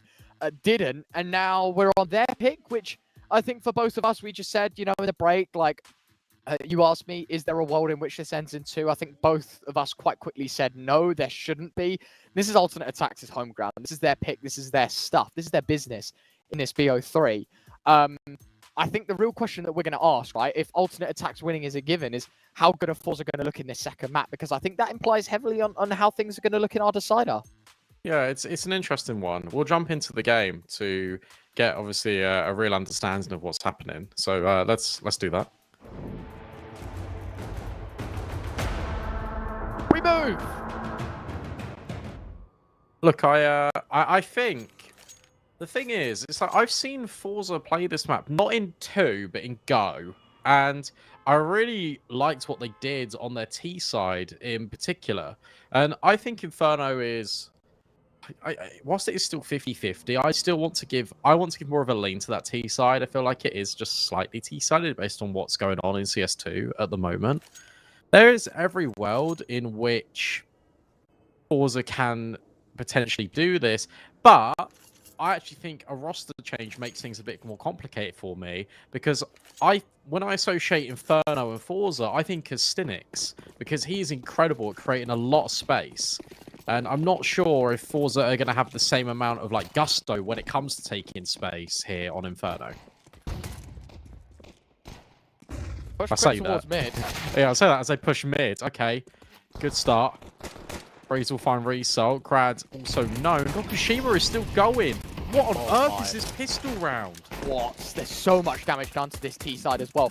Panic's low, Orzek even lower. Perks has walked out mid. He's got the flank, he's got the jump, and he's got himself the first. 2 more spotted. 1 down. Oh my god. Okay, Gokushima's the man to collect Tanir with the other. And the last 2 players are the B players, both of which are low. Look at this. Panix has pushed. Oh, Panix is going to have the jump on Tanir here. Tanir will not find the kill. That was so important. Gokushima has swapped to a Glock. Can smoke off CT here. Understands that Panix is very deep. So instead is going to drop a smoke on the bomb. Okay. I don't mind it. Fights forward. Spots out the player. But now has to clear everything. Instead just jumps on the bomb. Would hope that Orzek reveals himself. But he isn't whatsoever. Perfectly played round out of Ultimate Attacks. Very patient. And Gokushima now has to stick the bomb. He hasn't got the time to do it. It's done. Ultimate Attacks somehow, some way, make it doable. That is big that Gokushima is able to pick up 4 kills though. 32-50 heading into the next round. If he takes a full eco, and I mean just USP, no kit, no Kevlar, no util, no nothing, right? He will actually find himself with the opportunity to buy AWP half armor heading into the next round, which could be massive. We know how Inferno is played. We know it's always been, I feel like, especially on that CT side, an AWP's paradise. You can be so versatile with it. This is their chance, basically. You can see he takes a full eco heading into round 3. Are we going to see it? Are we going to see the big green brought out? For now, he's here preaching in the church, saying his bit. We shall win this game. Praise be and all that. Second round here as well, right? Yeah. Like, also attacks, they're just sending the Mac 10 in. They're going, all right, have a little bit of a look-see, see what you can potentially try and find. And well, he's found B open in inverted commas because it's not technically open. There's a lot of players here. But if this gets conned over, guys, we've got the site. Just got to worry about coffins. Okay, never mind. Go straight into the stack. And they now know it. Panics. Only with 1. And hang on a sec. Also, attacks are hanging around here. Get out. Yeah, I don't know why we're even trying to face this. Shalfie. Oh my god, wait. These players are low. Oh my god. Wait. They're going to have to fight this. They're going to have to. 2v2. Flash isn't that good. Result. Chasing. Finir also picking up a gun. Spam through the mid-smoke. It doesn't fight anything. It's well placed. But for alternate attacks, the fact that this is even this close is mind-boggling. It's very confusing, isn't it? I feel like you don't hold on to these Galils. You go for it because you full ecoed anyway. But Orzek finding that kill, that probably halts Tanir's progression. What a wild round. The fact that it shouldn't have ever been that. As soon as the Mac 10 dies, he goes, okay, well, there's like 4 pistols here. You go A. Panix gets 1 kill and then dies. You still go A. The commitment in towards B is really unnecessary.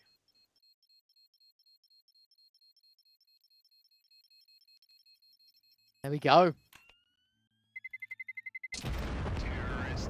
Bomb goes off. Alternate attacks take their second, but 4 casualties is massive. Gokushima 56-50. Are we going to see it? Have to. There you go. Yeah, because I feel like they would have forced if they... Where they ran it down to... They killed everyone. I feel like they would have forced if it wasn't for Gokushima finding all of those kills. Imagine if they had armor behind some of those players as well. They wouldn't have obviously played that setup, but they could have ended very, very differently.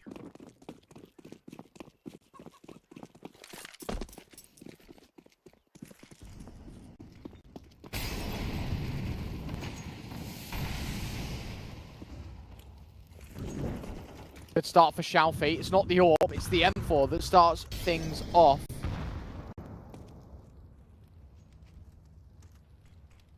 Great beginning. Panic's out of the round. Now what, though? What is the go? Minute and 20 left, 5v4. Alternate attacks trying to find their way in towards the arch area. And to be fair, they've done a bad job in taking the space. Problem is, Too many bodies to deal with, Brandon. One in library, one in CT, and this whole pincer maneuver. I don't know what the plan was with Speedy on short, but it just hasn't worked. Galil finds one, but it's a nice quick trade and a first on the board for Forza. You know what a bonus is for Forza as well? Gokushima didn't fire an AWP bullet once, so they don't actually know that the AWP's in play. Which is pretty cool, because you obviously will expect one at some point, but it still might be an unwelcome surprise. They're forcing in. They're trying to... Obviously they will, because it's like first stage loss bonus, but this is where your AWP can really run amok.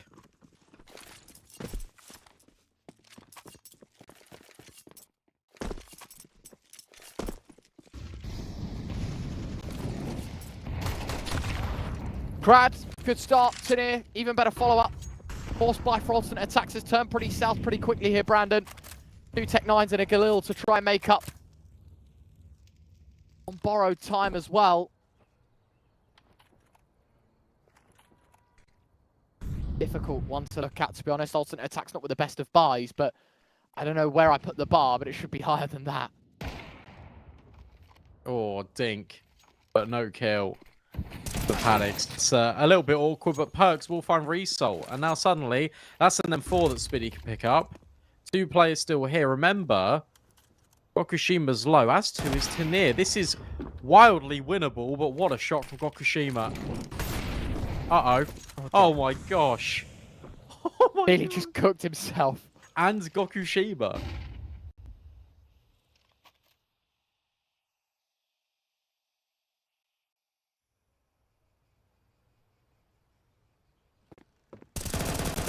Noise being made. And Tinir able to pick up the kill. 4 survive as well. That is a big win for Forza, because playing into those rifles, as I said, probably expecting a little more damage from the T side, probably expecting this round to run a little closer. It hasn't. It has not at all. Instead, Forza have got an opportunity to create a bit of a gap. Alternate attacks left on an eco, so a chance to build up the bank account at the same time.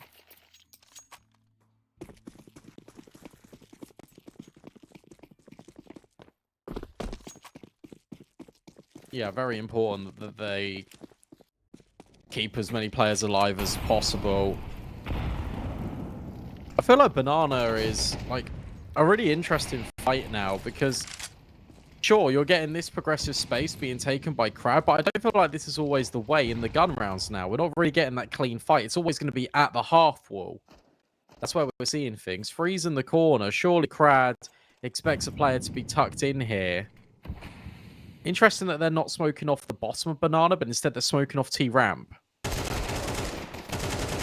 Nice. Nice. Crad eventually falls, but basically puts a blocker to all of this pushing.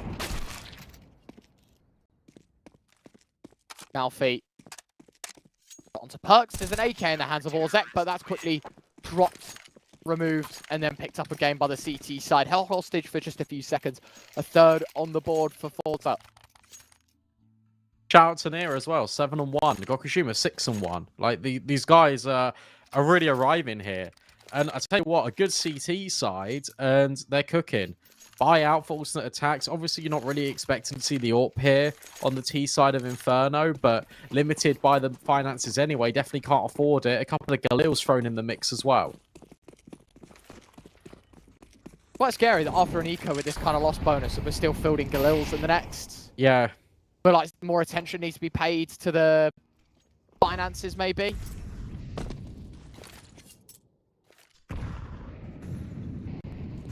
But hey, no worries right now. They can focus on this round as any other. This is their gun buy and their chance to prove us wrong. Fukushima heading in towards B. I like this. The shift push aggression. Waits for the smoke. Nails the shot and gets away. HE's 2 of them towards Banana. Freeze, half health.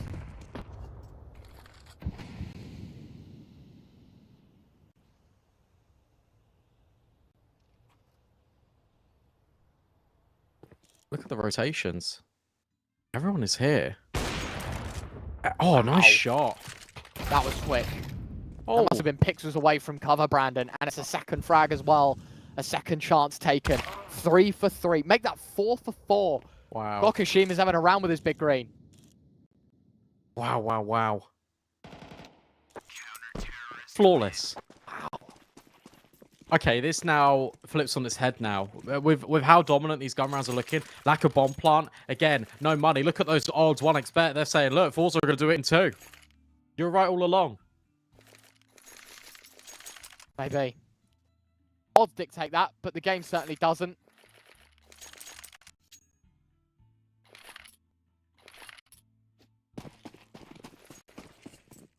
Round 7.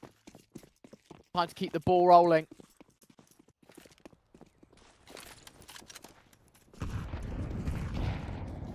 Let's see if they can do exactly that. Push into mid. 5 players in ramp.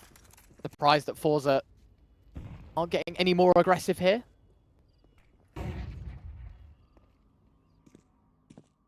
Guess understanding, right? Pistols against rifles probably don't want to be giving away these early engagements. Oh, Molly. Thrown in. But not really achieving anything. No kills again, Ryan. Wow. How much money are these guys going to have at the end of this round? It's an awful lot. I'm thoroughly enjoying what Forza are putting up right now because look, I'm enjoying the aggression. Obviously, we saw Gokushima get aggressive in Banana, the double nades after that as well. Things like that. But then also rounds like this where we know we don't have to take early fights. We know we don't have to be the team that goes pushing because they're the players that have to come to us. And especially on these pistols, the more angles, the less chance. Really nicely done. Forza, 3-round gap. A chance for alternate attacks to rebuy. 4-round loss bonus plus a little bit of extra cash on the side means they can go again. Oh my god, that is a lot of damage done. And Orzek blind, able to find Shellfish. Oh. Okay, this time there is a kill in response. Spiddy waiting. Result. Look at this angle. Spiddy aware of it, but misses the mark. Falls off the balcony. As that shot's being taken, if also attacks heading towards B right now. Look at that smoke. Heading towards B right now. There's only one player there.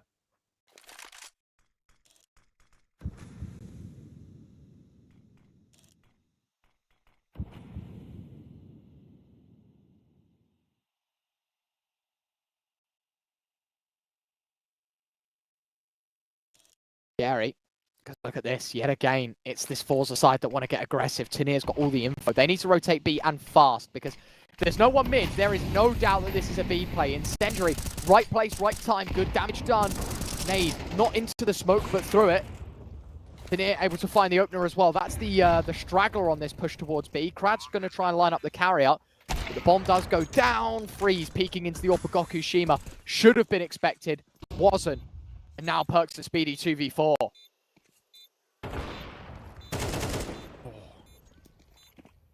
Unlucky for Spiddy. He's stuck in a difficult position with the spray. Oh, it's fantastic.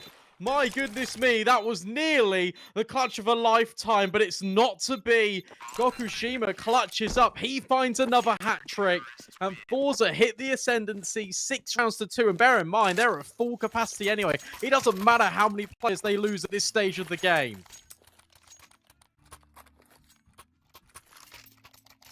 Exceptional work. That grants good results. Forza, as you say, 4 rounds to the good.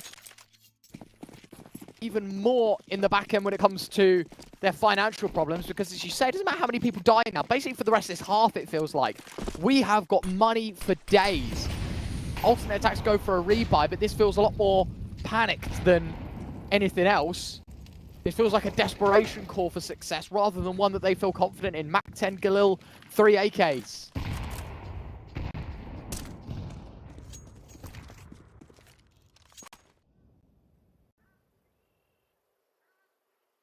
Wow, that's actually just incredible, that the fact that Gokushima is able to clutch that up, and based on all the wealth, it just doesn't matter at all, does it? I mean, you're right, this buy is incredibly difficult. Great trade out of Perks. The one player you don't mind falling there is the Mac 10, but space not yet given over, not yet conceded by Forza because that was deep in the apartments. They've still got players on A, they've still got players on B, and as also attacks reset to go up long, Crads were rotated over. Tell you what, this push and pull rotation that Forza have got going on here is fantastic. Incendiary, now he knows. And he should have heard 2 different ticks. Problem is, the damage done to Crad. Needs to take fights, needs to get a new mag in his M4, but that's where Tanir steps in and puts the blocker out. Advantage Forza, 30 seconds left. Tanir, how on earth is he swinging that wide? 2v3, spoke towards Moto. Crad still a backlier on this attack, but Result here to block off the push before they even step foot onto the bomb site. 7-2. What a round from Forza. Yet again, the stack, you mentioned it, Brandon. 3A, the rotation on point, in Q, on time, in trend with this Forza defense. Incredible.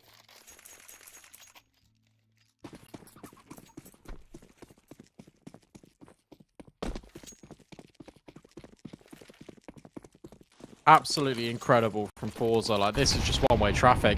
It hasn't felt like also attacks have had any say in any gun rounds whatsoever.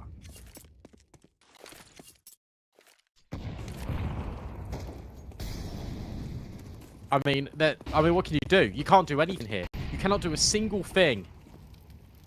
Jalfi's just burning alive players. Oh, this is just so awkward. Look at these nades. It's unrelenting pressure. It is one-way traffic. There is no way for alternate attacks to get back into this first half, in my opinion. This could be a complete blowout as well, Brandon. It's gone from bad to worse. I know this is an eco for alternate attacks, but even in rounds like this, the worst of players can find damage, you know? Bad days, no problem. We'll do a little bit of damage on this half five. We'll make sure that we're humbling this Forza economy. Look at the bank balances, Brandon. Everyone's going to have 10k heading into this next round. I mean, Crad's going to have to dip into those funds a little bit. He's going to be the only player with a 4-digit sum of cash heading into round 11.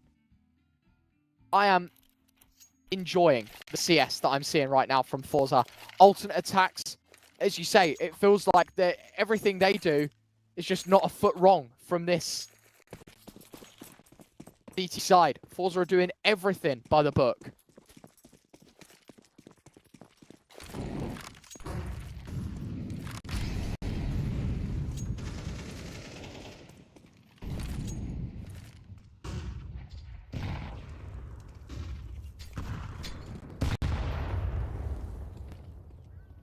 This needs to be 8-4. It can't be anything else. And for also attacks, they're going to try and change the pace, going to try and change the mood, and it has worked. That's the A bomb site open. You know they're giving this a go with a retake. You know 100% they're rotating over immediately. But I like this from Panics. He's holding just in case. And then everyone else rotating in from CT. They're being very hesitant about this. And maybe Freeze oversteps the mark in library. And he does. Good start for Gokushima. Great beginning. We need to figure out a way back into this site because, yeah, sure, whittling the numbers down is cool, but we need to work on a game plan that's going to end in a result.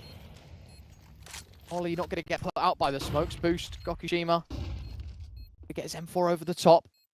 Have a look. What's going on? Nothing. 2/3 of that clock burnt out, and Krad's made no progress from ramp, so they are going to save this. I guess, you know what, Brandon? I agreed with you in saying that there's every world that they should go for this. But at the same time, 3 kills worth of damage. Speedy's dead, I think. Wow, that's close. Look, 3 kills worth of damage here, Brandon.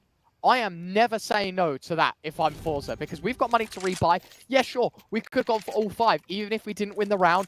Damage is damage. But at the same time, look at how this alternate attack buy is going to shape up heading into this next round. Couple of guns being dropped across. There's another AK on the floor. Someone's going to have to take an SMG here. It's Freeze on a Mac 10, 4 AKs for the last of this first half. Damn, the fact that it's a Mac 10, it just hurts things. But look, you know that pace worked. The thing is, Forza are going to be ready for it. Are they going to make the adjustment? Free lean B early.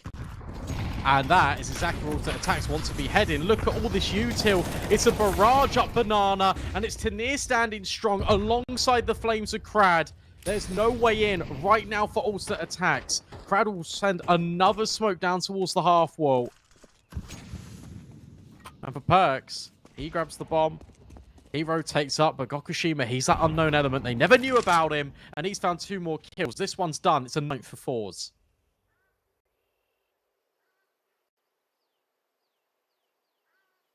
And that means only one thing, Brandon. The next round is the pistol, and the most important round for alternate attacks' life here in this tournament. Let's not forget, this is the last tournament that CCT is running this year. This is the last one to make an online finals, to try and make an impact at the global finals, to try and push for success in a tier 2 capacity. Alternate attacks, well, they're 4 rounds away from being wiped out of every chance.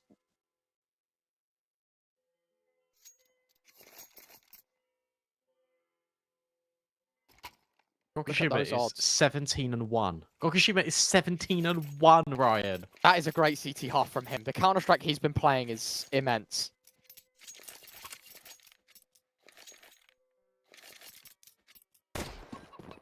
That is unreal.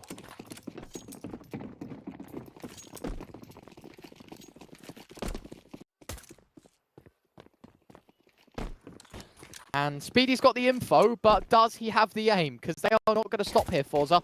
Right into the heart of A. Tapping away, Orzek needs space, and he will earn a bit of it. He wants to take a second fight. Now that Speedy's in mini pit, it's all a supporting act. They need to gut out what's behind them as well. Wow. And Tanir, that Look information is massive. Yeah, you're right. Look, they're gonna be. See you later. Bye-bye. You thought we were in long? Well, we are, kind of. Only for a moment. And Tanir finds Spiddy, and that means that he can swing. He delays Orzek just for a moment. And Shalfie just wants to take forward fights. That's a little bit scary. Because right now, Crad is all on his own. Result will find one more. It's a weird retake. Yeah. They don't know where the third guy is.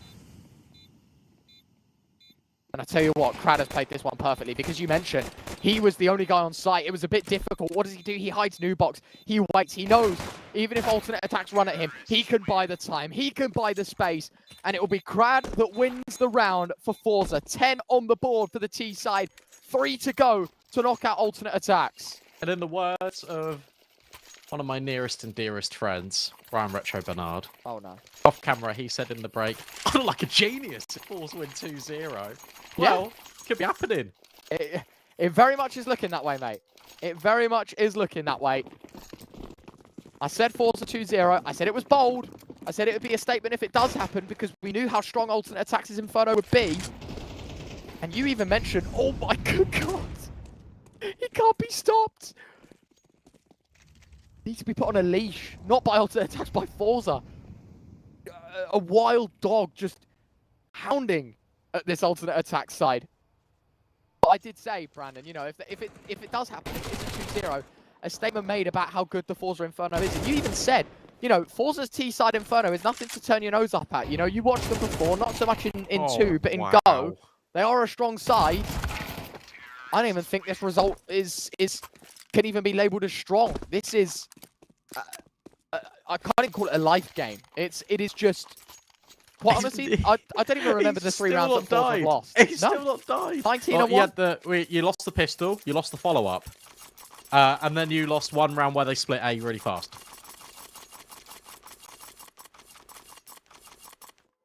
And that's it. Every other round has just been result after result after result. I said Forza can't seem to put a foot wrong right now. Can they do it here? Make it 12. Pistols, what can they provide? All I was asking for when alternate attacks were on the T-side forces was damage. We got none of that here, and it looks like... Oh! Yay! We got a Zeus! You know? But that is it. That is the tip of the iceberg of the alternate attacks problems. I like that you just did the Zeus noise. Was it good? Yeah. Because the problem is I did it in my head and I was like, I'm just going to commit.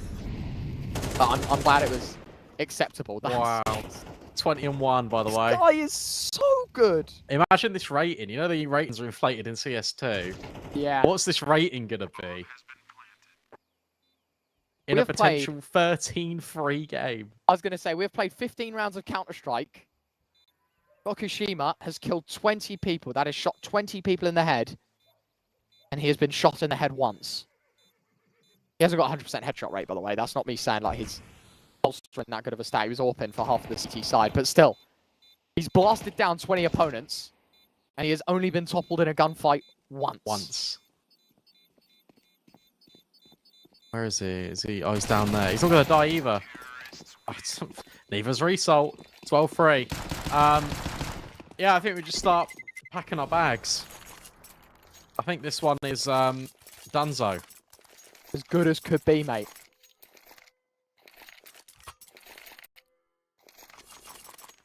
Wowee. Yeah, indeed.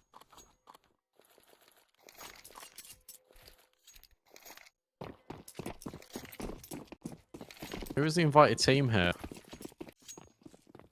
I'd hope fours. But my guess would be alternate attacks. It is alternate attacks.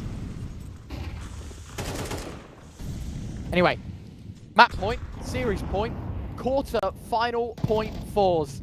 They need 1 out of the remaining 9. 10, technically. Sorry, 10. 9. 9. 9.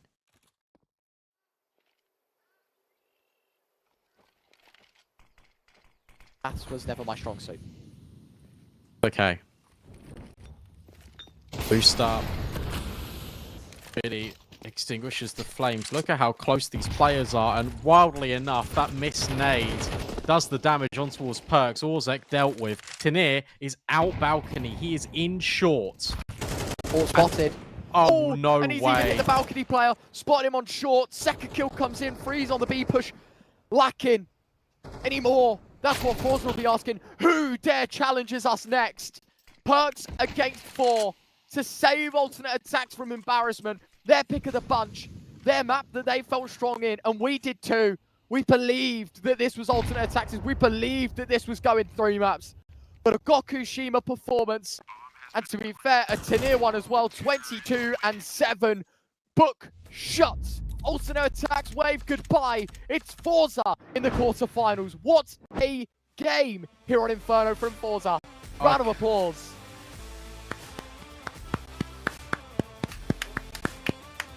$20-1. He's 21. $20-1. It's unreal. What? I don't know. Unreal. I am lost for words right now. I don't. How long was that live for? I don't know. Well, the series length 1 hour 37 minutes 30 seconds. And most of that was on Ancient. That is ridiculous. I mean, fair play for us. Take a bow.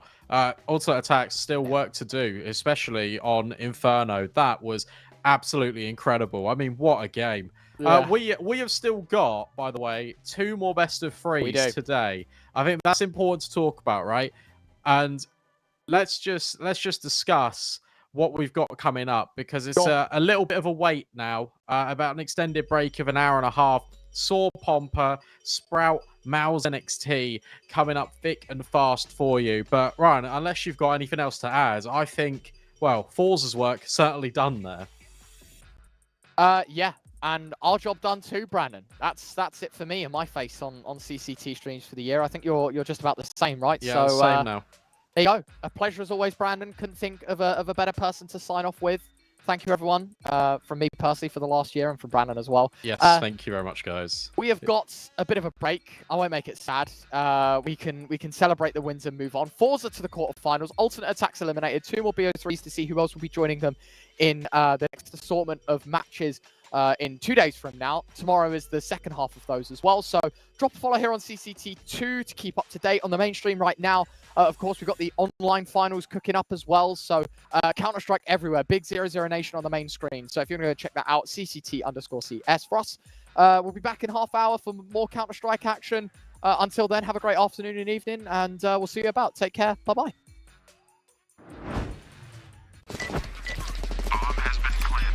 A very complicated job, but I love simple things so much. One move, one push.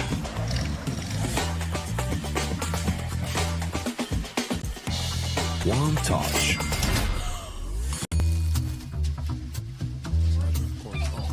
One love. One click. XBet. You look into your inventory and there's only... It's time to forget about this garbage. Here you will find everything to play with really cool skins. Open top cases. Upgrade dropped skins and turn your junk into a cool gun using the contract system. Every day, thousands of people upgrade their inventory with us. Hellcase.com. Look at yourself in a new way. Watch the matches with BO3.GG, the official stats partner of CCT. Check out AI-powered predictions in live matches. Get access to live scoreboards packed with in-depth weapons and grenade statistics. Check out round maps in the match results. Extend your game vision with BO3.GG.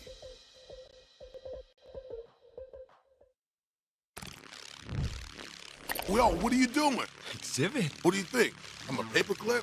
It's Mr. X to the Z. You need to quit browsing like a lame and get Opera GX. Because with GX mods, you can pimp your motherfucking browser. All you gotta do is click here, select the mod, and boom! New look, new sounds, new everything. It's not easy being a legend. Oh, shit. Not again. Change the mod now. Download Opera GX.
very complicated job, but I love simple things so much.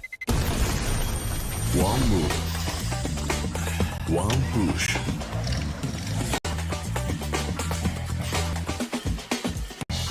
One touch.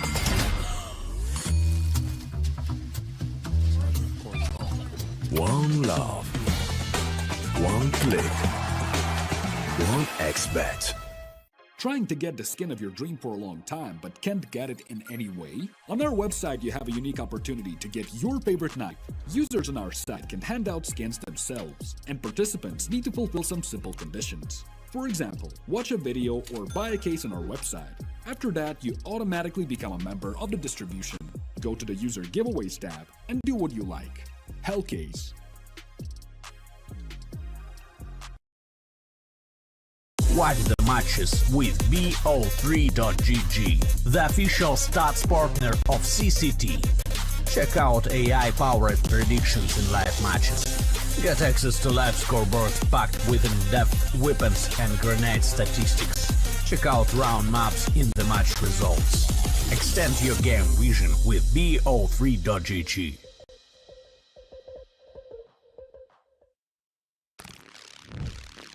Yo, what are you doing? Exhibit. What do you think? I'm a paperclip? It's Mr. X to the Z. You need to quit browsing like a lame and get Opera GX. Cause with GX mods, you can pimp your motherfucking browser. All you gotta do is click here, select the mod, and boom! New look, new sounds, new everything. It's not easy being a legend. Oh shit, not again.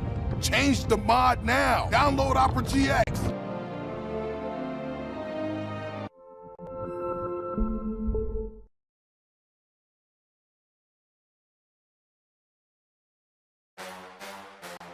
Champion of champions.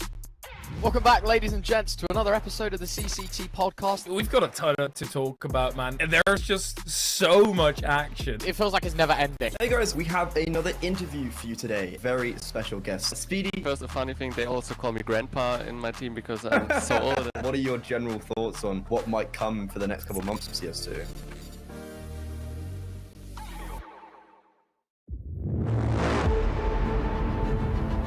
The hunger for glory feeds the desire, the courage to look for a challenge, to feed your ambitions.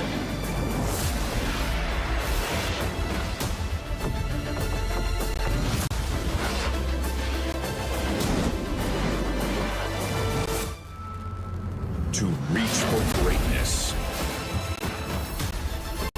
To become the champion of champions.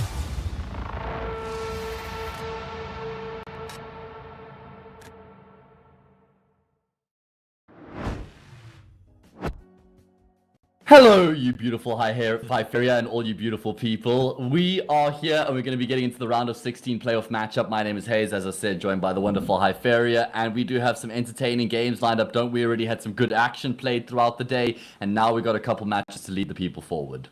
Yeah, I'm really excited for the rest of today. It's the first look that we're going to have at playoffs, so it's always dabbling around a little bit, seeing what strengths they have, and we have got new strengths coming through, right? So a little tip of the veil, at least. Mutres is returning to the lineup for what is all the way on the top left of your bracket for Seoul. And that is the match that we're going to be watching first. After that, Mouse NXT, and the entire right side still having to be played out. I don't think there's two matches that have been played thus far, but both of the results are pretty normal. I think we're getting a map away from Metasport, who've been on a very decent form, is good stuff for Odik. Definitely something that they're going to put in their back pocket and take as learning experience.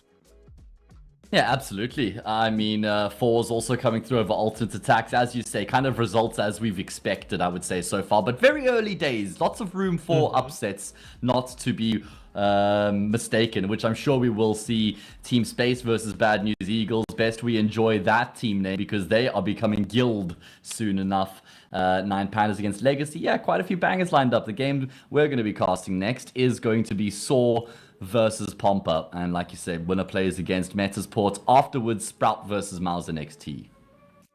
Yeah, let's have a dive into the rosters. I started off with saying that Mutrus is going to be returning, and as you see on the lineup here as well, that does mean that this Saw lineup is now back to its complete standing, and they have been having a very tough time in recent history, losing a fair few games that they shouldn't be losing.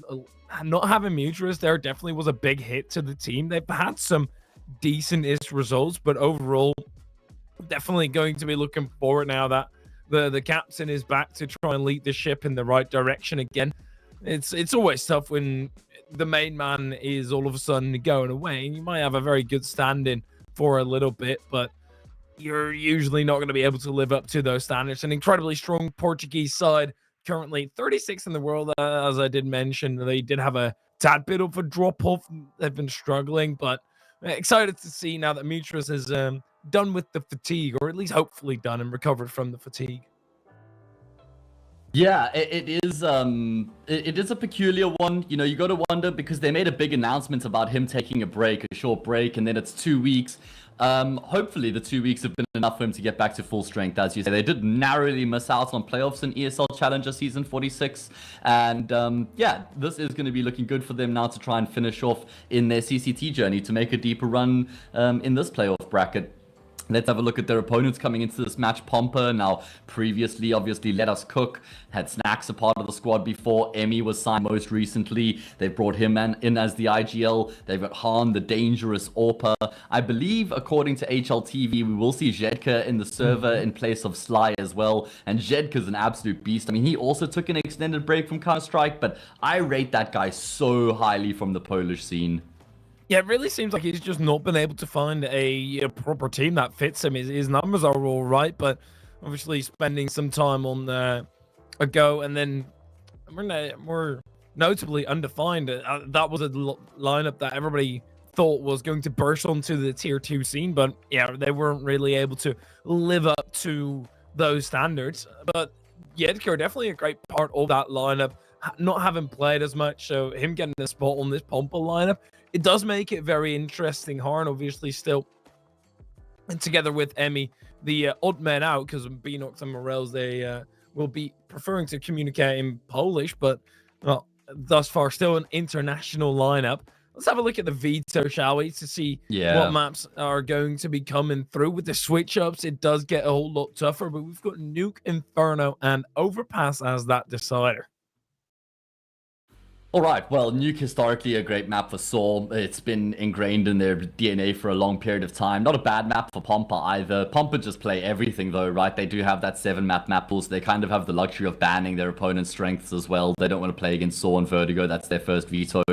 Inferno picked in response for Pompa. Yeah, their best maps, that makes sense. As for Saw, it's okay for them. And then Overpass to decide the series, also fairly middle of the road. So it feels like we've got a map pool here where both teams are fairly competent, you know, so it's not like there's any direct punish picks coming through in this particular veto. And at that point, it very well could favor Saw. Yeah, having your captain back, having the main man on the ship again, that's going to bolster everybody to be a tad bit more aggressive. And then Pompa, even Yedker, he shoots hard and Sly, in terms of his numbers, hasn't really been able to live up to the hype. Maybe Saw can sweep away with a 2-0. Definitely the favorite side to pull through in the entire best of 3, but doing it in a 2-0 fashion, it would put them back on the map. Pompa, it's a team that Saw should beat, but doing it in a dominant fashion will just bring confidence back in the Saw lineup that I'm sure has been waning a tad bit in the past few weeks. Slowly but surely losing some matches that you shouldn't be losing, dropping down the rankings again, not feeling as confident, and then having a map pool where you're all right on every single map. You know, you've got a very great pick in Nuke and then Inferno and Overpass to close it out. If need be, Overpass, that is. I think Saw are going to be feeling very comfortable coming into this. Yeah, like you say, it's an opportunity for them to just boost their confidence a bit. You know, the return of Mutrus, he said when he took a break that he didn't feel like he was able to give what the team had required. And that also probably led to a few speed bumps in their results. And after the break and coming in with a fresh attitude and mindset, we should see an elevation in Saw's standard and performance in general, right? I suppose that's to be expected. Pompa in general have been on the up. I mean, a couple rough results, losing 4 matches in a row, 3 of them best of 3s, but they also beat Sampion FTW, the second best Portuguese team, I suppose. They lost to Entropic recently, so it's not like they're in, outstanding form right now. And when you look at that, you consider where both these teams sort of generally lie in the standings, you got to say Soar's match for the taking. And just to fully confirm that Jedker is indeed playing for Pumpa today. That's going to be interesting to see how he fits in. It's always a tough one when you've got a stand-in, no matter the numbers that he puts up personally, because everybody's going to be feeling just a little bit off. So maybe he puts up the numbers, but the rest are struggling due to certain adaptations that they've got to make. But, well, and I think this is a very interesting lineup in general. Pump have been... All these players were in a position where you think that team is going to pop off. Emmy with Partisan, he looked fantastic. Beanox under the previous lineup, Let Us Cook. Morels when he was on, not Anonymo, but Illuminar. So all these lads have got what it takes. Now they just need to work together, and Harn does have a very specific way that he looks at the game. So I'm very curious to see how he's going to implement that into this particular lineup, and then we've got them up against each other as well. Story and Harn are going to be the players to look at. Yeah, look at that impact. Story certainly superseding Harn's. The rating is fine for Harn, but it's the impact that's a bit of a concern. Not as high as he would like it, I suppose. And it's something that we'll look to see if he can elevate going forward. And we're going to jump straight into the game here. First map is live, so let's get into the explosivity of Nuke.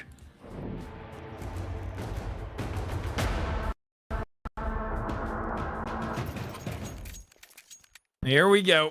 Nuke. It is Pump on that CT side. So, number residing on the T side for the start of this. And one big change, for me at least, is all of a sudden the name colors coming through. And you see Harn with the purple, Beanox with the yellow. That's only above their character model. You saw the odds in the spot where they should be taking this. Maybe first contact happens here. Yeah, Saw are moving as a pack right now towards outside. 4 players about to cross in towards Secret. Morels is the one looking for that cross, and he finds more than just players. He gets frags, and now he can kind of allow for his teammates in Secret to do more work. Names continue to be taken here by the Pompous squad. They've completely shut this round down, and they're only going to lose a single player in the process. Fantastic stuff by Pomp here. Shutting this down. Lovely. Morels being able to hamper the crossing, and if you lose so many players already, you're going to be looking to fight back to create some extra space for you so you can manipulate that into actually being able to work into the round with a lower number amount. But Pompa did well. They cleaned up.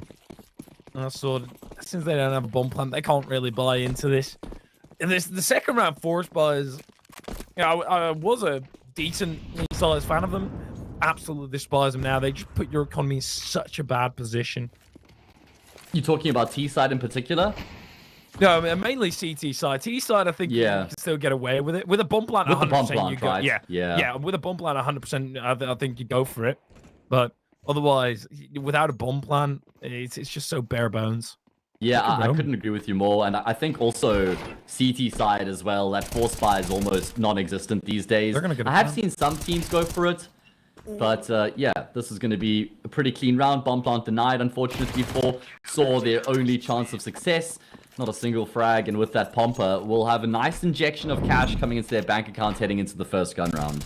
Yeah, I thought for sure he was going to get the plant, but a hot pursuit.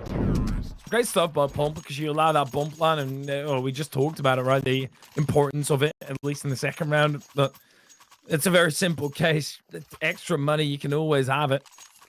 So now they do have to hand in a bit of utility in order to facilitate themselves with the 5 AKs. Obviously, no AWP coming through just yet.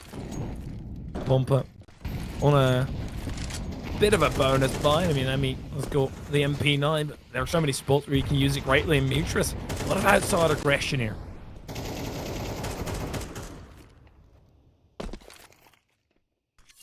Yeah, Pompa making a bit of a statement with how they're contesting outside. They're not affording Saw any control for free. Constantly saying, okay, you're going to have to fight us. That's a nice knife there from Roman. That Was that the Ultraviolet M9? I didn't actually catch that. It looked super purple on the blade. Don't actually have any like purple blade knives in Counter-Strike, do we? I mean, obviously the Doppler, but that's not out and out purple. Anyway, that caught my attention. That's important in the round, of course, Iferia. Yeah, no, of course, purple's a very cool color. But Emmy and Yetker, they're going to need to be prepared for this nice crossfire setup. Some mulch in between, but they are slowly but surely aggressing in this peak by Yetker. You can see how far he placed this crosshair to the left. They snuck up way further than you expect them to. That's 2 kills now for Salto. Entry upon the site and Pompa. I don't think they're going to be trying to burn their fingers on this one. But you nailed it. It was just that Saw were able to get so far forward through squeaky door there without Pompa actually realizing what was going on. And so with that, they were able to just pounce all over the bomb side. Beanox, probably not a great idea to hang around there. Muterus is looking pretty tasty. That was a great headshot coming through from him, stepping into the crosshair of his opponent. The IGL, the captain, back in the driver's seat. It must feel great for Saw, you know, playing without their rudder. I know Story had taken over as the IGL, but he's the AWPer, and he's also one of the less experienced players on the team. And so you don't really want to put too much responsibility on him in that regard. It might have been good for Story to also just kind of get a bit of a different grasp on the game, you know, calling for a bit, and maybe just kind of grew his vision in a way. You get way more of the tendencies of your teammates, right? You already know them at a base level. Now you need to know them, what they want to do in the next step as well. So you need to be able to call them into every direction. In turn, when you have to go back under the command of Muterus, then you're able to adapt into that, knowing what they want to be doing. And you as an AWPer, then you can have more of that flexibility. And I do think that, you know, the IGL AWP combo, it may be a tad bit easier in this state of the game due to AWPers having a tougher time and in general wanting to be a bit more passive, but Jerks not caring about that at all. Barging down and wants to break open. Morels, oh my god. Neither of them aware of each other, and then Morels goes in. That's a simple kill for him. Harn, go ahead on arrows. Morels about to be caught on the timing as well. Muterus nicely opened it up. Yeah, that was unfortunate timing. Morels was turning away from Harn's flashbang. That's what left him so vulnerable. Harn has to make up for that. He's going to burn out. 2 versus 2 is the result. You got a player coming up heaven, a player up the vent right now. Does Muterus get traded? Absolutely. Great work coming through there from Beanox. Now, I really think that round lives and dies with Morels and U-Jerks in mouth there. Whoever gets the frag on one another, I reckon their team was always going to go on to win the round. Yeah, fully came down to that. You get the go-ahead kill. Pompa don't have any time to respond. And you're basically onto the A site, and at which point you're going to need a whole lot in order to pry yourself back into it. And it's actually Pompa to take a tactical pull, seeing what exactly they want to be buying up. Money is scarce, most certainly, but they've just won the round. And letting Saw simmer a little bit. It does get very scary all of a sudden if Saw start losing this. They are buying into it, but it's not really the most strong buy that you could think of here. Muterus still so much money left in his pockets. Going for an AK here. Yeah, they'll have a decent arsenal of weaponry, but you're right, this is a risky one because if Saw loses, round 4-1 becomes 5-1 straight afterwards, and at that point they're chasing the game heavily on their own map pick. As for Pompa, it's not like they've got any money in the account either, right? So you can understand the justification here for Saw is, alright lads, if we can win this round, then they're up against the ropes again. Hard with his AWP, good position, but good awareness there. Coming through from the T player, and that is super aggressive out of Beanox. Straight through the smoke he goes, and that'll give up first blood. They're just going for another smoke. They're a man down. And we're looking for a way back in, but you can't force things all too much. Gotta leave a hole somewhere, and that's what Saw are currently looking at. How can we create that gap, get so much more space? Pompa, they've decided to just fully give up ramp. Oh, Harn, he's scoping back. Shadow spotted as well, but now he gets the information that there's somebody right around the corner. Harn completely blinded, but he is one of the best player from Pompa, performance-wise in the past 3 months at least.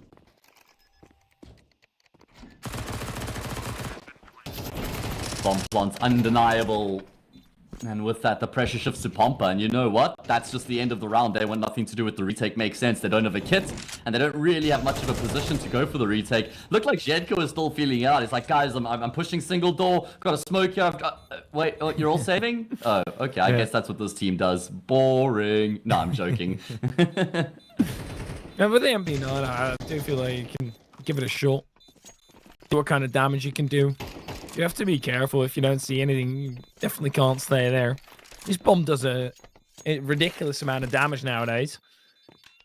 So we're going to be entirely safe. Everybody from Pompa, much the same. But look at Yedker. From 73 on to 10.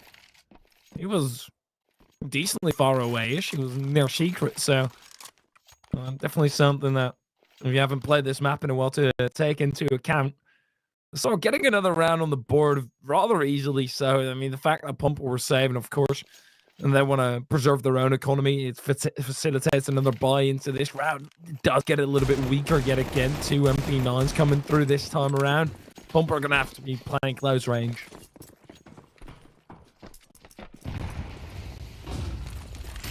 Yeah, this is what Saw were looking for, and they've been able to find the round. Now they can really punish it if they win this next one.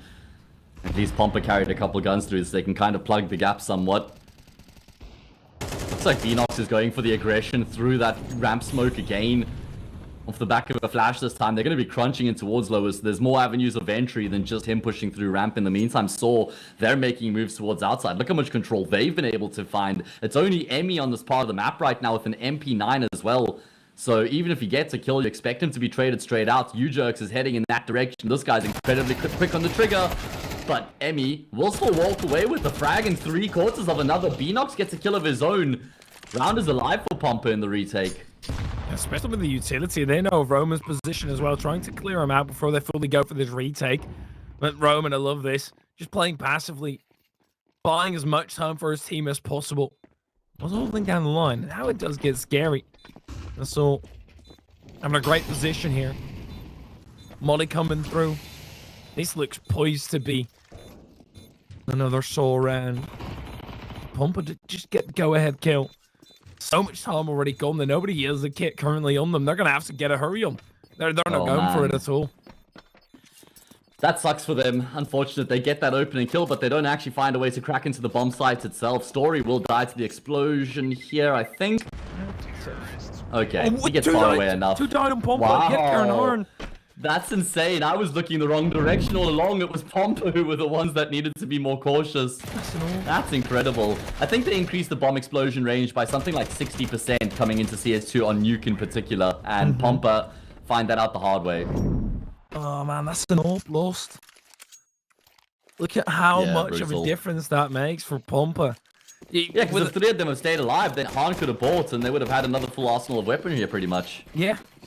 Or even if Harn wants to save and save up for an AWP in the next round, that's perfectly fine too. And having the money at your disposal, you at least would have had a chance right now. They're just going to barge right through the door and you can actually get a fair few kills. Oh no, Saw, don't get...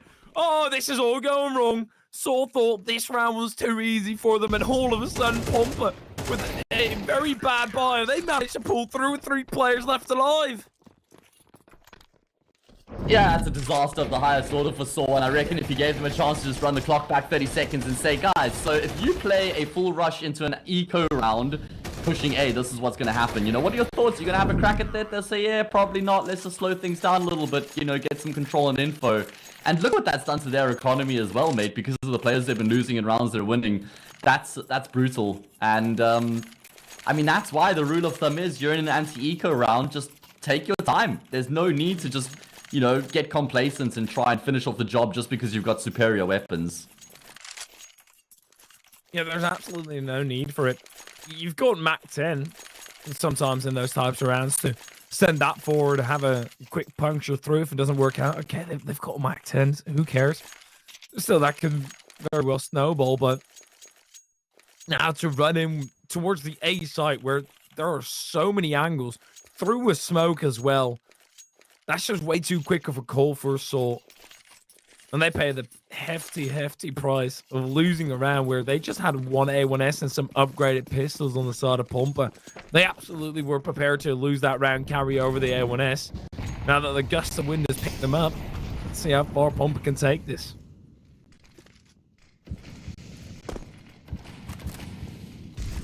Yeah, prime opportunity for Pompa now off the back of winning that eco.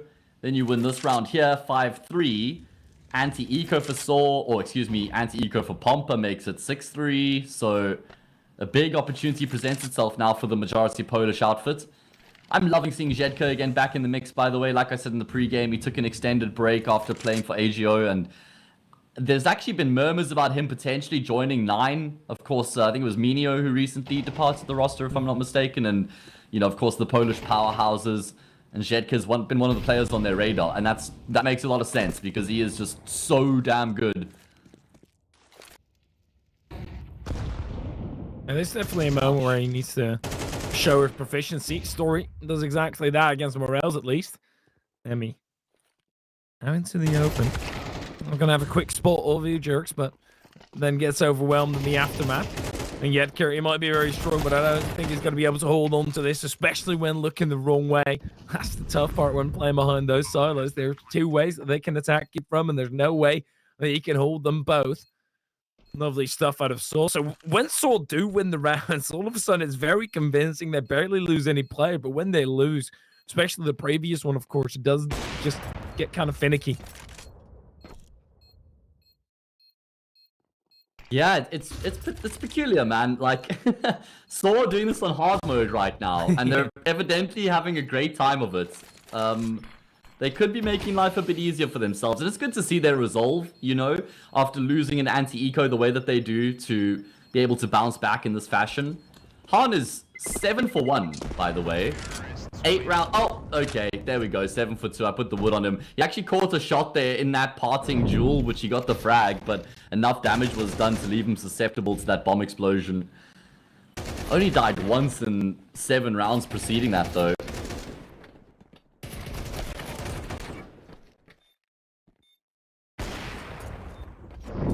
Aaron hasn't been able to find all too much effect thus far. Or at least not one of the, because he's 7-1. Of course he's going to have a lot of effect, but not of the usual multi-kills. Just a steady fragger, which are usually the most deadly. Have a consistent impact.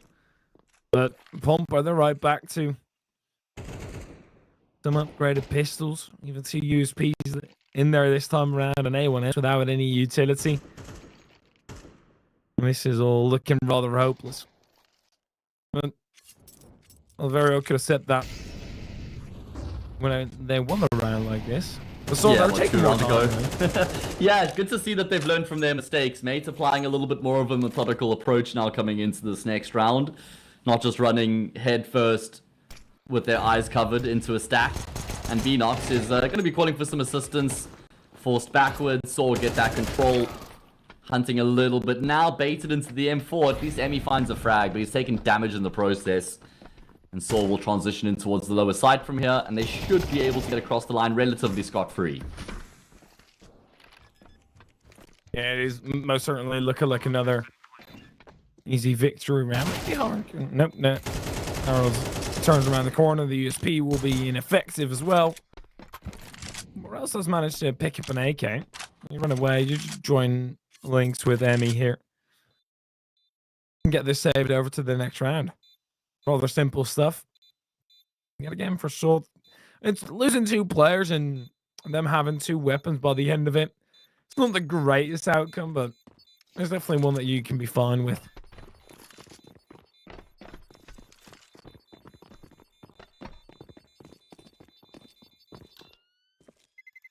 The Nuke bomb explosion just feels like a horror movie at this point. Like, you never feel safe.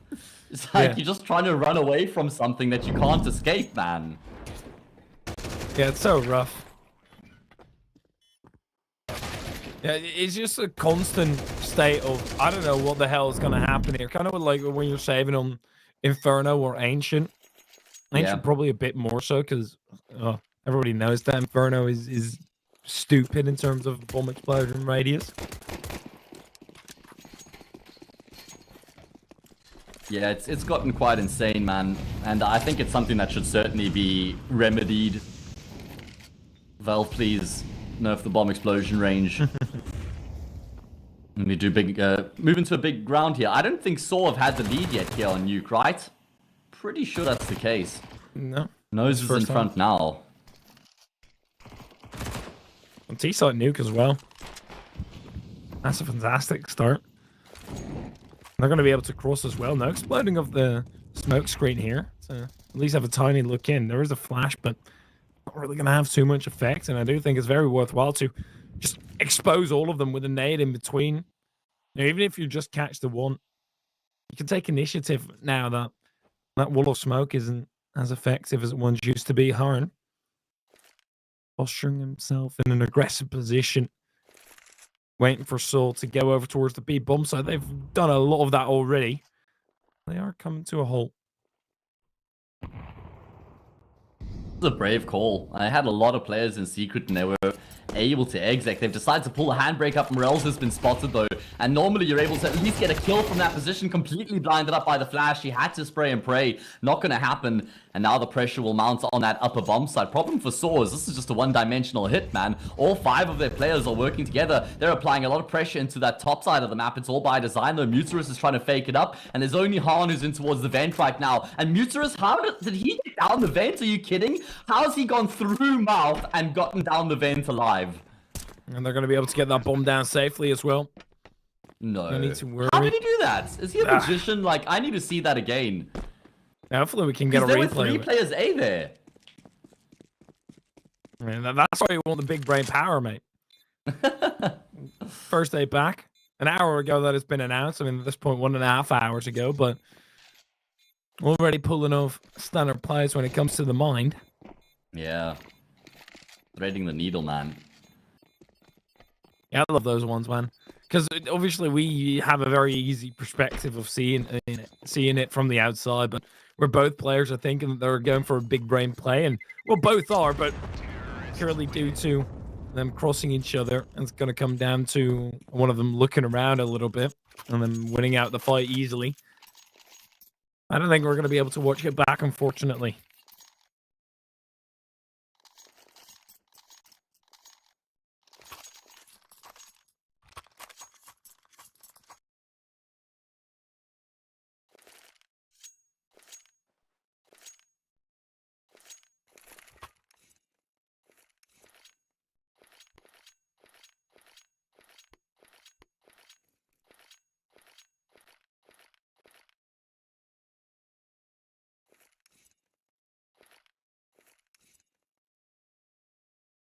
And after Pumper get done with the tactical pause, they have really been struggling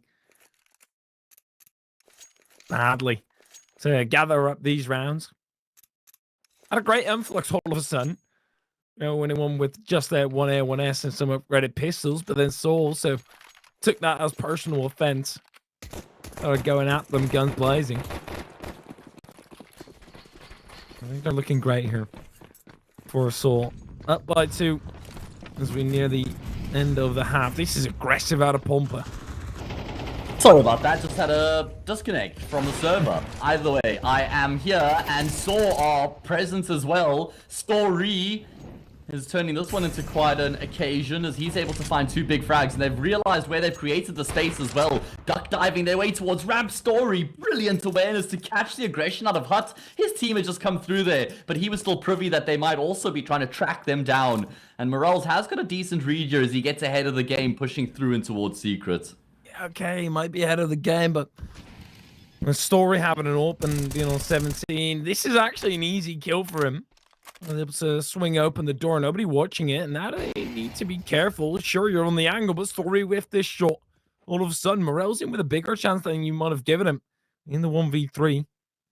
Even with the right play currently being in the works. Smoke dying down, so that's rather easy, but Story.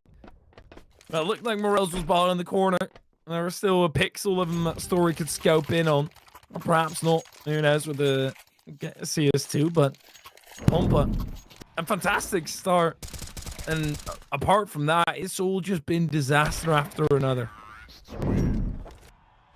Yeah, and keep in mind, one of the 4 rounds Pompa have won was a full eco. So that kind of sucks for them that they haven't been able to make much of this half at all outside of that 3 MP9s, now 2 M4s. And what I was saying is, it feels like, when I timed out, it kind of feels like they've been constantly plugging the gaps. We haven't really seen many rounds where they've had a full arsenal of weaponry with the AWP and full utility and M4s. And that's kind of given Saw a lot of free reign to make plays towards outside and getting into secrets and execing on bomb sites as well. And so, yeah, I think it's been quite a tough half for Pompa in that regard.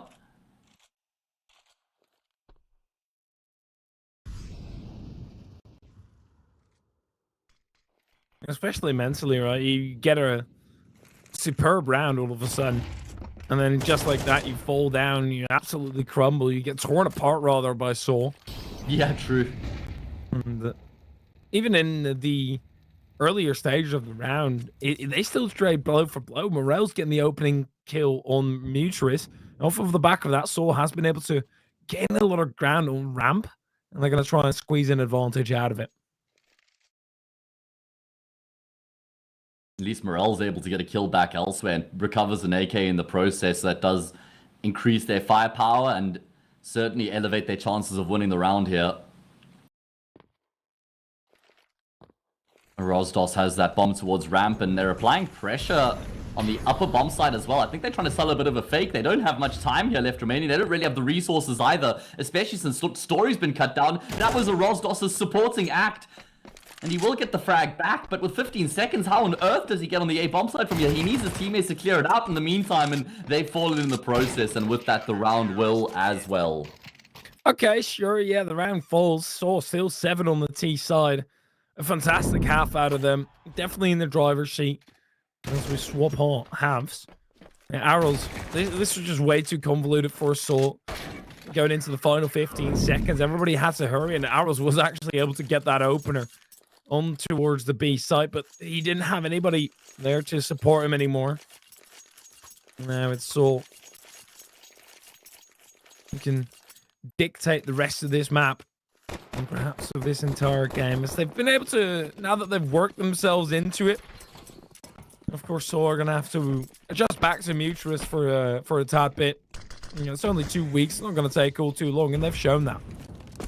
Has that waterfall smoke coming through towards outside, gives cover to the players dropping down off of Silo and completely blocks off the mouth entrance. Pompa have gotten a lot of ground right now. It's a big gunfight, you know. Jedka with U-Jerks. The Julies forced backwards, but find a frag in the process. And Emmy now in tow to support. So although Saw were able to take lobby control, look at Han. He's in towards heaven. We're almost just trading positions at this point. Pompa are in a phenomenal position to win this pistol. They've got so many aces up their sleeve right now. They're looking stacked. And they have to win the pistol, otherwise it does feel rather impossible for them. Oh. No, never mind, Roman. You're just baiting it out. And the tricks up their sleeve have all been shaken out by Saw. And there's still a man advantage for Pompa. A beatdown very well could come. Timer is starting to tick to a certain extent, but they're also starting to make moves. Emmy barge thing onto the side. Mutris in the corner, but there's so many CT bodies here. Mutris, another kill for him. He sends his teammate to track down Morels for a second. Actually, no, they're just both staying put, and all of a sudden, simultaneously, Pompa gets 2 kills. And just like that, it's been opened up perfectly. Even if Roman wins this battle, it's only barely. It's still 1v2 with 13 HP remaining. Yeah, and the bomb's headed down vent and towards the B site. Literally no chance here for Roman on the retake. Probably best off just saving his Kevlar. Not a clean pistol round at all from Saw if you think about the amount of shots that they missed there. They had a lot of opportunities that they weren't able to seize. And with that, the round will go the way of Pompa. 6-7. Anti-eco in the next surely means a leveled up scoreline. With Inferno featuring next as well, if Pompa can get across the line here, that would... I would just put them in a sublime position going into their map pick, man. It's just, I don't have a lot of confidence purely due to how badly he slipped away from them in the secondary part of the half. And well, last we mentioned, Harney was 7-1, currently 7-5. So that's 4 deaths straight without really being able to do anything. And that's from your top player. He definitely, if he gets activated, I do start believing in Pompa being able to take away Nuke, but thus far, winning the pistol is not just yet enough of a convincement. Yeah, I'm looking forward to that first gun round, right? That's where it's going to be a real indication of which sort of direction the second half is going to go. Won't see much in this round at all from Saw. Barely even a penny invested. I mean, a P250 here or there, sure, but even if they could get a kill, I guess they would welcome that. Emmy, I must say, coming back into the European scene, Emmy was playing in Tyloo previously. That was a short-lived project, and now coming back into the European space, it seems like he's really found himself a decent home here. I like how quickly he's been able to take over the reins as IGL. You know, I thought Snacks would have left a massive gap in the team, but they haven't really taken any steps backwards since Snacks' departure.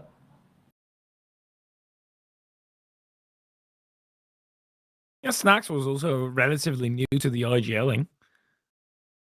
Just, I mean, with his wealth of experience, crazy to think about, but perhaps that did help them a little bit, that he didn't have so much involved with the one man. Mutras has been in this team for a very long while now, so he's going to have more strat books in his head. Almost 4 years for Mutras on this lineup. At that point, you do become a whole lot more used to hearing his calls than anybody else's. So, Emmy perhaps found a perfect time to make that crossover into the Pumper lineup. Obviously, this is a rather easy round. Well, as far at least, they're all leaving the bomb site. Nobody's anywhere close to it, but it's just always too scary, man. Yeah, it's one of those situations where there's a lot of speculation. We'll see a lot more ninja diffusers just because of that increased bomb explosion range and players departing the scene a little bit early. There's a frag, at least in the round for the CT side, a bit of blood drawn, a bit of damage inflicted. But we will go into the first gun run with the scoreline leveled up here in the second half, and the bomb explosion takes another victim. Remember, Zedka hasn't played much Counter-Strike in CS2, so I guess he's also learning out the hard way right now. Yeah. Bomb Raid's got hands. Well, that's yeah, it's tough not to catch them, man. Yeah, he's 11-5. 2 of those deaths have been from the bomb. That's insane. Do those deaths get counted in our HUD though? I don't know. Because if they do, that would blow my mind if he was like 11-3 and, you know, nearly half his deaths had come to the bomb explosion. Yeah, I mean, it would make a lot of sense as why he's being eyed as somebody to be added to the Polish legends. And for now, if that's what you need to shape up on, if it's rather easy, just run away for it further. Saul, so not breaking the smoke. Pumper can slowly but surely move down. So responding in kind. Beanox, be careful. You don't want to have that shell lodged in your brain compartment. Yeah, probably not, mate. Wouldn't be the most comfortable experience, I reckon. Yeah. As we do see Pompa in a comfortable position. 3 players in towards Secret, a 4th in tow, and Ujokes is the only player on the side of the map. Story's kind of rotating down. Ujokes is in a good position to at least find a kill, but he needs a whole lot more than a kill from here. Even if he just gets traded 1-on-1, that puts Pompa in a phenomenal spot. Whichever way, that door should swing open favorably for him. Or at least he should be staying hidden. Which you can get some distraction going. I think Pompa will also wait for a long time. Never mind, they're going. New Jerks just the one, but Story was able to kill Morel, so still go ahead and kill for Saul. Now, that's where Beanox is starting to activate. They're still trying to hold, but Mutra's been caught. Yeah, they've realized Beanox is the lurker. That's why Story will now focus his attention back towards Ramp. Han needed to get that kill right with everything in him. It's only Beanox left. They know exactly where he is. A Rosdos, the Chief Destroyer with the auto shotty, stands waiting, has a gap opened up for him in the door, and he opens up a gap in Beanox's brain. A big one. An auto shotty. A heavy hitter. Starting to jiggle around. There we go. Roman does have his running boots on. As we go back all the way to the pistol. That's what kickstarted the run for Pompa for just a little bit, but so I've been able to very quickly put an end to it. And he jerks, even though he didn't get the 2 himself, he basically gave the alley-oop for the dunk. on arrows. Very reminiscent of The Shining. Yeah. Here's Johnny. The modern version. Glowing in the server right now, man. I'm not talking about the Russian player either. This is such a big round for Pompa. If they lose this, 9-7 with no money becomes 10-7, and it kind of feels like Saw are in prime position to finish off the map from there on their own pick, you know, CT side Nuke. So this A exec has to be flawless. Roman, he's already cut down, but the Flame doing nice work. Story as well. Harn, there's arrows on the other side. With the auto shot, a secondary one, not on the plate for him. At the edge of the smoke, Mutrus tries to have a gap in. Actually does find one, but Ujurx can't get the final go ahead kill on Morel, so it's an immediate slap back by Pompa. Yeah, brilliant awareness from Morels there, looking in towards heaven. Sprays Ujurx down as he comes around the corner. Ujurx was desperate to just try and finish off the 1v1, hoping he could capitalize on the chaos of the situation, but just brilliant composure out of Morels. And I thought that was going to be Saw round every day of the week. The Molly did so much damage on the players coming through from Hut, but that didn't stop them. That didn't slow them down. They stayed true to the cause in the campaign. And with that, they've leveled up the scoreline and broken Saw's money as well. So they're in pain, man. Yeah, this hurts. Especially with two of your players being able to buy comfortably. Okay, yeah. Oh, they're fully buying. Okay, that's crazy. I thought they were going to buy up to around that 2k mark. Have a bit of a hampered one coming through, but no, they're sending everything to the wall here. This is going to be a rough round. I do think Nuke is a good map for a call like this, because you have so many close range opportunities. Think ramp, secret as well, that you can play that with an MP9 just a bit more repressed. Obviously the hut, the door. So there are opportunities, but you can't be fumbling your utility. Wouldn't have done damage on the other end, just more for your own confidence.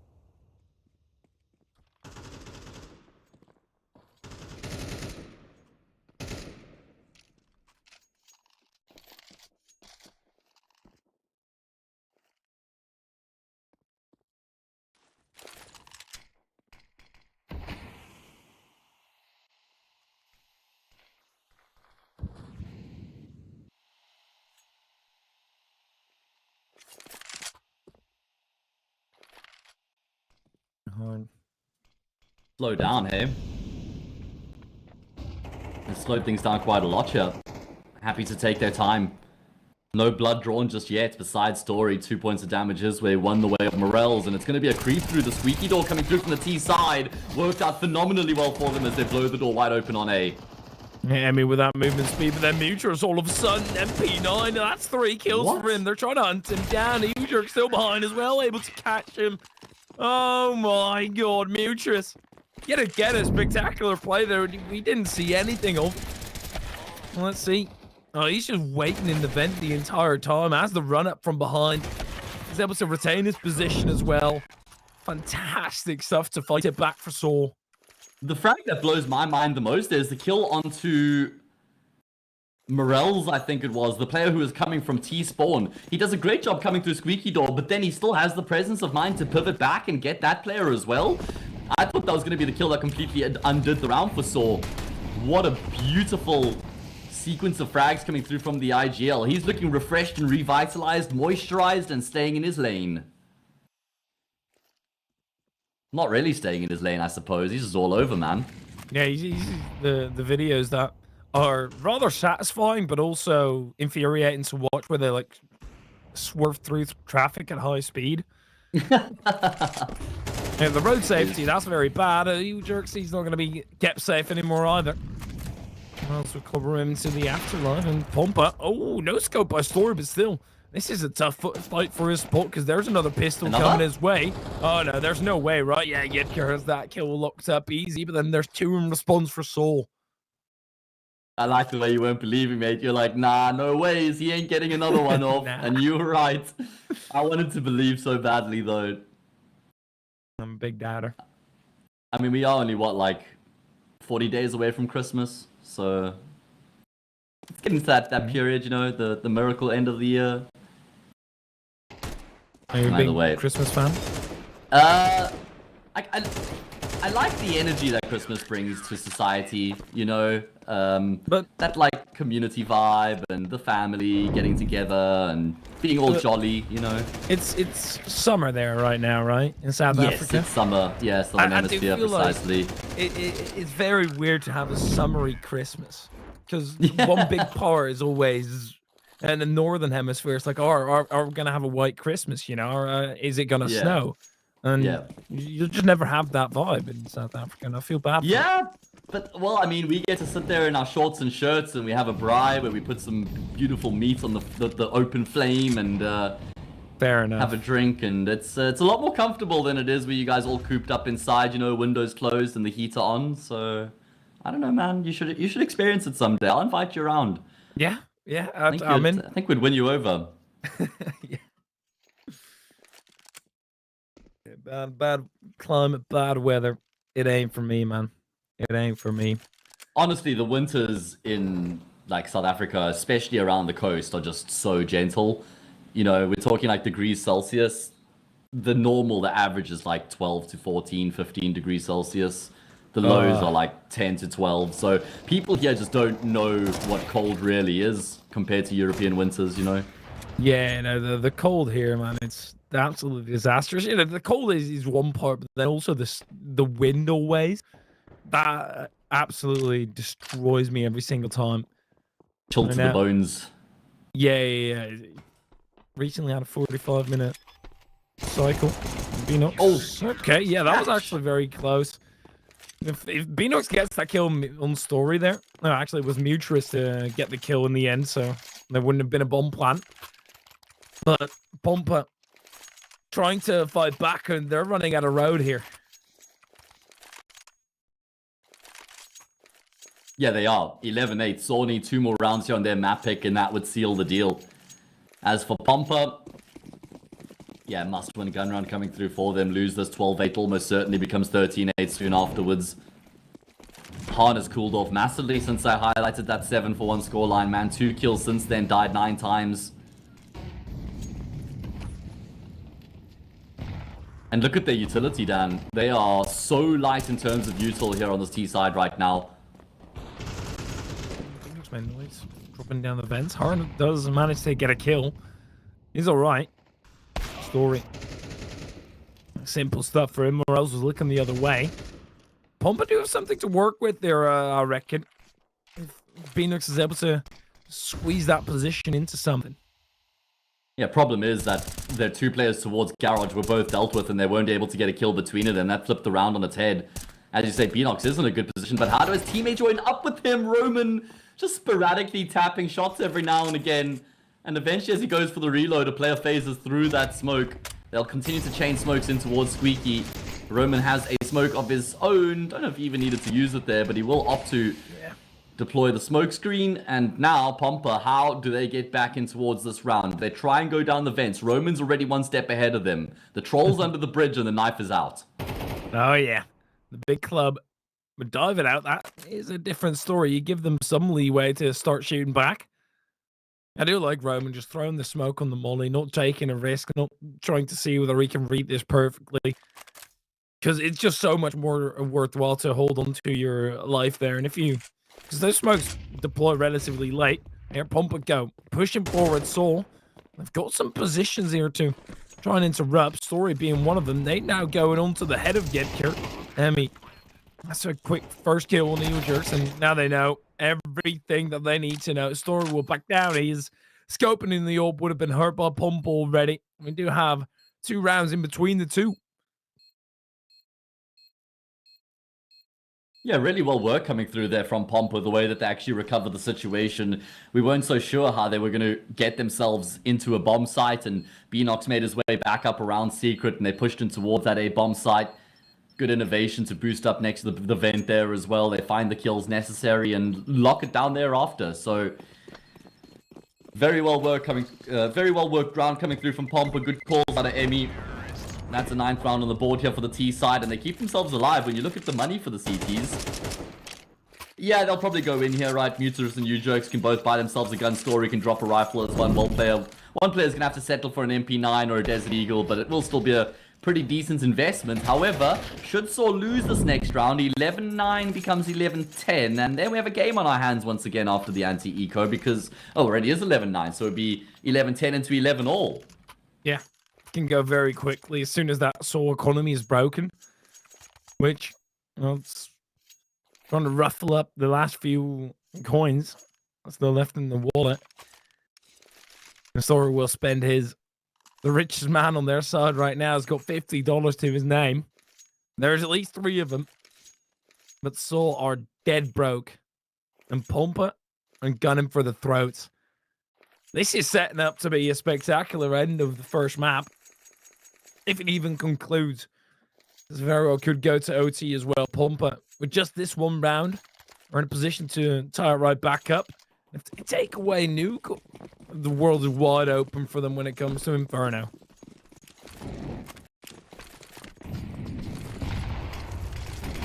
Alright, well, it looks like Pompa are going to turn up the pace again towards the say bomb side, or is it just a ruse dumping a lot of utility, flexing their muscles? They are going to be going through. Roman hasn't spotted them. Roman hasn't seen anybody, and he's only going to be able to get the 1 kill. Ruling with an iron fist right now are the T side, but U-Jokes and Muterus have their say. U-Jokes doesn't continue to extend. I think he needed to keep pushing around the silo there to get a line of sight. He'll still get the kill anyway, though, and now Han has to clutch to save his team in the round. Story kills hard up close, and it is another iteration of a team being on death row, being able to live to fight another day. So nip this in the bud. Huge work-ins here. So just continually threw him into the fray, and even with this final peak by Story, right, with the P250, if he dies, that's still the ult being saved over because he's got somebody else ready to peek off of the back of him dying. If he did do that, but now it's Sawn to 12. Pumpa using their last pause, and this is looking like it might just be an early conclusion.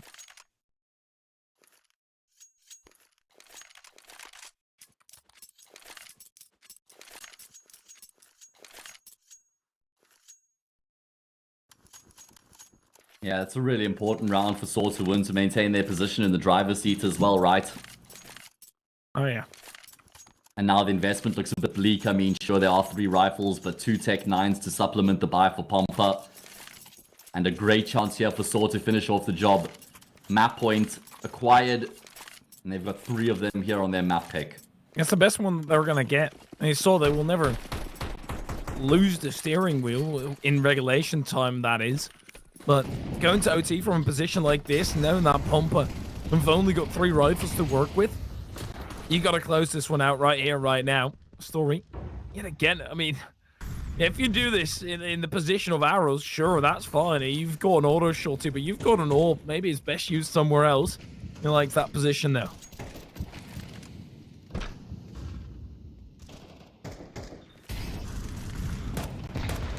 Yeah, big kill coming through from Mr. Muterus himself, and Roman finishes off what his captain started. He doesn't want to overextend, but U-Jerks does to a degree.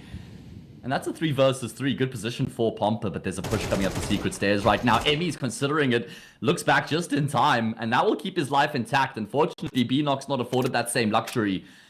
And so it is going to be a man advantage for the team who are in pursuit of finishing off the map, but that is briefly dealt with. Yetker getting so much room to work with there. These are the 2 top fraggers. You have the bomb on their back as well. And of course, Pumpa.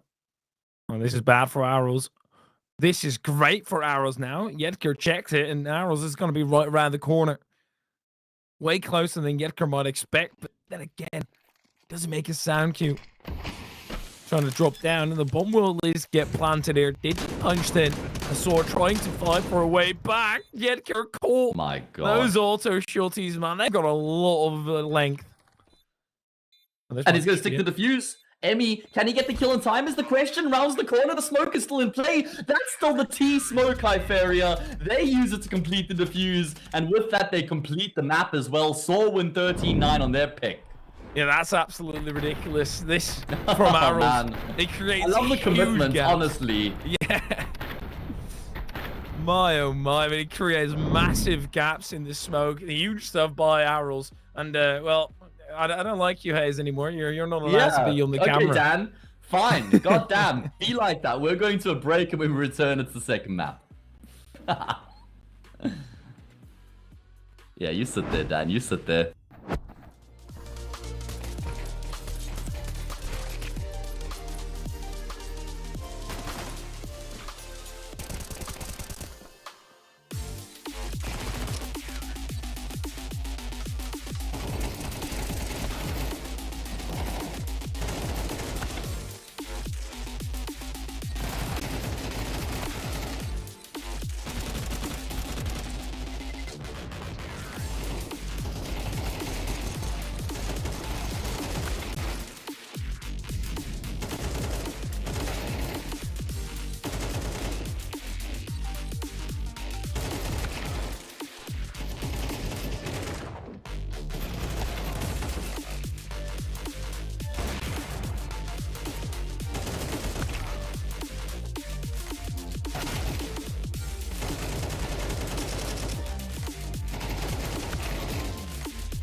very complicated job, but I love simple things so much. One move. One push.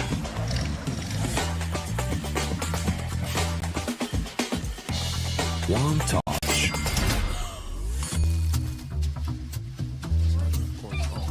One love. One click. One XBet. Are you sick of just opening cases? Join the events. At each event, you can find special cases from which tokens fall. Tokens are your ticket into a world of unique awards. For tokens, you can buy a skin, premium, or special balance. Try your luck in the skin generator. Also, you can leave your tokens at the token vault. And the more tokens you keep, the better skin you'll get. Add variety to opening cases with Hellcase. Watch the matches with BO3.GG, the official stats partner of CCT. Check out AI-powered predictions in live matches. Get access to live scoreboards packed with in-depth weapons and grenade statistics. Check out round maps in the match results. Extend your game vision with BO3.GG.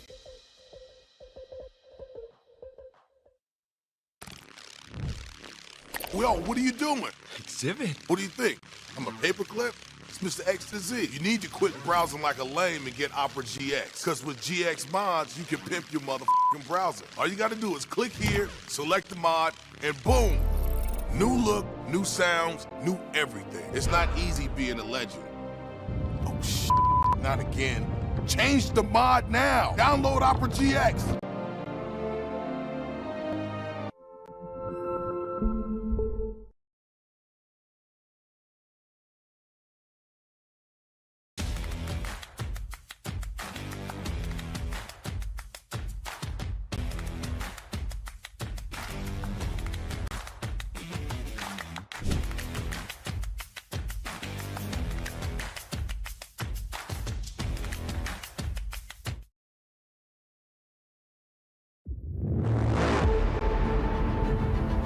The hunger for glory feeds the desire, the courage to look for a challenge, to feed your ambitions.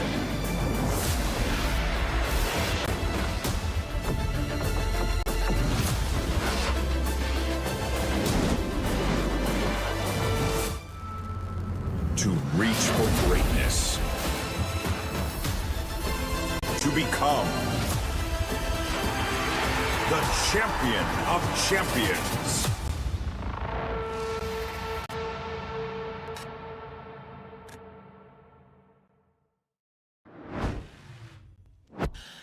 Alright, it's myself, Hayes, and Don. We are back, and we're going to be getting into the second map here soon enough between Saw and Pompa. Saw just coming off the back of the victory on their own map pick. Nuke was won out convincingly there for them. I say convincingly, I mean, I suppose throughout the second half, it did always seem like they were going to go on to win the map, right? Yeah, I do feel like with a 7-5 T-half, you're always in control of Nuke, but they did definitely let it slip, and there were moments for Pompa at the 9-11 mark, mainly where they easily could have came back with 11-0 and then saw they have to look at what they're going to be able to do, whether they finish down regulation, whether they need to go into OT. But hey, we can talk about moments that it could have changed. It didn't. Ending scores 13-9. There's another map up next. That's going to be Inferno, where Saw can try to close it out in 2-0, and the map is live, so let's get on with it.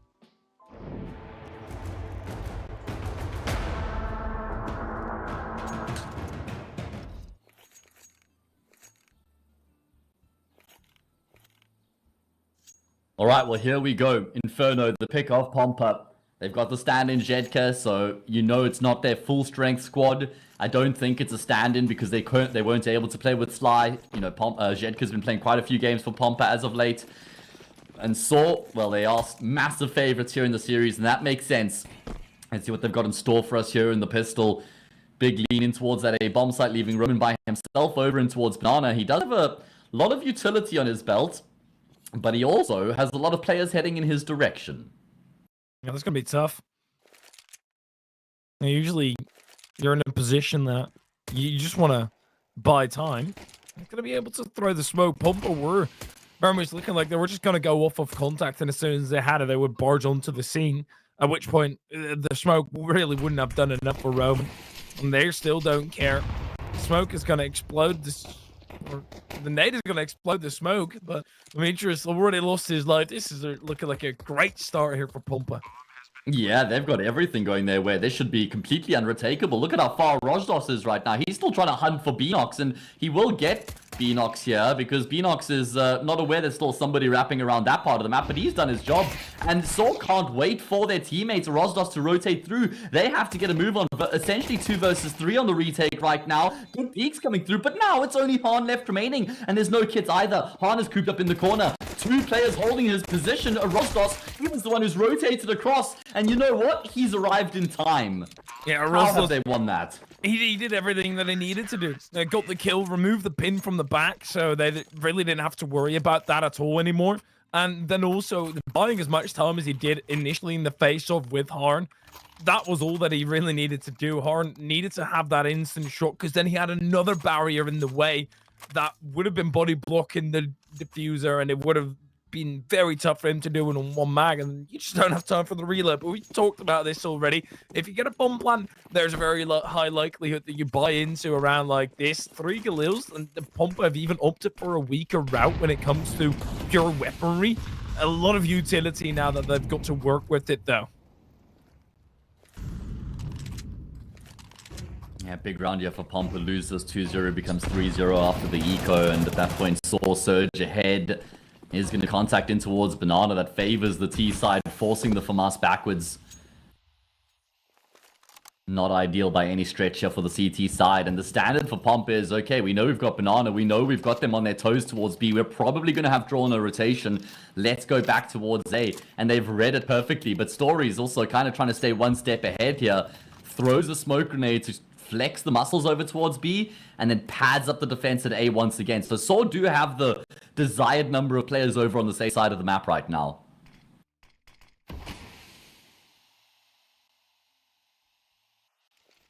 At least Story, he's rather disconnected from the rest.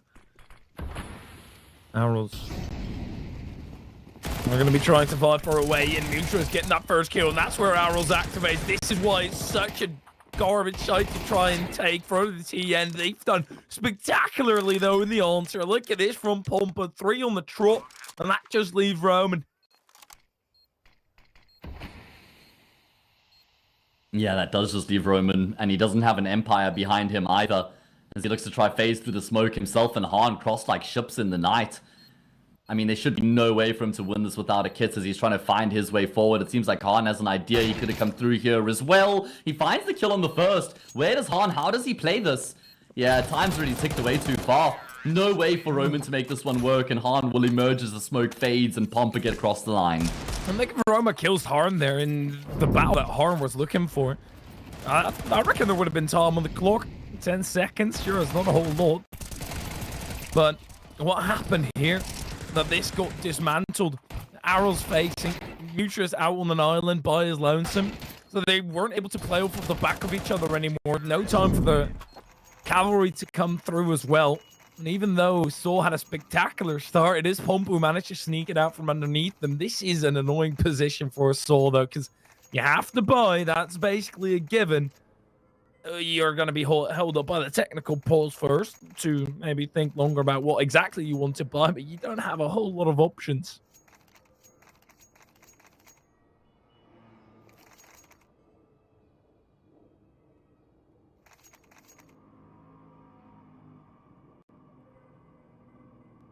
All right, well, that's exactly what Pumper would have been hoping for off the back of their force buy, off the back of their commitment, and it works out very well, getting that first pick in Banana. And I mean, it was looking a bit shaky initially on the exec into that A bomb site, but they were able to get things back on track. Hopefully not going to be too long before we're able to resolve the tech issue and we can get back into this game. As for Saw now, they're going to go for a force as well, right? They kind of have to, because a full eco wouldn't afford them an investment into that next round anyway. Yeah. Exactly, but we're so able to push forward here. Absolutely dreadful. Bumper And then they've got an A1S laying about. Harn could even dabble with the idea of purchasing an AWP, which I wouldn't be the greatest fan of. It's been happening, but it's just such a huge investment in a round like this where you know that SOA are going to be force buying. So if you do end up losing it, it is just disaster raining down on your roof.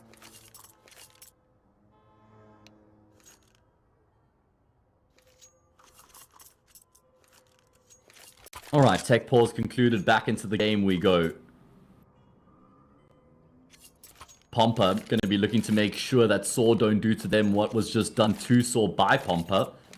Be fun though. Now the roles reversed with the force buy. I always do love that raunchy start. Yeah? Yeah. Like the chaos. Yeah, it feels like a heavyweight match where both hits just seem like they can knock the other out. Obviously, this is still very early doors, but yeah, just that back and forth continuously with either one of the teams all of a sudden being able to get a huge influx of rounds into their tally. Love it. Yeah, I'm right there with you, man. Just two heavyweights trading blows. It's entertaining. It's a great way to start a map. And with MR12, it's even more punishing. It's even more brutal because there isn't as much time to remedy the situation. Either way. Saw not taking too many early fights. Been forced backwards in apartments as well. Pompa working together as a unit. They've got a lot of utility still at their disposal. Time left on the clock as well.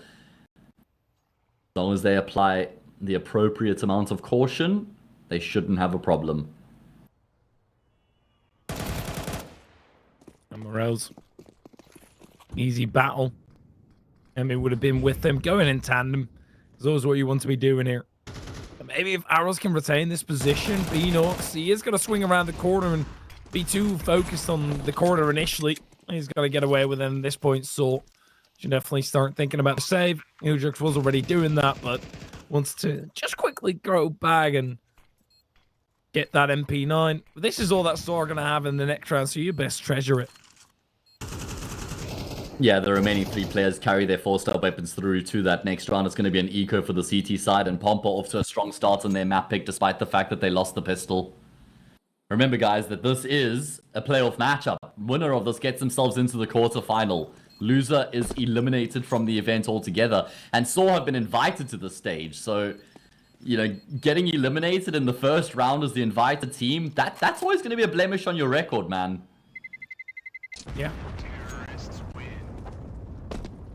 Pompa went 3-2 in the Swiss stage, losing to Project G and 9 Pandas. So, Saw were always the favorites coming into this, and they still are. I mean, they're leading the series 1-0, but Nuke looks like it's going to be an uphill battle for them.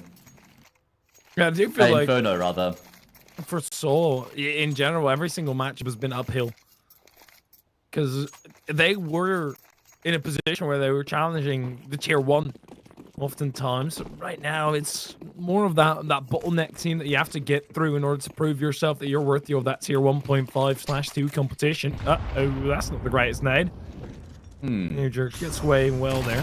The MP9 swinging around the corner. That's a nice kill to start it off with. And oh no, this is really bad for Pompa. They've still got an advantage in terms of weaponry, but those weapons very well could be picked up if Saw decides to go on a scavenging mission.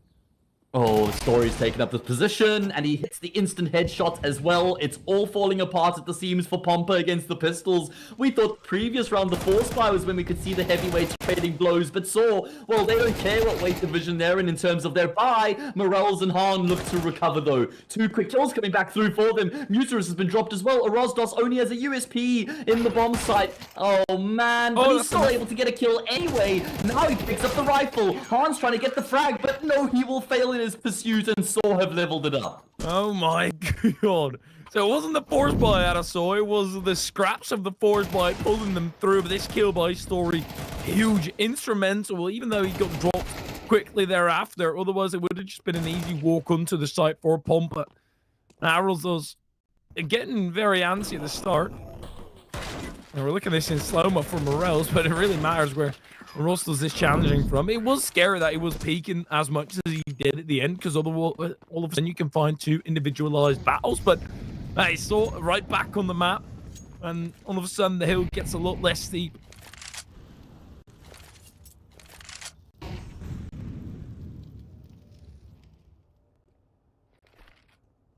All right, well, that does set Pompa back down a notch. They weren't counted out, but they have been knocked down.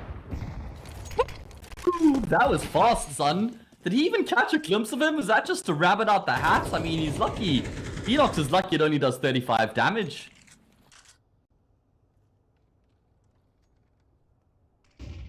Oh my. I do love those incredibly quick flicks. Unfathomable, but Pompa yet to really make any progress here. Probably deterred a little bit, but they're going to throw their utility. Roman is going to have an easy time here. He can kick his feet up. Story very much the same. He'll be watching from the spectator slot.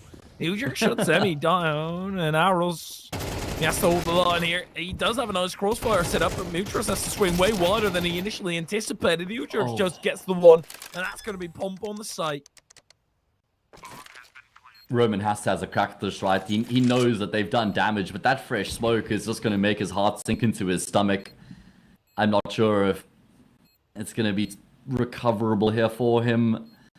He does have a kit, so I suppose he can kind of wait for that smoke to fade, but with the positions taken up by Beanox and Jedka, they'll just be able to assist each other. Jedka's missed the shots! Not like this, Jedka! He was holding the perfect angle! The head appears in his crosshair, but he doesn't tap, he sprays. He prays, his prayers go unanswered, and Roman reigns supreme. Oh my, all the silvers rejoice. The pros make mistakes as well. Oh my god, but that is one that you really can't let happen.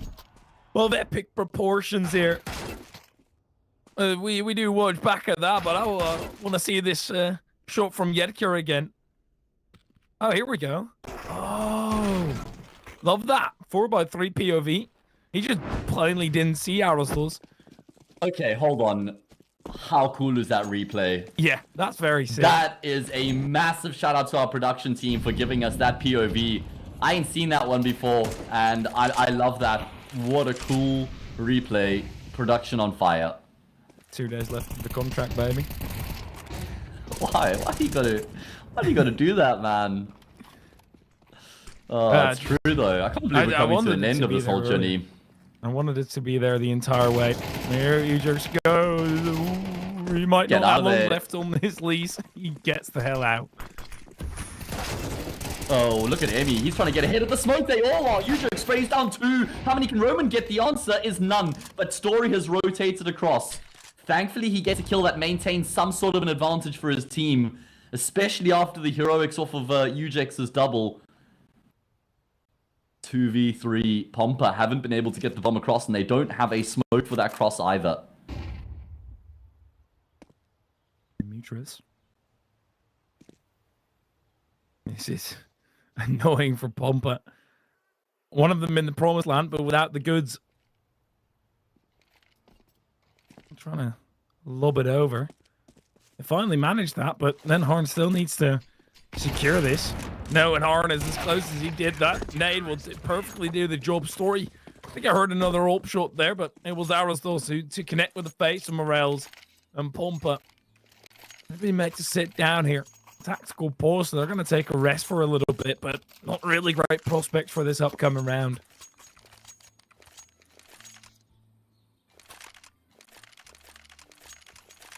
All right, well, you got to feel for Pompa at this point because they had the anti-eco. It was supposed to be 3-1 in their favor, and they've lost 3 consecutive rounds. Now they're going to have to settle for an eco.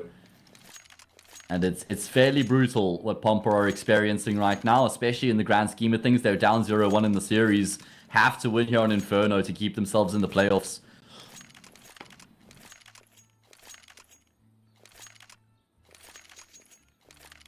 And Pompa. And getting through by the skin of their teeth.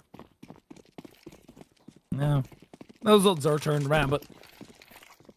So, definitely the tone setter. Story. Stays locked in. Knows that if they are going to peek him, they're going to peek him from down below, even though he did catch a body. Or at least a part of it. Elsewhere in a more elevated position. Pompa just don't really have a lot of prospects in around like this. A hero Galil even, not even an AK. It gets really tough for them.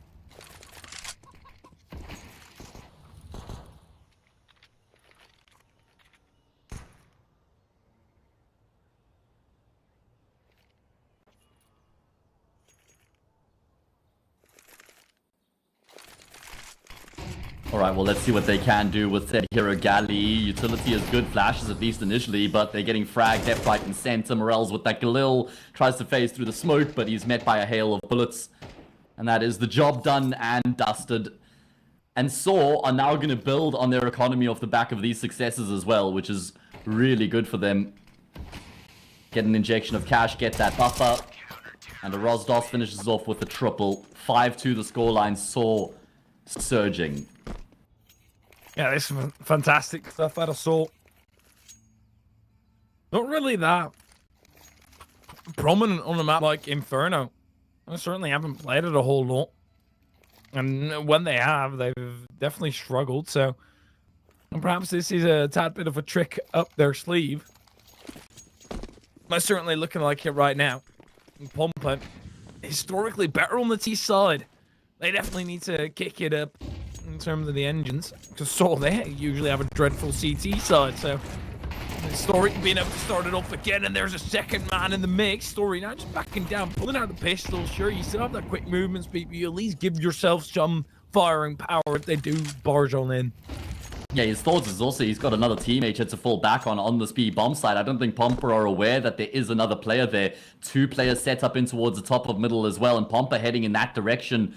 Could be a bit of a bait being taken by Rosdos. He's jump spotting. Han's gonna walk into him. And with that, he walks into Muterus, but a Rosdos, he's probably going to feel a little bit hard done by there. And Muterus is going to hang around. He's heard the footsteps. The timing on the peak is beautiful. Muterus, you madman. But that was played to absolute perfection. The game sense is on point with this guy. Oh my god. He just purely guesstimates their position with very good perfection. Because as soon as they turn around the corner, obviously they're going to be looking elsewhere. Muterus has found that timing outstandingly. 2 cut down for free, and that means Pompa are in a headlock right now. This doesn't look all that promising at all for them. And it's Saw who are setting the tone of your map pick after you've been able to make it relatively close on Nuke. A lot of respect to Pompa there, but now if you go down without a fight, I don't think it's a bit of a different ball game that you're on your own map pick.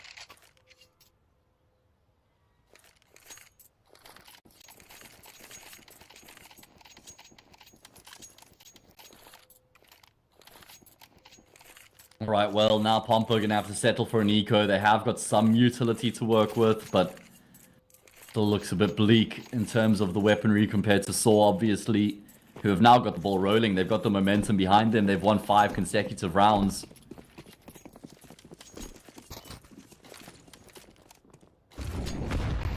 Can they keep it up? Can they add a 6 to that tally? Can Pompa get a reprieve back, a breath of fresh air it would be if they could win this eco?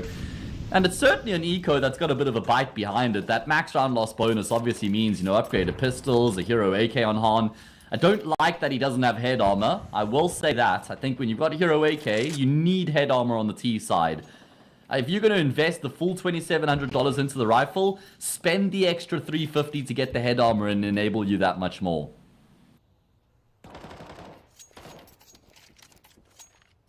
It's just worth it when you're up against the CT side. If you've got all the information that they are basically only rocking AKs, yeah, sure, but that's not the case here for Saw. But everybody is armor, so that AK, as long as you keep it in a preserved spot, you can play around with it, get multiple wielders on it. Pompa. Oh, is he going to get the smoke off? Or the flash? Perfect. No. Okay, this is a bit more convoluted now. Just the one, and that opens up avenues for Pompa, perhaps.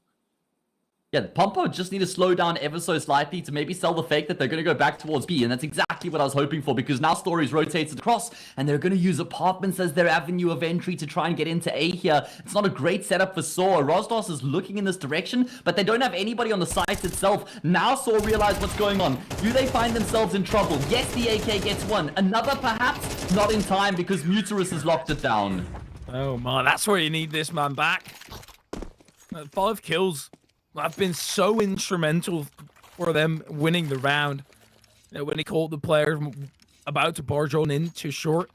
Now this round as well, with a 3K being able to hold the line. Otherwise, they're going to get a bomb plant and a lot more lenience in around like this. They still have money to buy basically everything barring Harn, and had that bomb gone down, he would have been able to buy up as well. Perhaps there would have been an ult for him if he does want it, which is always a point of discussion on the T side of Inferno. But Pompa being stuck on 2 here. So this is what you want to see from the Portuguese side. I think all the Seoul fans are currently watching this with a big smile on their face.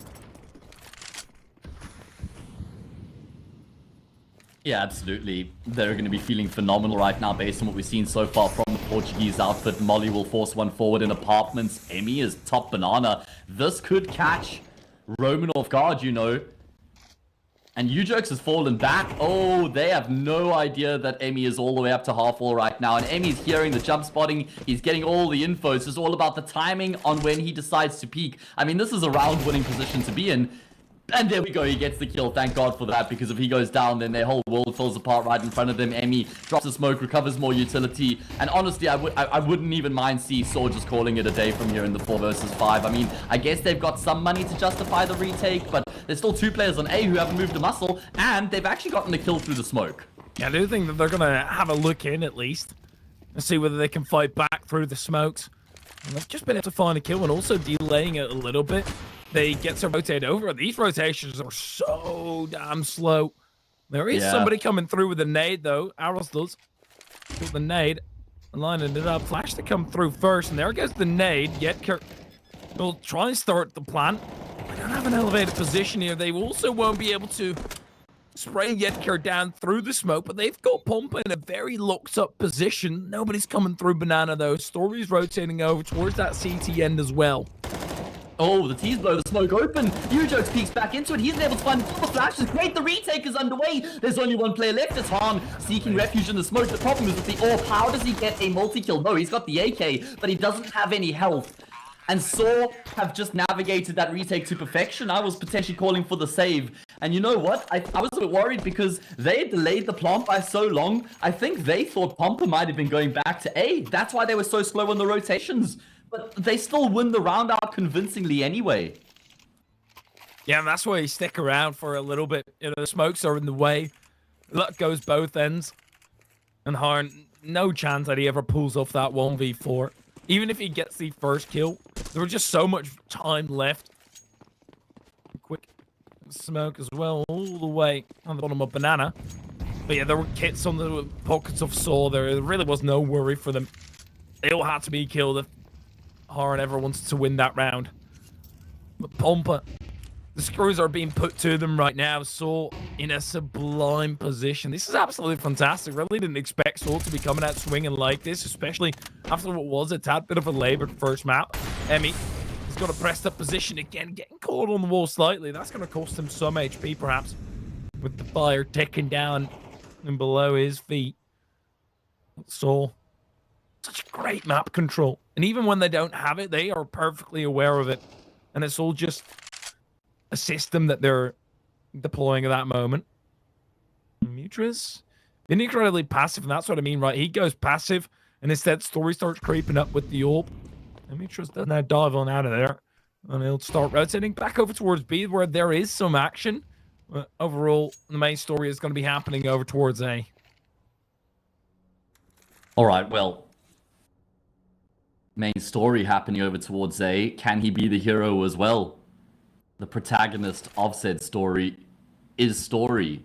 Try keep up with that one. 30 seconds on the clock. Pompa, they're going to be heading in towards A here. What a narrow angle being held by Rostos. He's going to be able to find A kill. A second, the smoke was too late. And they get punished. Look at the time on the clock. There isn't any, Dan. They're still being nailed, though. Emmy dying by the fire. And Harn, he's all by his lonesome. He's going to have to cuddle up to himself. At least he's got an AK to bring over in towards the next round. Obviously, armor, AK, smoke, money. Easy to do the math. That's more worthwhile to save over, but that's not really the issue. The AK being saved over, the money is stretched thin on the rest of them due to no bomb plant.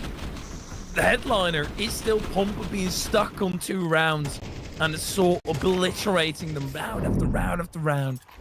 Yeah, I mean, it's so brutal. Pompa were leading 2-1 going into the anti-eco that they lost. They have not won a round since then. This is 8 in a row for Saw.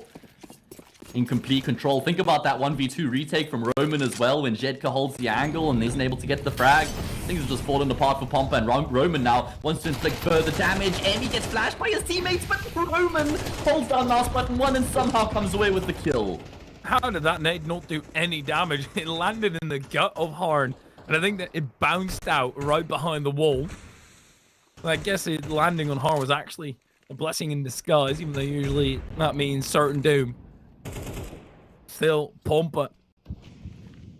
It's not certain doom, but it is rather likely.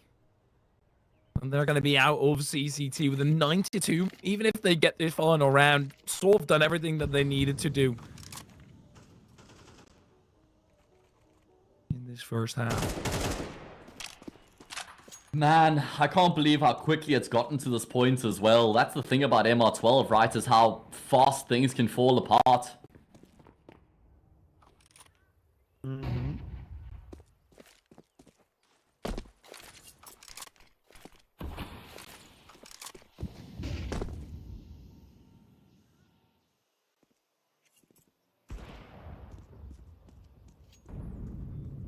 Alright, well, Pompa, one opportunity left here in this first half to try get a third round on the board. Double digits would be a disaster if Saw were able to get there.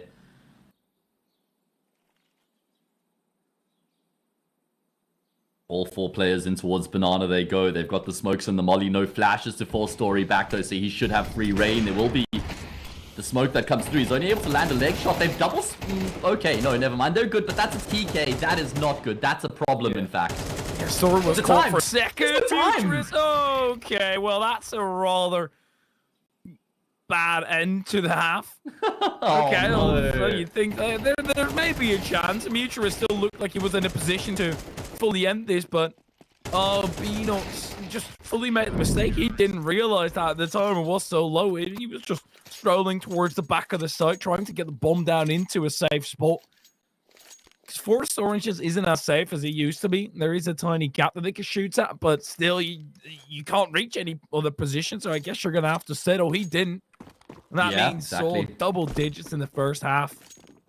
And also a lot of mistakes out of Pompa, and the first of which was losing to the eco round, never able to get their campaign back on track. They're going to run it down middle here. 3 players pushing down mid. It was 4 originally, but Emmy is dead. And Saw now, they've got the memo. They've realized what's going on, and they're looking to just divert contact. That's why they've gone through second mid. They're going to find contact with the player here as well. And this becomes so awkward for Pompa, but Saw are missing a plethora of shots as well. Everybody is missing everything. And this round, I'm not going to lie, it's a bit of hot garbage so far, but finally some shots will start to connect. Okay, and hard.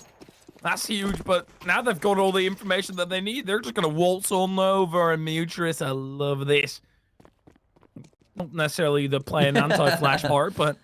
And also Beanox going a completely opposite direction, but Muturis would have been in a great position. Now he's still in a position where he's going to get so much information that Banana is entirely clear, while Beanox will try and not make a peep. 1 health, by the way. 2 opponents. Yeah. And 0 health, 2 opponents. So that is 10 rounds in a row for them, Hypheria. 10 in a row. They've just been dominating.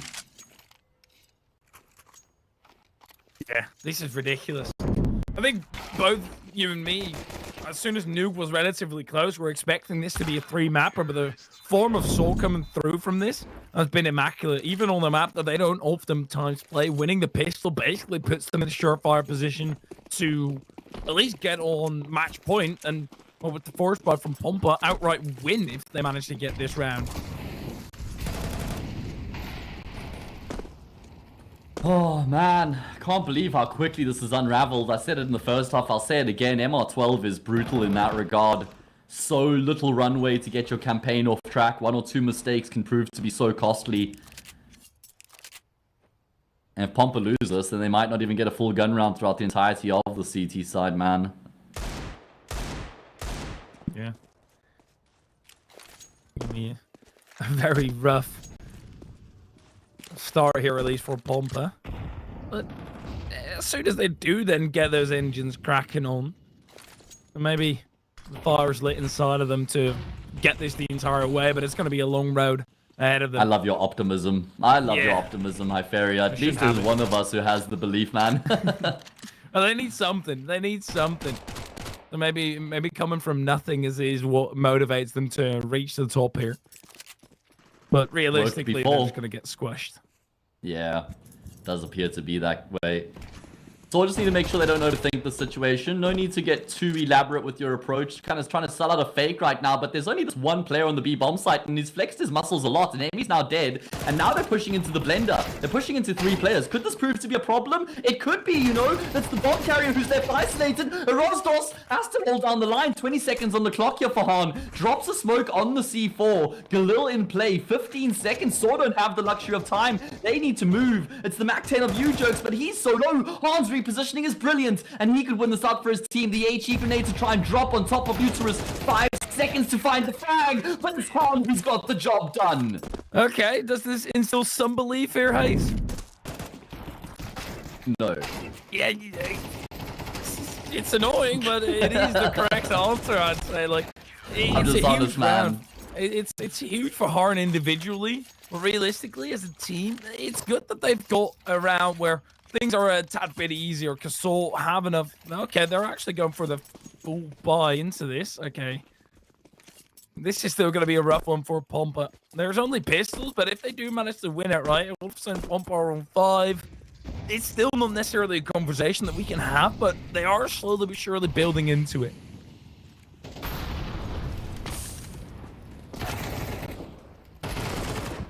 All right, well, there we go. There we go. Bit of revitalization, breathing some life back into their campaign. Force Spy is cleaned up, and it appears as though Pompa have pitched back up on the server here, man. Welcome back, lads.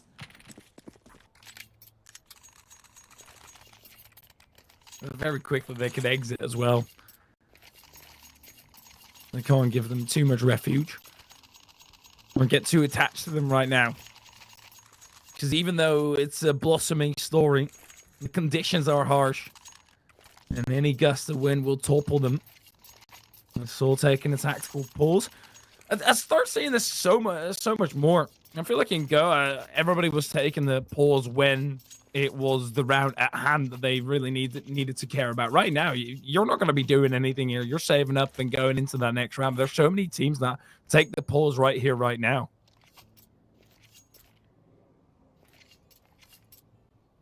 So they can talk through whatever they want for a lot longer, or even going into the round as you're running out of the spawn.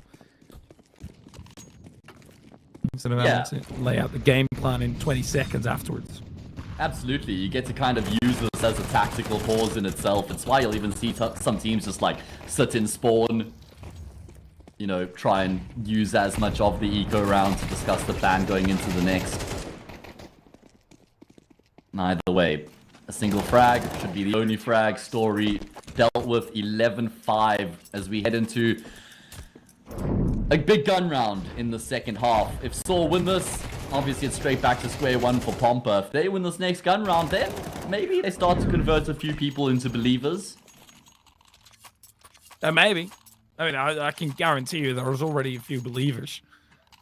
But, well, I reckon those believers usually get upset if they start hopping on board this early. And Pompa. It's a bonus buy, but they don't have a lot of room for that bonus until they get into effect. I mean, he's got a lot of HP down to half. Nade goes a tad bit too deep. Tagged up Nitrous and Story. Not for a whole lot. An 1/8 of their HP gone.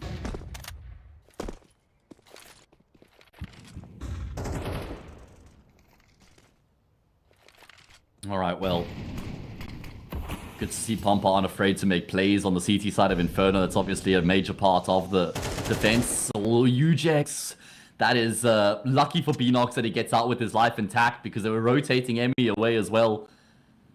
Ujex will be content with that result because he's still been able to clear up Banana as well. So decent control and information gained as they can now pivot their focus over towards A.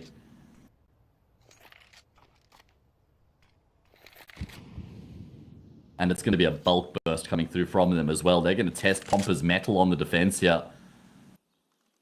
It's only Jedko who's looking in that direction. He's got an MP9. Yeah, one motor smoke.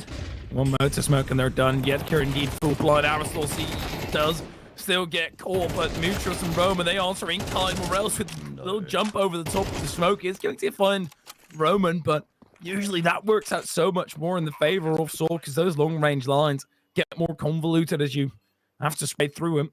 Whereas Morel's position was still relatively recent. The swing from Ujurx could be ending it all. Can't continue the spray. Holds the trigger, but Beanox shuts him down.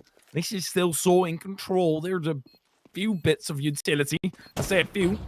Just a flash. That's just been used, and Beanox will be hitting the ground. Morel's can have his last shot at this, but they're not peeking him, and this is way too tough. Saw can't do anything, and they're on match point. Crossfire played to perfection between Story and Muterus there on site and pit. Jedka blinded, wasn't able to get a kill. This jump up was so cheeky from Morels. The way he's even able to get a kill was massively impressive. But 12-5 is the scoreline, as you rightfully say. Match point claimed for Saw, and not just one, but seven. 7 opportunities to finish off the series 2-0 and lock themselves a spot into the quarterfinals. Winner plays against Metasport, if I'm not mistaken, right? Yes. Yes. Okay. Indeed. Pretty tough game. Most certainly, but they've laid out the road very nicely towards it. Because this is just smooth right now. So, cruising. The utility from them as well, forcing Pompa out of their positions. It's a very slippery slope, which is why you see Mutra standing up there as well. And that jump up has become way tougher to do individually. Roman. I just swing on Harn. It's a double swing here. Harn gets caught off, and that's going to be the entrance towards the site. Jedka releases some sort of response, but that's a bomb down, and the rest of Saw not really in a position that they can go.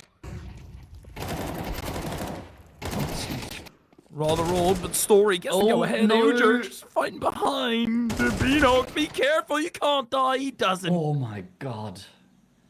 Anxiety through the roof right now. Story's going to recover the C4. He's going to activate it as well. Does Emmy wait for his teammate? He phases through. Well, the smoke's faded. And that leaves Beanox in the 1 versus 1. He must win 1 versus 1 at that. No kit. 12 points of health. The smoke has a big gap and Story looks to reposition. It's annoying because you don't really want to throw any of your utility for fear of getting caught off guard. He's just going to walk on through the smoke.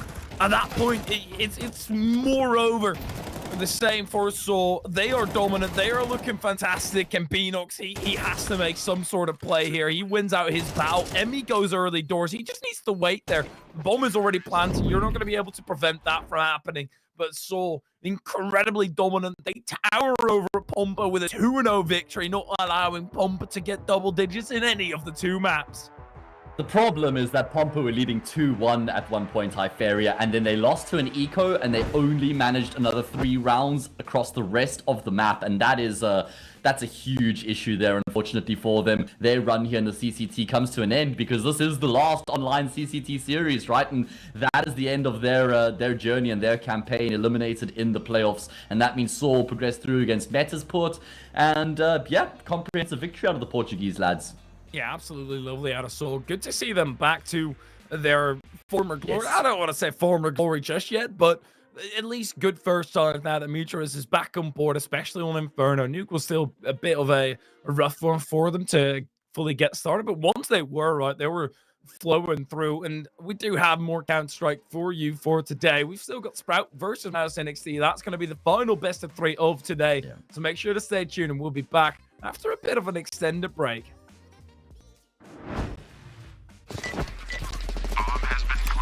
I have a very complicated job, but I love simple things so much. One move, one push.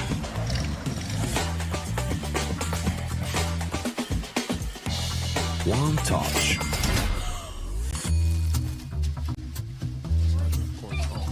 One love. One click. One XBet. You look into your inventory and there's only... It's time to forget about this garbage. Here you will find everything to play with really cool skins. Open top cases. Upgrade dropped skins and turn your junk into a cool gun using the contract system. Every day, thousands of people upgrade their inventory with us. Hellcase.com. Look at yourself in a new way. Watch the matches with BO3.GG, the official stats partner of CCT. Check out AI-powered predictions in live matches. Get access to live scoreboards packed with in-depth weapons and grenade statistics. Check out round maps in the match results. Extend your game vision with BO3.GG.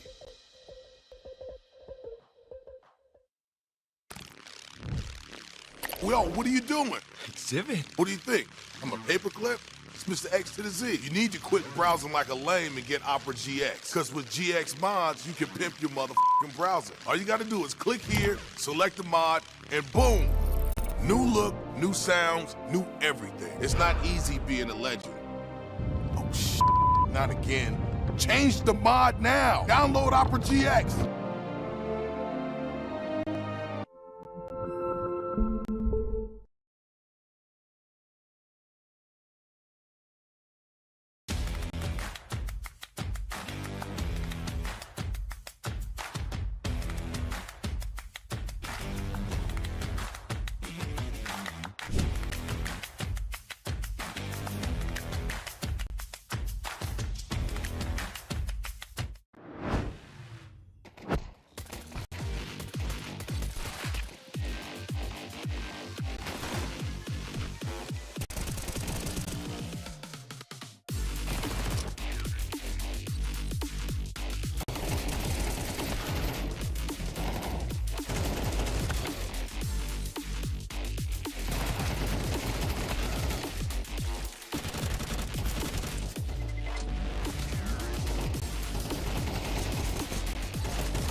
very complicated job, but I love simple things so much.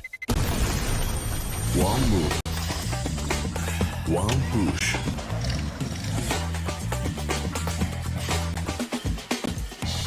One touch.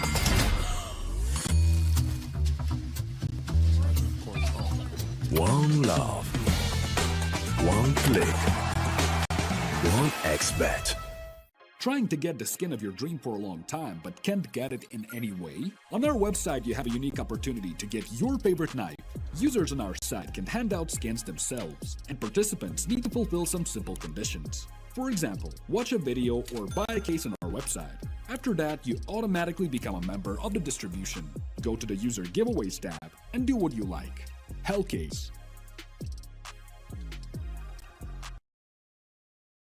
Watch the matches with BO3.GG, the official stats partner of CCT. Check out AI-powered predictions in live matches. Get access to live scoreboards packed with in-depth weapons and grenade statistics. Check out round maps in the match results. Extend your game vision with BO3.GG.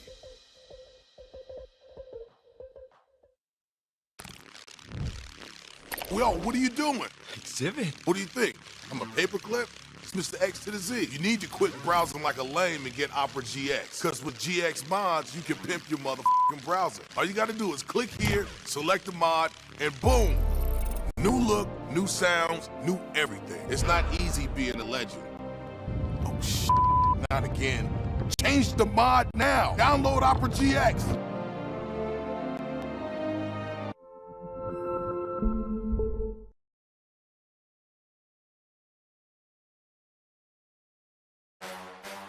The champion of champions.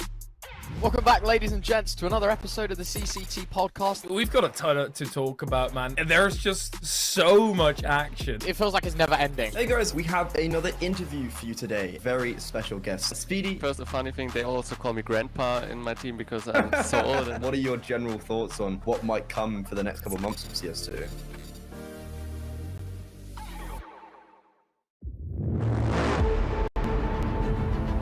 The hunger for glory feeds the desire, the courage to look for a challenge, to feed your ambitions.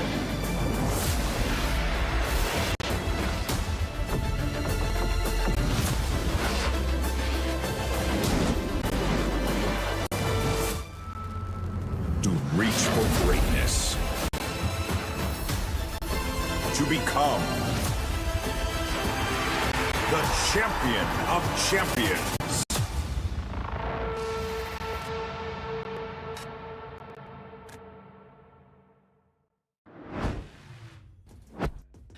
All right, we are back from our extended break, and we have the last game of the day, the fourth of the round of 16 playoff matches as well. Mao's NXT taking on Sprout. It's still the same ugly mugs on your screen. You're gonna have to deal with that. Hyperia, what did you do in your break?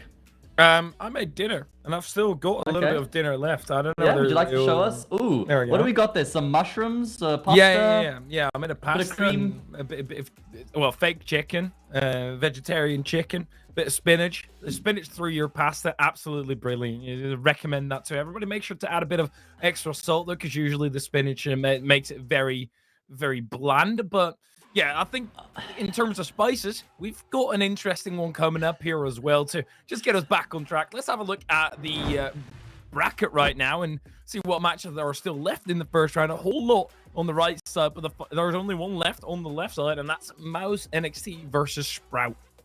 I'm just going to say, you're lucky you pivoted the conversation, because I was going to cook you over your food. Either way, you're right. It is Mouse NXT versus... What's the fake... Why the fake chicken? What's going on there? Are you vegetarian? Somewhat. I know you eat meat, Hyperia. I've seen it. Yeah, no, but my girlfriend doesn't. She doesn't? That's unlucky for you, bro. Okay, Mouse NXT versus Sprouts up next, you know, and it is going to be against Fours. The winner of this will play in the quarterfinal. Listen, coming into this game on paper, you look at these names, you think it should be a fairly 50-50 affair, but Sprouts have been in a lot of trouble lately, right? They haven't really been putting up the results that we need to see. Yeah, and then you've got this roster coming through. Rawls really being the only one from the original lineup. It always feels like every single time I watch Sprout, they've got a completely different lineup. I know. They've got Zyphon that is gone now. Basically, everybody is gone because there was huge change-ups in the tier 1 scene. Wonderful going to Na'Vi. So you've got those roster changes coming through continuously for this team. And Slime isn't even necessarily a mainstay in this roster just yet. He's more so the fill-in because he is still part of the Sproutlings, the Sprout Academy project. So this Sprout roster just all over the place. Yeah, I mean, looking back on their HLTV page, excluding Slime, they have officially used 15 different players in the past year. 15. And like I said, that's not including stand-ins for a match here or there, guys. That's not including Slime, who's played a bunch of games for them as well. It's been a revolving door. For the most part, their own struggles in terms of not bringing in the right personnel. Obviously, the most recent change with Wonderful departing the team is something that would have, not been of their own volition. It was kind of forced on them. Hopefully, they got a juicy buyout from that as well so that they can continue to build their Counter-Strike division. Hopefully, man, because Wonderful... Look, if I'm being very, very rude, I think Wonderful was the only thing in the Sprout roster that consistently was showing up. Apart from him, it was all over the shop continuously. Obviously, they did have their moments, but talking about Mouse NXT, we go from switching up roster to another somewhat switching up roster. But when it's Mouse NXT, I don't know what kind of telescope that they've got, but they are able to see talent from miles away. Obviously, Kristen and Sierra had to be kind of heroic standing in some pretty huge tournaments. They got along just fine. Kristen and Sierra have already somewhat proven themselves that they can compete with that tier 1.5 at the very minimum. Now they just need to make the motions over there with this team, which they're already doing that in a great manner.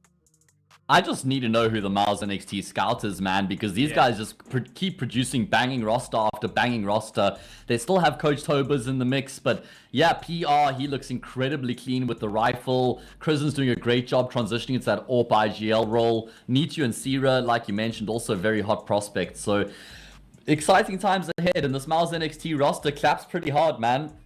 Let's flip this across into the Veto and we can have a look at which maps are going to get played in the series between these teams. Okay, Anubis picked up first by Sprout. Inferno in response. Now, Miles NXT's Inferno is hella shaky, by the way. I got to cast them on Inferno the other day and their T-side looked very one-dimensional and just they didn't look comfortable on the map. Ancient to decide. So I think Inferno kind of seems like a map Miles NXT are looking to brute force into their map pool while they're banning Mirage. So, I don't know, man. Sprout play a pretty mean Inferno when they're on points. I actually think Sprouts have done quite well in this Veto. Yeah, they've done really well. I mean, Anubis is the first ban of Mouse NXT, and we can jump right into Anubis, actually. The game is live. Let's just hop on.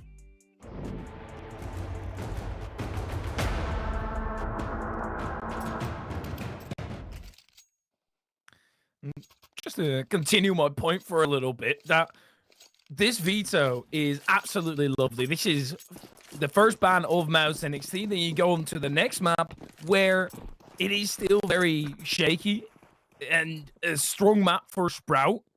Still think that Mouse NXT are slightly the favorites, but with this map, Veto coming through, I'm not as certain. Yeah, I tend to agree with you, man. I really do. I don't think this is clear cut by any stretch. Let's see what Anubis has in store for us. It has become my favorite map. Are you an Anubis lover? Oh, yeah. Yeah. I'll try and get it through the Veto every single time. Don't manage it, though. Okay. All right, yeah. Premier Games, Mirage or Inferno, am I right? Yep. Either way. Miles NXT, they've got 4 players ultimately stacked up on the same bomb site right now, playing retake over towards B. There's 2 sets of Julies leaning in towards the side of the map as well, and you know what? Sprouts are heading in this direction. With the dualies. And he's going to hear those footsteps, and, well, it doesn't look the correct way, and this is now rather tough. All of a sudden, Nexia's Taos and Spook, they go in tandem, but PR still sticking around, and it all came down to Nitu looking towards the right when his team had that cover now as Sierra in a 1v2. Townsend does lose his head. Yeah, just wondering where Torsen's going there in the 1 versus 3. Either way, Slime will finish it off with a nice clean kill, and Sprout threw the pistol round on hard mode, man. They execute into a stack of 4 players, and they actually make it look relatively easy. I thought that was going to be a guaranteed round for Mouse NXT with the read that they had. Evidently not, so good work coming through from Sprout. And that'll get them on the board, settle the nerves, give them some confidence. Have you seen much of Slime yet, Iferia? No, not at all, unfortunately. Okay, first game you're casting of his. Listen, he's actually pretty decent, mate. He's got quite a lot of potential. He's a youngster. I think he's only 17 years old, if I'm not mistaken. And when he's on point, he's actually fairly devastating with the AWP. So if they can, like, the problem is there's so much pressure on this team right now, and that's when inexperienced players tend to struggle a lot more. So I hope they're kind of shielding him from that pressure. You know, they're not making it his problem to solve, and he does get a double in the round. But keep an eye on Slime throughout the series. I have to keep a side eye on Mouse NXT right now as well. And being able to do as much damage as they have. And Sarah is in deep trouble. And they're going to be able to get this round at all. But at least they've done enough damage. But yeah, Slow has been playing with this Sprout roster a decent while right now. So he has been able to gather up the stats, and he's got some scorching series under his belt. But then it does seem like if the opponents get firing, he's struggling to somewhat respond. And that's probably due to that pressure. I just feel like there might just be a lack of firing power on this Sprout team right now, because Raul's also a spectacular player in that IGL role. But you've got the oldies who are more on their way out, and the youngsters still looking for their peak performance. Yeah, of course, missing Siphon as well is really rough for them, right? He was like, when we talk about firepower, he was that one guy who is still bringing a lot of firepower to the table. So not having him obviously makes it even more difficult. CJot is a player who can bring that firepower. He's only 16, but he is a very talented rifler. Again, firepower not the problem, but experience is. And that's hopefully where Rawls can really bridge the gap in this team, and the coach Berry as well. They can, you know, accelerate these players' careers. I do think that's ultimately what you usually look for in an academy roster. And that's where you get to prove yourself and make that move up. I think of all the Mouse NXT players, but we're about to have an altercation. Not throw Nexius to scope. Oh my god, PR and Sarah just losing their life because PR didn't properly clear the corner. Sejot even gets another one, tripling up in the piece. And this is looking dreadful for Mouse NXT. This is what I'm saying about the C-Shot guy. 16 years old. He can hit hard, mate. That's not the problem. Big round coming through from him. He's playing that lurk role as well. How does he get 3 kills left to his own devices? Punishing for Mouse NXT, who go on an excursion. And, well, they find a wild C-Shot, and it's not a friendly one either. Just need to make sure they don't overthink this now. Yeah, it's impossible, though, for Mouse NXT. It's a pure gamble call right now, which way you're going to go. With how far Sprout is spread out. I don't think you're going to go for this anyway. You just want to find a safe haven. And kick your feet up, even though that Sprout will let that happen easily. They don't necessarily have the money to go on a all-out manhunt. No. They can search around a little bit. They've cleared out a lot of the map already. Here's something I need to know, and I wonder if you've got the answer for me. Why do teams consistently choose to start on the CT side of Anubis? It's become a theme and a trend, man. And, well, Nichu, maybe you can hold the answer to that question. The flash is perfect, but, well, Nexius thankfully will keep his teammate alive. Rawls wants to continue to force the issue. He's trying to take attention away from his teammates, and, well, worth it. 4 frags come through from Mouse NXT. As you say, they're completely worth it for that T side. Yeah, because now Mouse NXT, they're also going to buy up into it, but you'll see how much damage this has done. And I don't think a lot of teams pick into the CT side because you're not forced to make the plays. You don't have to take initiative. You can just let them come at you. Even though the T side is favored, you have an easier start to warm up into it, and then you get to pop off on that T side and be more comfortable. Rouse. But then surely by that logic, you would just say on every map, you would, okay, I guess start CT side. And yeah, I get that maybe. Could be the case. You got to be happy to start the game and set the pace as well, though. You know, you shouldn't shy away from that opportunity, I reckon. Yeah, I think it's one of those arguments that both ways you can make a perfectly fine argument and kind of be done with it. Because it really then comes down to personal preference. Do you want to take initiative, or do you feel like warming up into it? And make it Sprout uncomfortable as well, since they've got so many of those uncertain players. But Slimy's going through with full conviction. The third one as well on the plate, but he gets nabbed off. It's Mouse NXT. He was still man down though. Alright, well, kills the name of the game. It's only Cousin left remaining, and not for much longer either. Torsen finishes off that job, and Sprout continue their flawless start to their map pick here, going up 4-0. And you could imagine what this does for their confidence, because you can even just see from their socials that the confidence isn't in a great place, you know. Not like cryptic tweets or anything like that, but, you know, Raul's tweeting things like, it ain't easy, or they were the better team today and we sucked. You know, in the bag, not in the bag, in the bag, not in the bag story of this crazy game. You can just see that, like, mentally they're in a pretty rough spot as a team right now. So a good start would certainly help. Yeah, it's always rough when you lose a player like Wonderful, who had a 1+ rating for like 32 matches straight or something, and averaged like a 1.37 over the last 3 months. Like, Wonderful has been absolutely bonkers. So losing him is always going to hurt. PR, I think he made a noise here, because you see Spook doubling back. So Joel isn't really looking here. Slime definitely needs to be on the lookout. Gets lousy, and Towson will get the trade, still putting Sprout in a great position. Yeah, and Miles and XC have gone all in here on the 4 spy. And I guess that's because of perhaps the economic damage dealt. They feel like win a round, reset the T side, but it's already a T-sided map, mate. I'm not a big fan of the 4 spy on the CT side in general of Anubis, because you're on the unfavored side as is, and now you've got a 4 spy to work with, so even less of a chance to win the round in that regard, and the odds just don't really stack up in your favor, do they? No, the odds most certainly don't. I think it's a rough call. I think it's fair in this particular case, because they did have a lot more than just the upgraded pistols.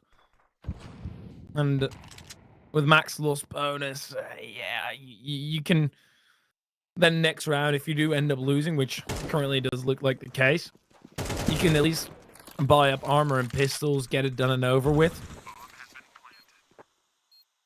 There's some merit to it, but overall, I don't really like putting your economy in any danger. They're saving right now, though, so adapting nicely to the situation.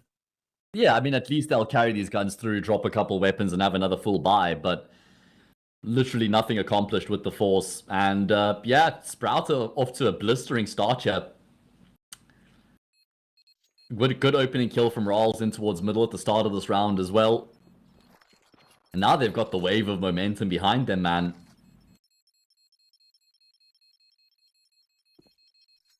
And this is... How's the next team need to change something drastically here?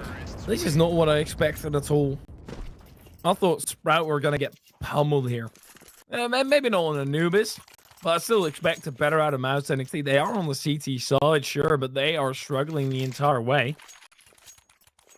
I understand this tactical pause for Mouse NXT gives us some time to think about it as well, because with 3 players saving over, they've all got money to obviously drop something over. I reckon Mouse NXT can just go for a relatively comfortable buy here. Yeah, look at this. Very strong stuff. Yeah, they've got that max round loss bonus behind them, and I'm happy to see the pause being used here as well. Give Coach Tobers a chance to just relay some thoughts. Now's the moment you have to make a mark. Lose this as well, 6-0, no guns remain alive, then Eco round 7-0. Sprout's map pick, they're going to be very happy with the position they find themselves in.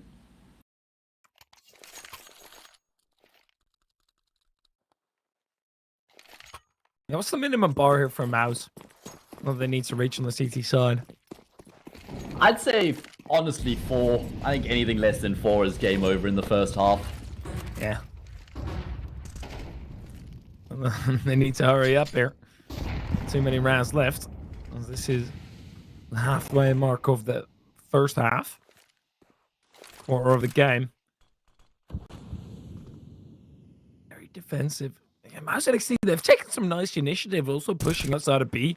It was very great, but it just all, every single time went wrong.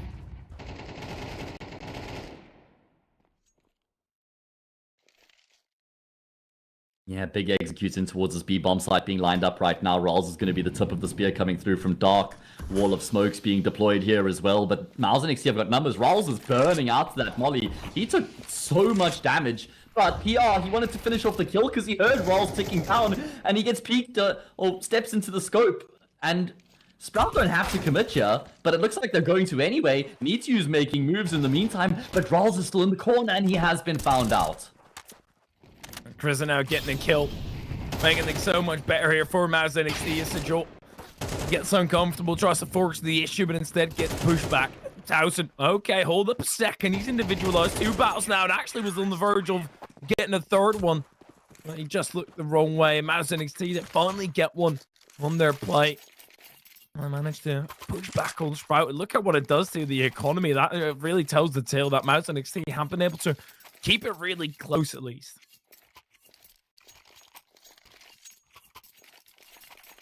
Yeah, I mean, this was the must-win round, and it was just a sturdy defense on that B-bomb site, and it's good to see that they've still got the confidence to make plays as well, you know, like pushing through A-main, flanking around canals, contesting Dark. Good to see they've got that behind them, and look at what they've done to Sprout's money here. There's a couple Galils and a P250 in the mix, despite the fact they won 5 rounds in a row, so this is very recoverable for the CT side.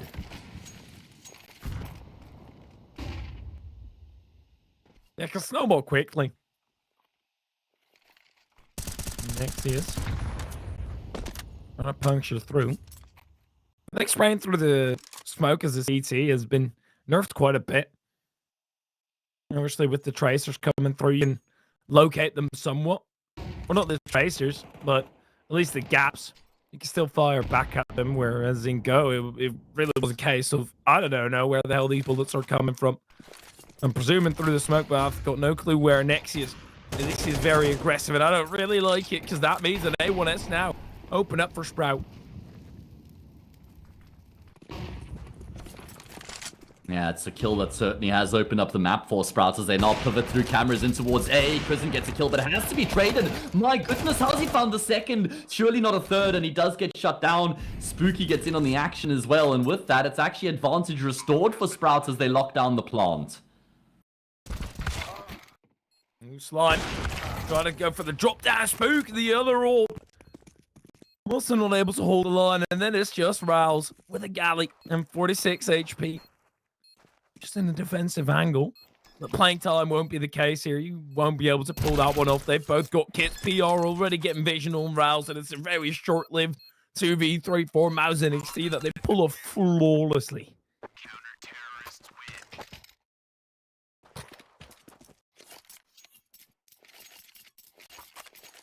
All right, well, I mean, I thought that was Sprout's round in the bag, but as you say, Miles and XT pulled that retake off flawlessly. Couldn't have been better out of the 2 players left alive, and that's just going to reinvigorate their campaign because now Sprout have to eco, and that's going to be a 5-3 scoreline. We mentioned 4 as the baseline. That's looking incredibly achievable right now for Miles and XT.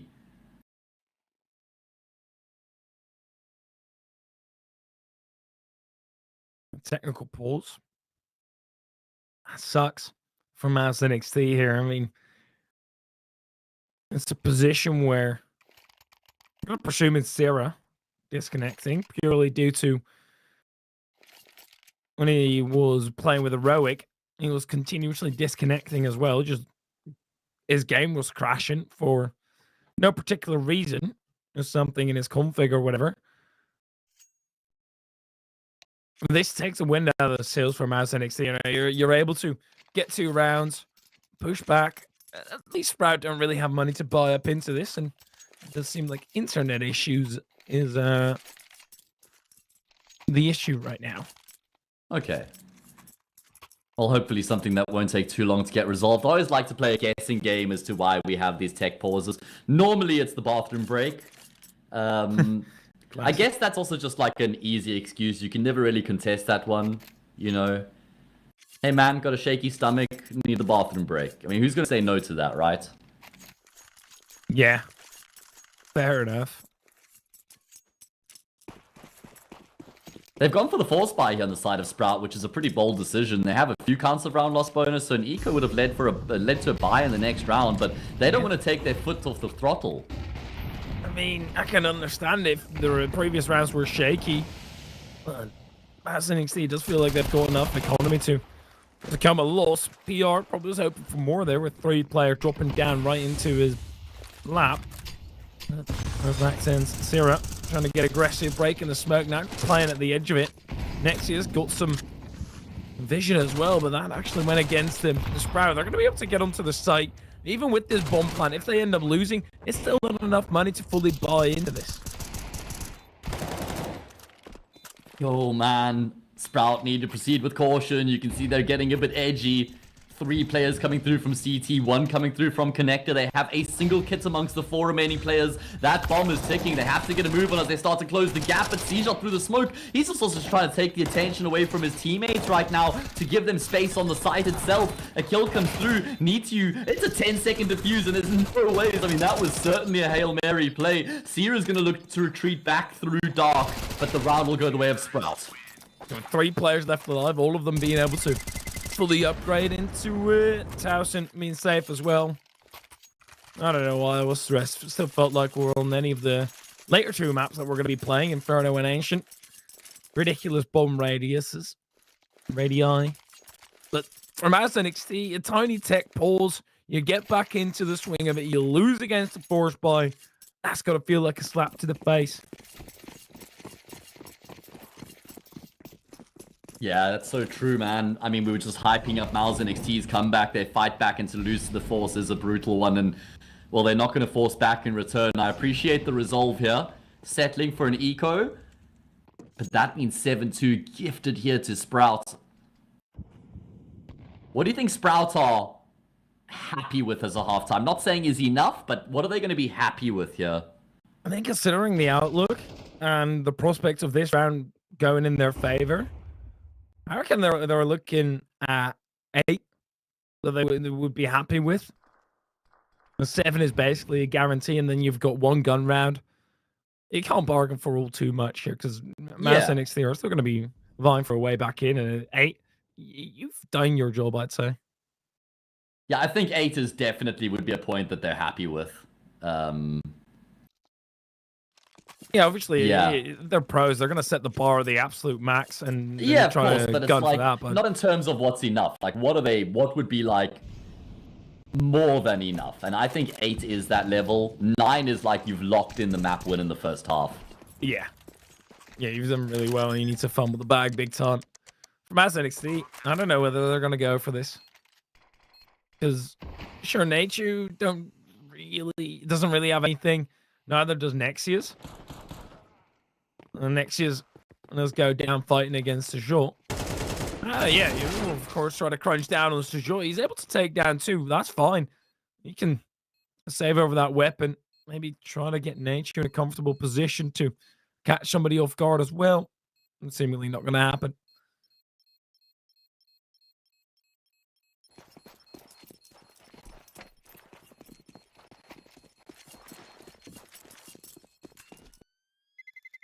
Alright, well, 7-2 as expected, going to get locked in here, and this is where Miles NXT need to mount a fight back, because if they lose this investment here, then it really starts to snowball out of control at that point. Do you keep the Mac 10 here if you're Rolls? Yes. Because it's a way too powerful weapon in this game. Yeah, it's true.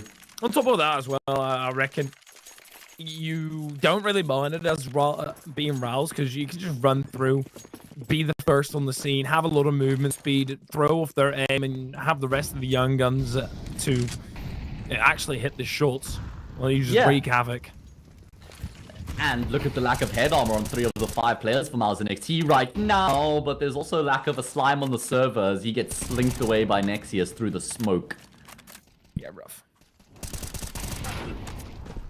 Oh my goodness, Torson's like, bruv, how? This is great damage to start off the round here for the CT side. Doesn't really feel like we've seen Mouse NXT get going yet in the series, does it? I feel like Mouse NXT in this round haven't even seen Sprout. Just hit them through the smoke the entire time, and they've basically killed the half of the team. Yeah, Mouse NXT definitely haven't been firing. It felt like they were going to. And then that tech pause came. Died it all down again. Winning that force buy for Sprout was huge. They didn't have a lot. And all of a sudden, they took away a round from Mouse. As you mentioned. And the bar is set up for Mouse NXT. They're biting down right now and making sure that the Sprout don't have as much leeway. But there's still a whole lot more buys coming through.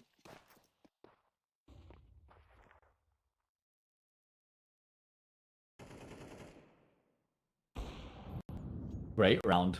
PR finds himself his second kill, and Sprouts have just been easy pickings here. Getting torn apart limb for limb. Now it is only the aforementioned Mac 10 left remaining, and not for much longer. Into Prison Zorp he goes, and that is the job done. Third round on the board here for the CT side. Enough money for the T's to justify a reinvestment, but if Miles NXT can make this 5-7, I reckon they feel ecstatic with that going into their second half. Yeah, it'd be brilliant. It's the best they could have done, well, considering this scenario. That still largely depends on Sprout in this round. After it, they'll be broke. Unless they have a save over. But it depends on a lot of various factors. Getting the bomb down for one.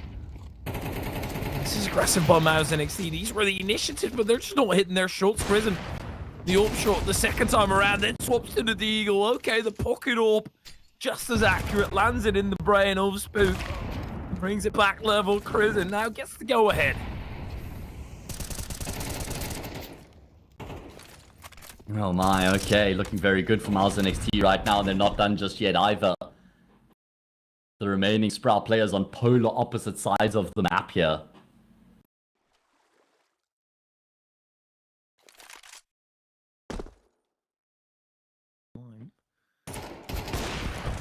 What's it? And Nexius thought he got that kill way before he actually did. Towson about to walk into the trap. He's prepared for it, but it's still a trap. Like Prison nicely set up, and without a bomb plant, Sprouts money near zero. Burn up whatever they can. Fortunately, they've got the confidence of already having a force buy being won by them.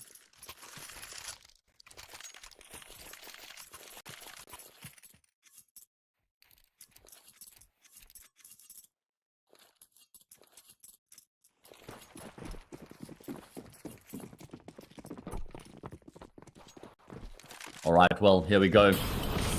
Sprouts have to piece together what they can afford, but it doesn't look great coming into this last round of the half, and things have kind of, I don't want to say fallen apart for Sprout, but they were looking at, like they were in a far more dominant position a few rounds ago, and Miles NXT have salvaged their campaign here, and they want to continue to make plays, flexing their muscles on the CT side. I love these little sporadic spurts of aggression coming through. In the meantime, Sprout will make a move over towards B, and Sears caught with a nade out. This is huge. Yet again, Sprout. They've been able to get onto the site at least, and it's taken a while for Mouse NXT to actually respond to the threat. Nexius. Let's see whether anybody wants to get cheeky. And they damage. Well, they shoot. I love this out of Sprout. They're just hiding. Not showing themselves, not giving the interaction that Mouse are so desperate to look for. Towson also tucked into the corner. Sure, you can stick the plant, but this nade might just expose you. Nade you, he's going to be able to pull it off. You don't need to kill Sprout if he can just defuse the threat. Oh my goodness, what a way to finish off the round. What a way for Miles NXT to get a fifth on the board. The last three of the half go their way, and they're going to feel so much better about their campaign now going into their T side. Give them a lot more confidence and momentum as well to work with. That is going to be a big boost for Miles. Yeah, that's actually insane. I love that out of Sprout and the passivity, but, well, in the end, it ended up biting them in the behind. Mouse NXT, all of a sudden, you've got a half that you can be happy with. Thing is, the Mouse NXT just haven't really played this map to give a lot of confidence, right? Okay, yeah, you've done a decent bit now on the CT end. I still need to prove yourself on T. In terms of numbers, it looks good, but considering Mouse and XT don't play this map all that much, how much can we really trust the numbers?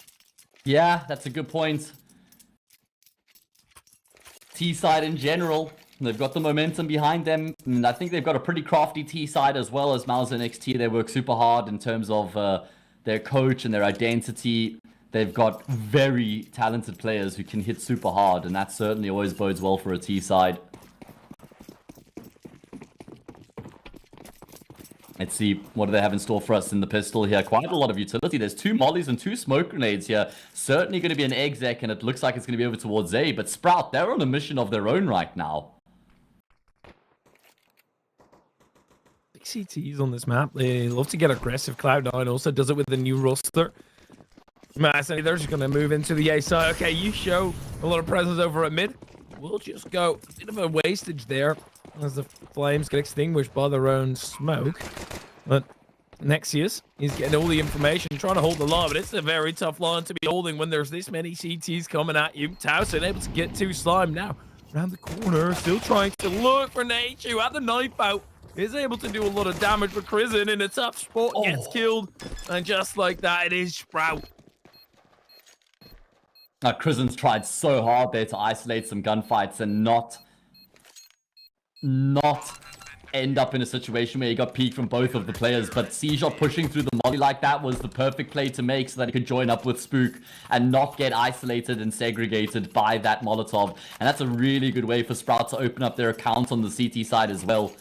Gonna stave off Miles NXT, and they're now just 5 rounds away from finishing off the job.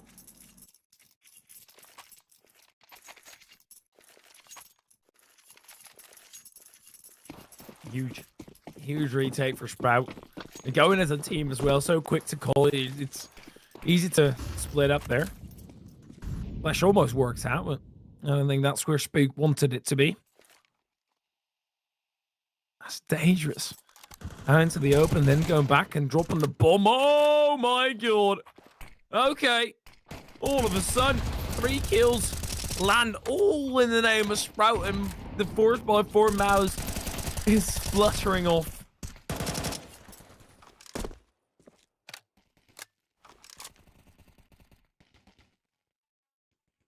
Yeah, not at all an ideal start here for Miles and XT. In fact, the furthest thing from it, losing those 3 players in towards middle, both teams just butting heads. And I suppose the outcome of the round was always going to live and die with that particular engagement. And it doesn't look like Sprouts are happy to give any space or afford any time for Miles and XT to recover in the round, because they're just going to hunt them out, man. That's ruthless. 9th round on the board found for Sprout, and that is going to put them in a commanding position.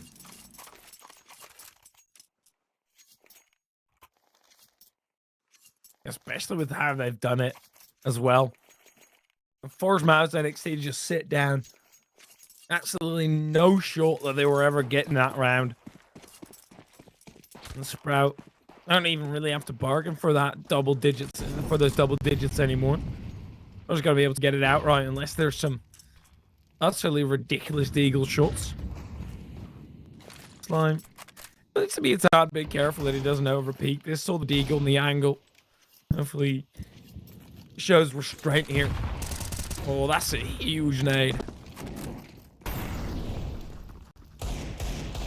Yeah, these pistols are looking to try and inflict a bit of damage, just try and force Sprout to rebuy a couple of these weapons, but it's not looking great at all. Slime and Rolls have locked it down. Spooky in on the action as well, and that's a flawless defense coming through from Sprout, who have just completely reinvigorated themselves. Now 5 rounds between themselves and their opponents, and they're only 3 away from getting the job done. Not only that, but, you know, what are those rounds going to look like for Miles and XT, particularly if they lose this next gun round? They were in a pretty tough spot in the first half as well. They were able to at least rebut some of those losses. Still down by 5. You have to get going at your earliest convenience, and that's right here, right now. 5 AKs being brought out. Sprout still got some weaker-ish weapons. And Famas has definitely felt a lot stronger. The Galil always was a strong gun, especially for its value, but Crizzen, you know, the paving early doors, and the big issue right now from House NXT is that they're placing a lot of trust, and faith in the individuals, and they're just not showing up right now.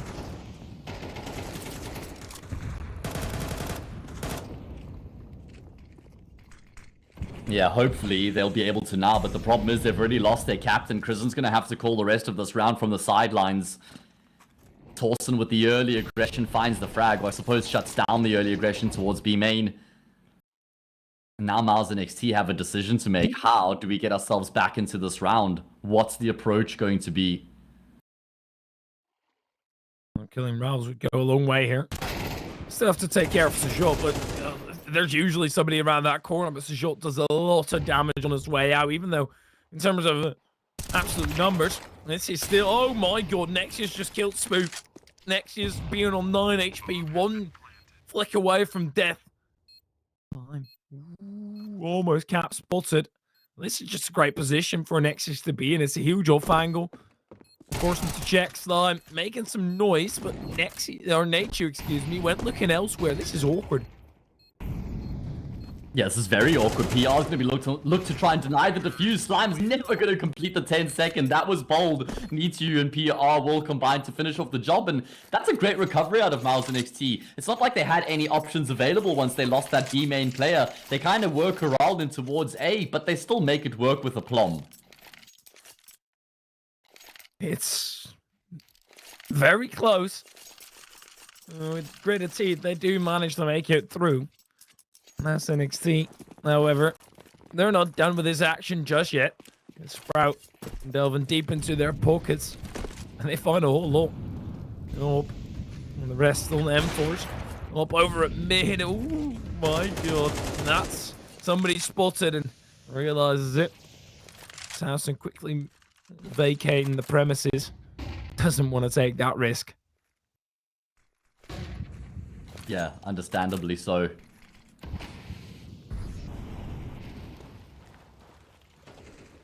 Minute and 20 on the clock here. Miles and XT continue to try and claw their way back. If they win this, they do get themselves a reprieve, as it would be an anti-eco in the next.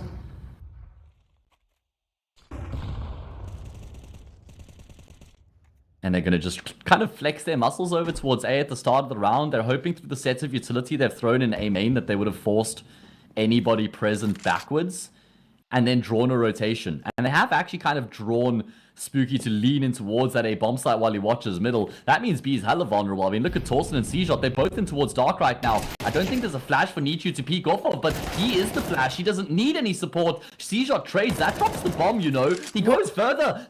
Never expecting that as Sierra. Surely no more, and Seashot does bite off more than he can chew. This now allows Sprout so much time to rotate over, but look at this on the map. We can very easily see an opener. Nexius sticking the plant. The Flame's not licking at the feet just yet. Prison holding the line, and Nexius just making a very heroic cross. PR trying to fight it out, but his teammate needs to get on the scene quickly. Never mind that. PR just does it solo. Slime, it's a quick shot on PR. And Slime just falling back real quick. Pick everything up that his teammates left behind. Now Slime should have a pretty good idea. No, actually, he's got no clue where Krisen is coming from. Krisen, he's forced Slime off the bomb at least. He hasn't spotted Slime. Is he going to have time? Ah, yeah, I don't think so. You reckon? Does he? Yeah, oh, yeah. yeah, it's actually comfortable. My goodness. That's so well played from Slime. The way he draws that player out from, like, poison from a wound and lands a phenomenal shot to get the kill. Great work coming through there from Slime. What a way to clutch that round for his team, man.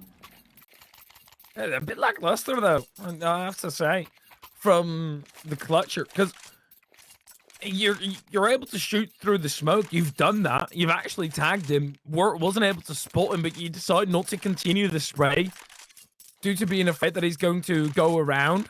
At that point, you know that if he's sticking it, he's in a great position. So I have to continue spraying.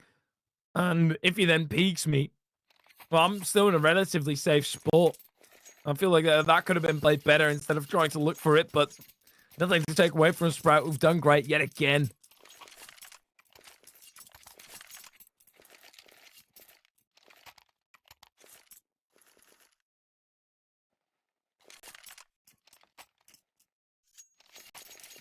All right, well, that is a massive round for Sprout to win, at least for Miles and XT. It doesn't completely devastate their economy. They're still able to afford another investment just straight afterwards.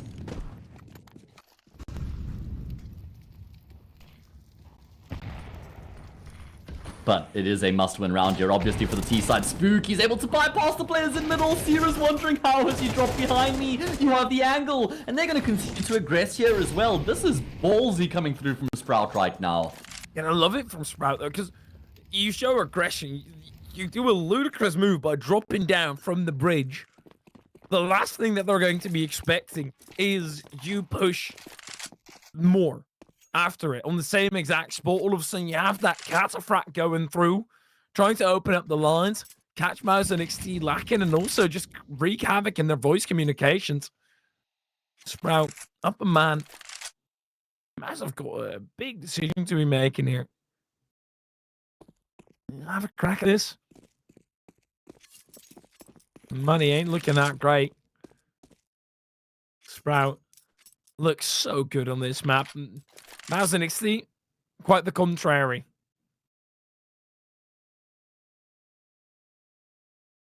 Yeah, very impressive what we've seen from Sprout so far. And we know that Inferno is the next map after this, and Inferno's been a phenomenal map for okay, hold on, that's a stretch. Let me rephrase that. Inferno's a map that Sprouts have played a lot of, and they've got the reps on. Although they have had some haphazard results, it's not like it's an awful map for them by any stretch. Anyway, that's into the future. Right now we're in the present. Exec on this A bomb site's looking okay, but they're still down by a man and the clock's ticking away. Slime's got his knife out, he's gonna walk straight into Chris, and they are now on top of each other. As that smoke fades, one will become exposed and one will be buried into the grave. Oh, there goes Chris, and Towson also doubles up, and it's a fantastic retake by Sprout, who honestly all throughout this look rather flawless, and yeah, just hyping each other up as well. Towson on the bottom of Slime there.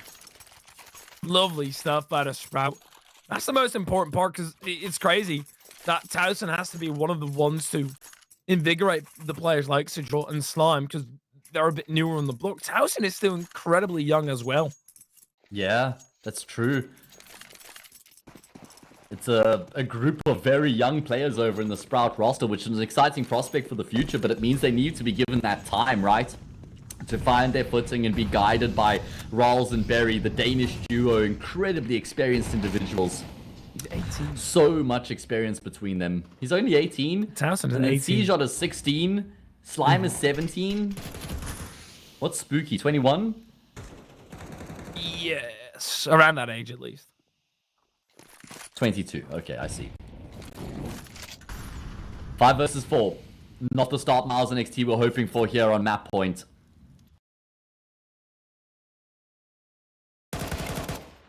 Sierra, that's a very simple kill.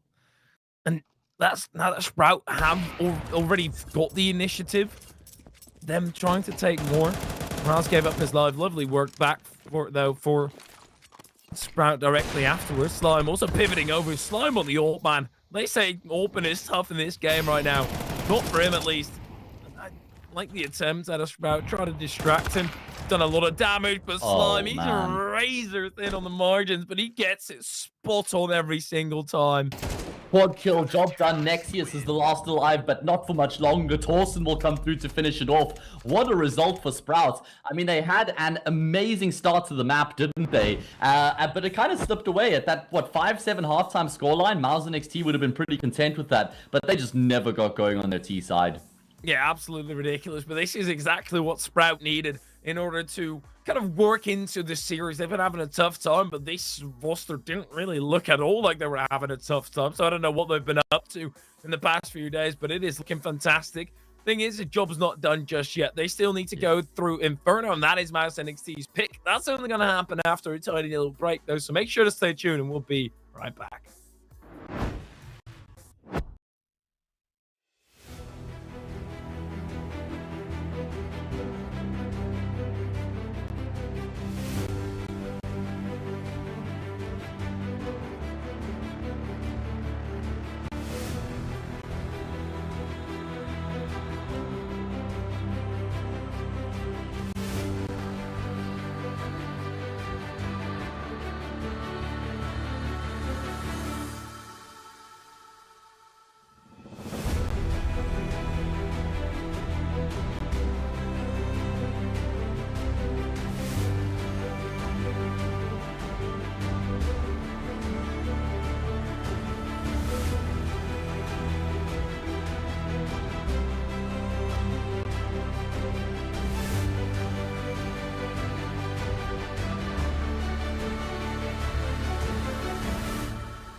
have very complicated job, but I love simple things so much. One move. One push.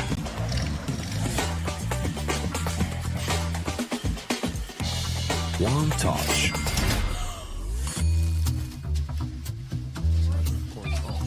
One love. One click. One XBet. Are you sick of just opening cases? Join the events.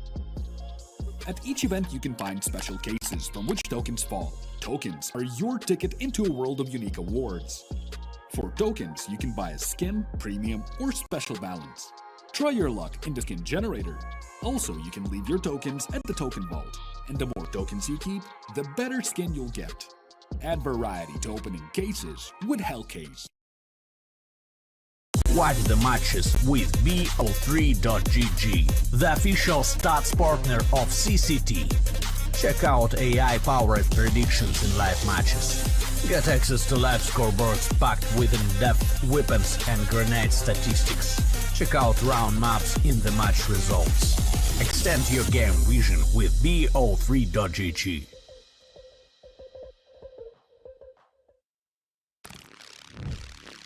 Yo, what are you doing? Exhibit. What do you think? I'm a paperclip?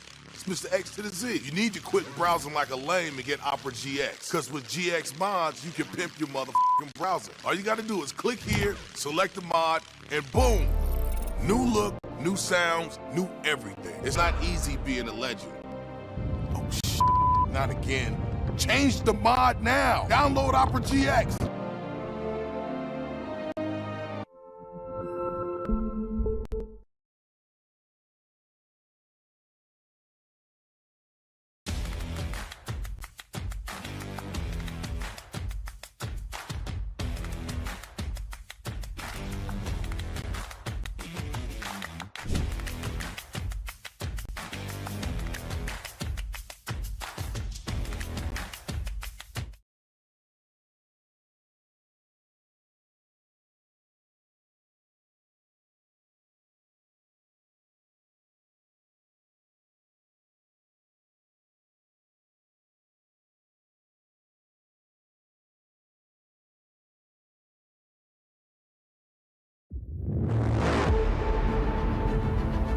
The hunger for glory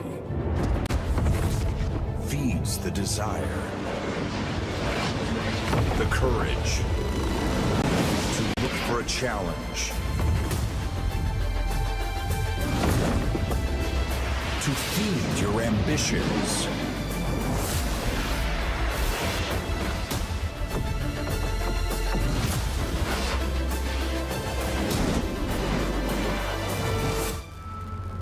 To reach for greatness.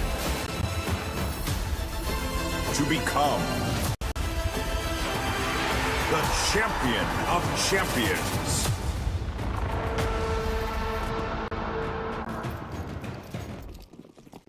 We are back for what could potentially be the last map of the evening. Hopefully not, though. Hopefully Miles and XT clap back here on their pick of Inferno and they take us the distance to the decider. My name's Hayes, joined by the wonderful Hypheria. Mate, you think we're going to 3? I mean, all of a sudden I'm not as hopeful anymore with how strong Sprout looks. Towson, well, it's Nature actually with 2 kills. Nature's look to be in peril. Riles is going to back down off of the back of it. Yeah, Sprout looks incredibly strong, whereas Mouse and XT individually looks a bit lackluster. All right, well, it's a really good start here for Miles and XT on their T side. 5 versus 3. Riles is kind of caught between a rock and a hard place, looking to avoid apartments while making his way in towards middle, and all the frags rolling through here for the T side. Finally, a kill comes back, and because of the backstab out of Sierra, they know they've got that B bomb site completely open for business, but they're being hunted down right now. If Spooky drops his bomb carrier, that would certainly open up the round. No ways. Surely not like this, right? Now at this point, Miles and XT aren't just relying on Sierra to have cleared out that B bomb site, they're relying on him for the flank. Is he going to catch the timing there? Misk has to get both. Oh, it's Crescent to first take apart Slime. I didn't see that Sarah threw that last bit of utility, so I was like, what the hell is this golden ray all of a sudden? We're playing Valorant, what the hell? Great start from Mouse NXT. Bounced back after losing Anubis in a rather disastrous way, you still managed to get your hands on the pistol round, even though it looks to be kind of sliding downwards. Alright, well, Sprouts are now going to have to settle for a full save. This is what we were talking about in the previous series, right? CT side lose the pistol. I mean, Inferno was one of the maps that people would most popularly force buy on in MR15, but with MR12, you just don't have that same sort of runway to go for those gambles.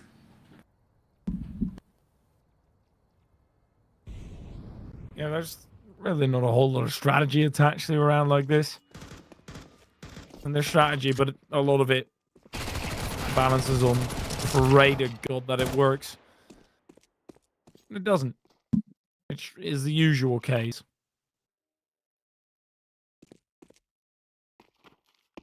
Now Slime 3-1 Deegs as they go B. Probably not, right? Probably not. But it would be fun. Yeah. We'd give our videographer something to add to the highlight reel. That'd be screwed. Yeah, just the one casualty should be the only kill in the round coming through here. Spooky. It's a formality.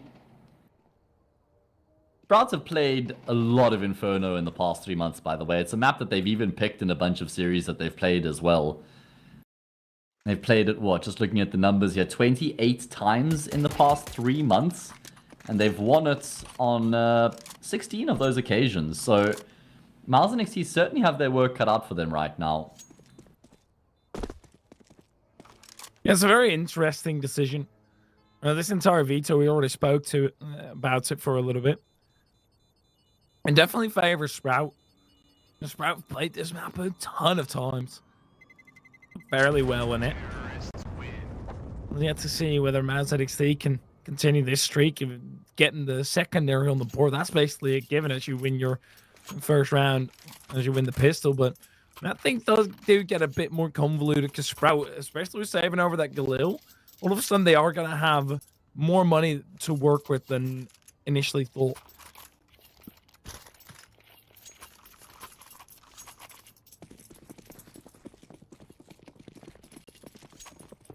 Yeah, let's see what Sprout can do here coming into this first gun round. It's rifles across the board, and I'm a really big fan of these sorts of rounds because this is the round where you can get your hands dirty. You don't just have filthy AWPers holding angles that pick you off as you overextend by a millimeter. Yeah, with the rifle, there's a bit more liberty at your disposal.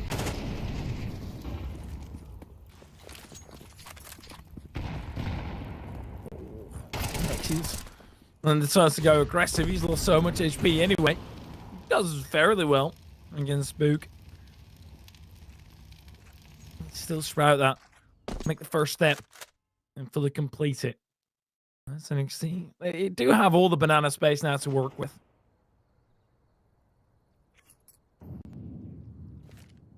Yeah, and in the meantime, or off the back of that, they're now going to try and apply a little bit of pressure in middle, but they'll certainly end B here. It's just making sure that they try and keep some focus over towards that A bomb site. And Sprouts are heavily leaning in this direction. 4 players on the side of the map, so the fake has worked well here to keep Sprouts interested over on this side of the map. But as I said, I watched Miles and XT the other day. I know these are their protocols, and Sprout plays for info. They catch the player falling back, at least PR trades, but I don't think they can consider going back to A from here. So Sprouts have a perfect handle hold on this round. And that amazed me as well. How Sprout were able to play off of each other, even when they have such a rotating roster. I mean, cutting down the first, the secondary one now as well, and PR is quick to follow. That's what I mean, man. Sprout, they peek in turn, perfectly throw Mouse and XT into the fray. And this looks like a well-oiled machine, even though it shouldn't be.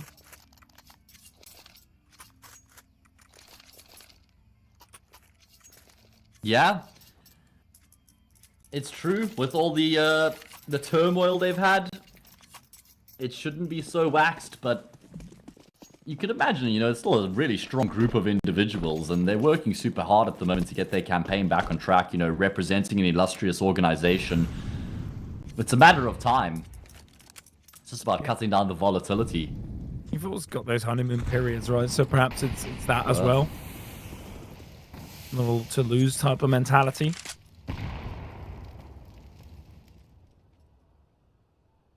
I think for each and every single one of these individuals, maybe barring Raul, they've got a whole lot to lose, though, in their time on Sprout. Because this is a stepping stone for them, or at least hopefully, in their career.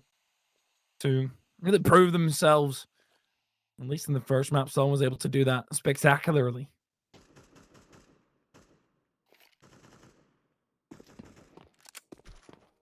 Yeah, I think, Rawls could see this as a really big opportunity in his career to take on a hurdle like this. It's like a manager going from, like choosing a club that's really struggling in football and helping elevate them back up to a high level. Not just joining the team that's already completed, got all the players and all the pieces. Nothing more rewarding than winning in that fashion. Nuke. Be a tad bit careful. And that's where Rawls comes through. Zero. Yeah, just dancing against one. It's about sending your career off in a nice way, right? Even though I don't think this is necessarily the end of the line for Rawls. When you look at players like Snappy still able to keep up to pace. Yeah, 34 years old. Yeah, exactly. Yeah, there's a lot of longevity that you can get out of it as long as you've got the brain for the operations. I think Rawls has found a perfect time to kind of make that crossover. He's 27, if I'm not mistaken, so you do start being towards the latter end.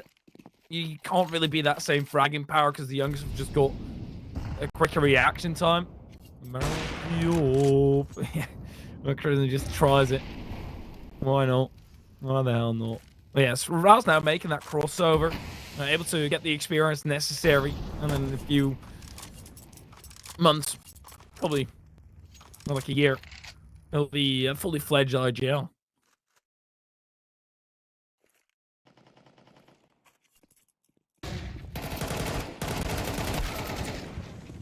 Alright, well, a couple of kills to start off here for the CT side. A big skirmish going their way, and Banana Spook should go down here, and he does. Yeah, very awkward position that he finds himself in.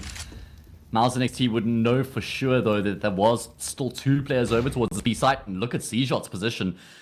He is a player who's not afraid to make moves. He's not afraid to flex his muscles and make plays, and he's in towards Underpass right now. Just needs to make sure he doesn't overplay his hand, because if he dies here, then that completely opens up the entire opposite side of the map. Yeah, he just needs to stay silent. I'm pretty sure he knows his task at hand. Crimson about to jump through. Slime did get the kill, and then no scopes Crimson. Slime probably didn't realize that he killed the player in the back. If we can have a replay of that, that'd be fantastic. But then finishes it up with the no scope. Slime, I'm starting to love this player already, man. He's absolutely ludicrous with how aggressive he sometimes is with the ult, but it works out thus far. What I was telling you when we came into this, man, you got to keep an eye on him. That's the problem, is that they almost sometimes have too much aggression on the Sprout side because of C-Shot as well. Both C-Shot and Slime can play very aggressive Counter-Strike, and I guess that's where Rawls and Berry come in to just make sure that they keep themselves in check, right? Either way, massive utility damage again, looking to make their mark in towards Banana. Spooky. It's a nice mini transfer there to get both of the players, PR and Crimson, left alone. And gun rounds have been rough.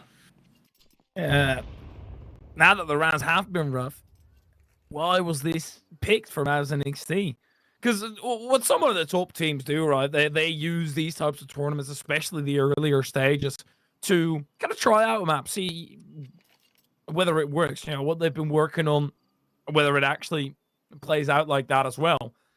I don't think a team like Mouse NXT can fully play around with going for an Inferno pick, letting Anubis slip by as well. I think there's a whole lot of issues for Mouse NXT that they're walking against right now. Prison. It's a double swing, but it's a lovely ace out of Spook to pat the stats, and just another round to the tally for Sprout.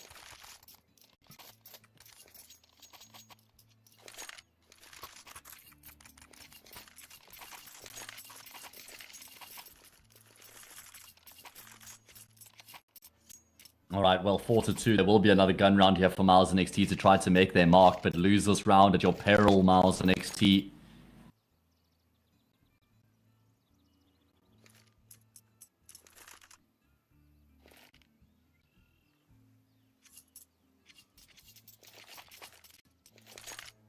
Is the technical pause here. Hopefully be a quick resolution. Generally have been today, which we always appreciate.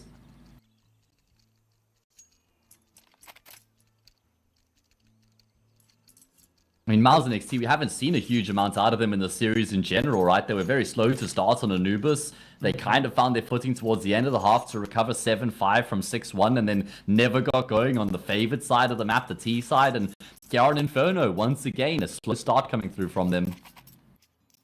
And you have to wonder, Miles and XT, they've definitely got the quality. And players like Crizzen and Zero already showed that. Just to go back on their tiny stint on Heroic, Crizzen was being thrown in as the AWP IGL combo in Heroic, basically mimicking the rules of Cadian. So to jump into that and still put up very decent numbers, and be comfortable as well. Maybe it's now the drop back down against a team like Sprout who go for more of those aggressive pushes that you think. Are you out of your mind to go for something like that? But all of a sudden, it's very tough to compose yourself again because it's more of that rowdy style. Yeah, you're right. I mean, Crizzen wasn't calling or IGLing in the previous Miles and XT roster, if I'm not mistaken. I think it was QQ, but actually, I stand to be corrected. Either way. He is doing a great job at the moment, shifting into that role. He certainly wasn't AWPing before Slend was in the previous team. Following in his Danish compatriots' footsteps, as you say. Cadian the inspiration, but he is crispy right now. Crispy Crizzen. Yeah, not great. Not my first choice. Or maybe second. Probably not. That's not the only issue for Maz NXT. Nexi's low as well. Zera has been tagged up.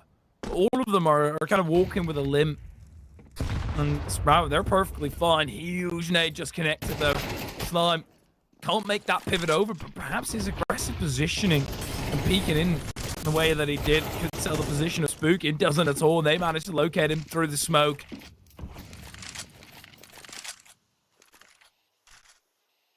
Yeah, good work here from Miles and XT to get themselves in contention in the round. Roll spotted on the cross as well. And now the question is, how does Sprouts approach this? That they're down a man.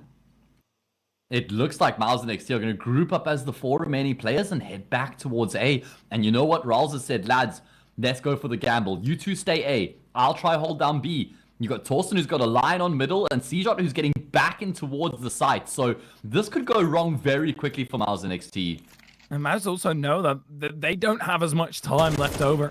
Nexi is going to be cut down first. Towson still trying to make this one work. Molly lands on his spot, but he can just extend. He knows that the timer is ticking low. There's somebody on the site as well. Sejot retains his life at the very least. Now goes back in for the peak.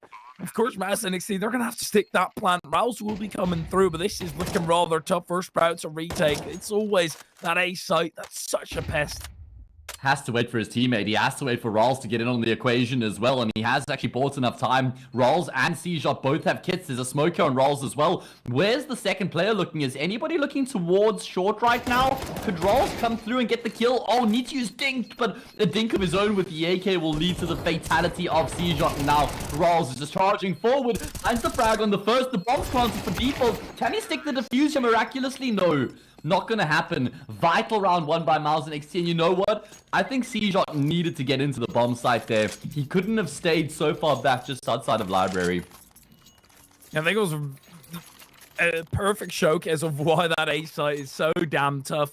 And Sprout had all the initiatives and Dink nature as well, but even after that, you still are in a position where your solo player has to force himself into a position where he's exposed to 2 angles. 2 angles that are on complete opposite sides of each other. He managed it very well, and I think Sprout got way further than anybody might have given them credit for initially. But Nature being able to survive the Dink and getting back under his feet again, and Sprout momentarily being halted. And that's NXT, who still struggle for money, man. I mean, you won the round. You still have 2 Galils and a Mac 10 coming through. It ain't looking bright. Yeah, that's true. And look at the money for Sprouts after the reinvestment show. They've still got change in the bank on a few of their individuals. So Miles and XT have a bit of a mammoth task ahead of them here to get things back on track on this T side. See if they can make it happen. Lose this one and it's almost back to square one for the team who have picked the map.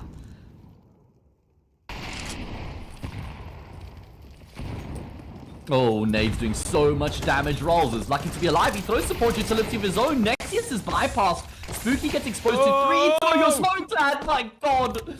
Too many ticks. It takes so long to extinguish the molly in CS2, man. Yeah. Oh my, but he's able to get out alive. Sierra, not necessarily the same. And I thought Nexius was going to be done for 100%, but there were other bodies that took priority to shoot at for Sprout. All in all, though, still a lot of utility on Sprout, and I'm for certain that has deterred Mouse NXT just a tad bit. All of a sudden, you face so much resistance, you only barely retain your life as well, and then there's more utility.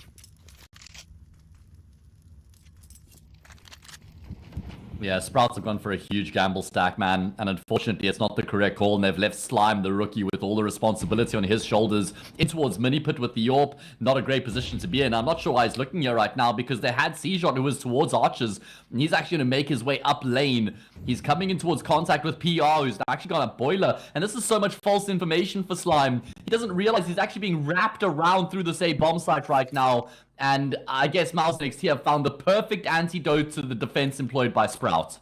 Yeah, initially I thought it was going to work against them because PR was holding the angle of Slime.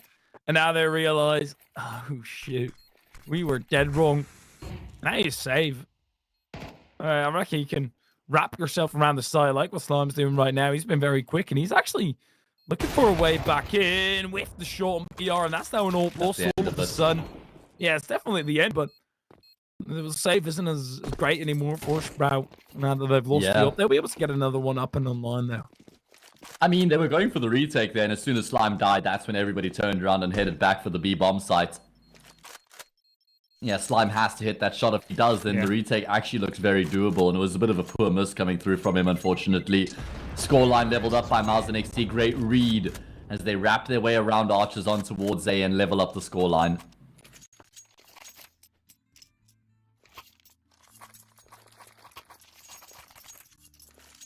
You're not done here just yet, though. This only leveled it up.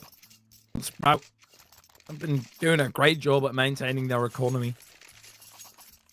Just not being able to get that up in his hands. And the one whiff shot, sure, we can excuse him for it. He's otherwise had a pretty sublime job at the AWP. It's really up to the rest of Sprout now to come online, because Spook, he's on 14-4. He's been up in double digit for a decent while now. And he went to shot still at 0 kills. There's definitely a lot of room for improvement here for Sprout. Yeah, you're right. And that's a bit of a scary prospect for Miles NXT, but you could kind of say the same for them, you know. Krisen and PR both also having slow games so far. Oh my goodness, Rolls, how are you still alive? Oh, the answer is he isn't. Oh, look very scared for Sejol. Looking at the mini-map and also looking at the kill feed. Slime at Adam Culver the entire way through. That's NXT historically. They've been disastrous on the CT side, man. Did you catch that ledge that C-Shot was sitting on in apartments? I actually haven't seen somebody take up that position yet. I guess it just throws you slightly off that headshot angle. Was it a ledge or was it just the head of Slime that was sitting on? No, I think he was on a slight ledge, you know. I think there's like a slight... Yeah, let's see if we can catch it on the left there. From Serious POV, the radiator. Little aircon or something, a radiator. Yeah, there we go. That's a bad miss from Slime, though. Now they can look to try and hunt him down. He does have support from C-Shot on the bomb site, but C-Shot struggled. Slime is aggressing. Man, this guy knows only one gear, and that's all in. However, Miles and XT, they pull up the handbrake. They're going back to B, but now can they do that anymore? Nah, it's over. You save her, I think. For Miles and XT, there's smoke in the way as well of B. You'd just be throwing yourself to the wolves. They've got nothing. Okay, they're not going B. They're now going back over towards A. Yeah, no, okay. This is done and over with. A tough round for Maz and XT, but I don't like them being able to accept a harsh reality right now that you're never going to be able to get onto a site PR next. You still have got enough money, so best to save your eggs and hopefully you can hatch your chickens in the next round. I mean, what a big recovery coming through from Sprout there, just constantly pinging Mouse and XT back and forth between both of the bomb sites, and they end up just stuck in between with no time left remaining. Round lead now for Sprout. Really not much money for the T side. They lose this round as well, so things could unravel very quickly here. There has been an improvement from Mouse and XT between this game and the last time I saw them on Inferno, though. They've been much better at getting banana control and more composure, I would say. They don't look as shaky with their decision making as Spook does. Get left by himself now towards B. A lot of utility's been dropped for him, but he has a number of unwanted visitors on his doorstep right now.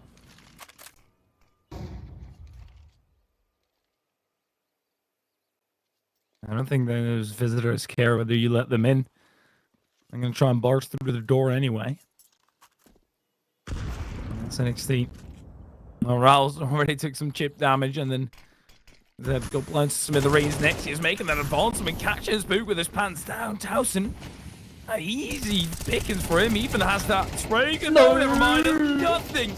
Absolutely nothing. Trigger discipline goes wrong. Zero will die actually by the nade. Hold up a second. This is still very much alive. We're looking at the perspective from Spook, but he's just looking at the smoke. Risen finally gets a kill back in. 40 seconds still left on the clock, but with 31 HP, this is so rough for him.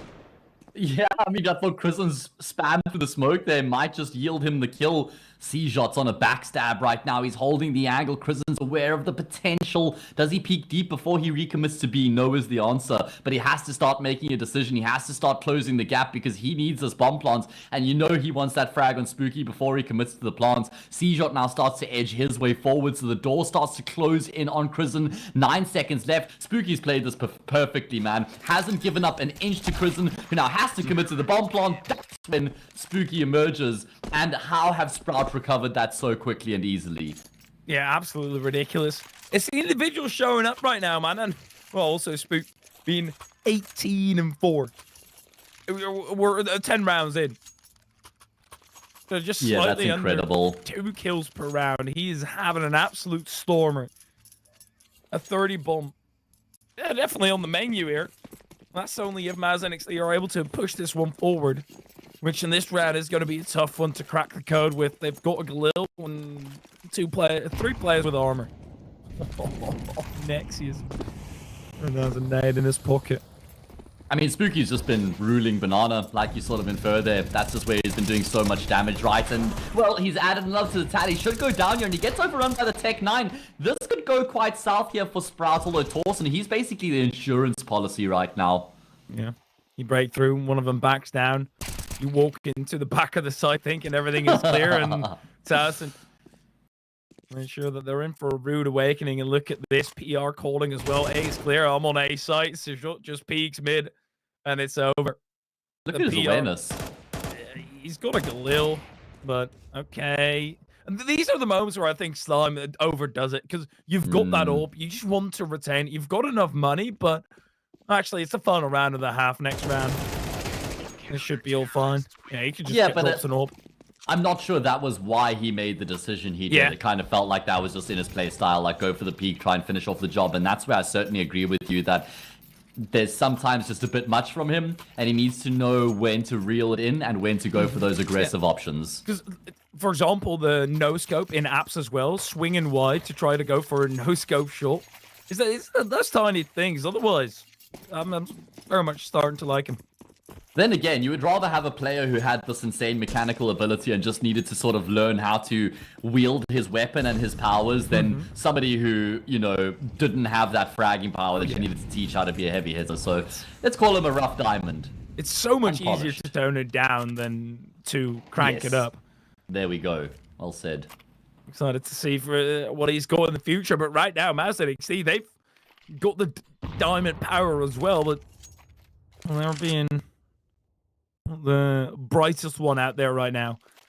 struggling to break through the Sprout defense, who already have got a spectacular CT side, and they can basically win the game right here, right now. Sierra, burning alive, gets out of it, and will be landed on half his HP. Look at that aggression again from Sprout, and that's the bomb drop. Yeah, sure, Mouse, you can go ahead with this push, but you're going to need to track back at some point to get the bomb. Oh my goodness. It happened again. Those kills come in such quick succession for Sprout, which flips the round on its head. And that is going to be a monumental half coming through from the boys in green. And, I mean, they lost the pistol in the conversion, which means they won 8 out of 10 rounds thereafter, dominating their gun rounds for the most part. This is hugely problematic for Mouse, because their CT side hasn't been where their Inferno victories come from. Not at all. They've got like a 38% win rate on the CT side, and a 60-odd on their T side. So definitely a huge disparity there. That I don't know how they're going to manage it. They have to start in the pistol at least. If Sprout win it, they're basically in the home stretch.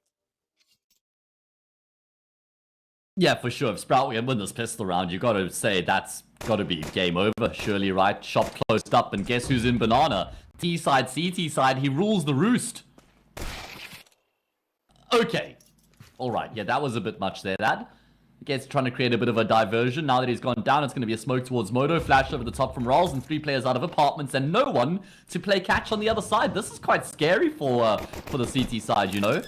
They don't have a kit. I'd actually say that Sprout are in the driver's seat right now in this round, which is crazy considering there's a man up, but that's how big of an advantage having the A site is. And Sprout still have deep positions. Look at Rouse, for example. He's going to be able to meet all them head on. Just going to run away from the site. Yeah, okay, chase me down. Get away further. You don't have kits. Good luck, and I'm going to be a thorn in your side. They do decide to push through, but then you've got all those crossfires that you need to dismantle. They're breaking through the lines right now, but not well enough, not smoothly enough, and there's not enough time. It's as simple as that. Sprout, they dominate again in the pistol. And it's Slime and C-Shot, the 16-year-old and the 17-year-old who come up clutch or come up really big there for Sprouts. Miles and XT took way too much time. I mean, even after the bomb had been planted, there were still 2 players top banana. And they didn't have a kit, so they didn't have the luxury of time. By the time they started to actually breach into the bomb site, there was like 18 seconds left on the bomb. And they needed 10 of them to defuse it. So way too much work to do, way too little time on the clock. Perfect exec. I mean, the call from Sprout to use apartments to get into A was what gave them full control of that bomb site. And now it's an anti-eco, and Mouse and XT are in an awful position. Yeah, basically, as soon as Raul didn't insta-die there, Sprout were in a fantastic position. I still need to be careful that they don't run willy-nilly into a stack. Even then, you're still probably alright. Smoke coming through. Flash has a rebuttal, but Spook already looks away. Spook then dies. That's a fair bit of information, though. At least 3 players over towards the other end. Sejot has just been able to thread the needle. Maybe Nexius. No, he's just jumping out. Oh, this is awkward for both sides. Oh, man. Yeah, you want to get dinged by a USP or an AK? I know which poison I would pick. Oh, yeah. Neither. Now going to commit into these 3 remaining players here. Yeah, still, it's a Mac 10 and 2 base weapons. A USP and a P2K. Like, there should be absolutely nothing here. Even the Molly, as long as Towson gets the bomb, then even if he dies there, they're probably still alright. Yeah, for sure. I mean, he's a bit of a gangster just standing in the flames while he plants the bomb. Slime on the tap away will find the frag on PR. Sierra left. And it is double digits coming through for Sprout. Feels like in a certain way, you know, planting the bomb while you're in a molly should speed it up by like 5 seconds or something. Yeah, as long as it's up by 5. It only takes 3.5 to plant the bomb. No, I'm not talking about planting the bomb. I'm talking about the bomb timer. And it does have to be an offensive I molly. see. But, Okay. Because, like, basically, bombs and flames probably don't go well together. I haven't done the Yeah, I don't research on it, but... We can test that theory if you like.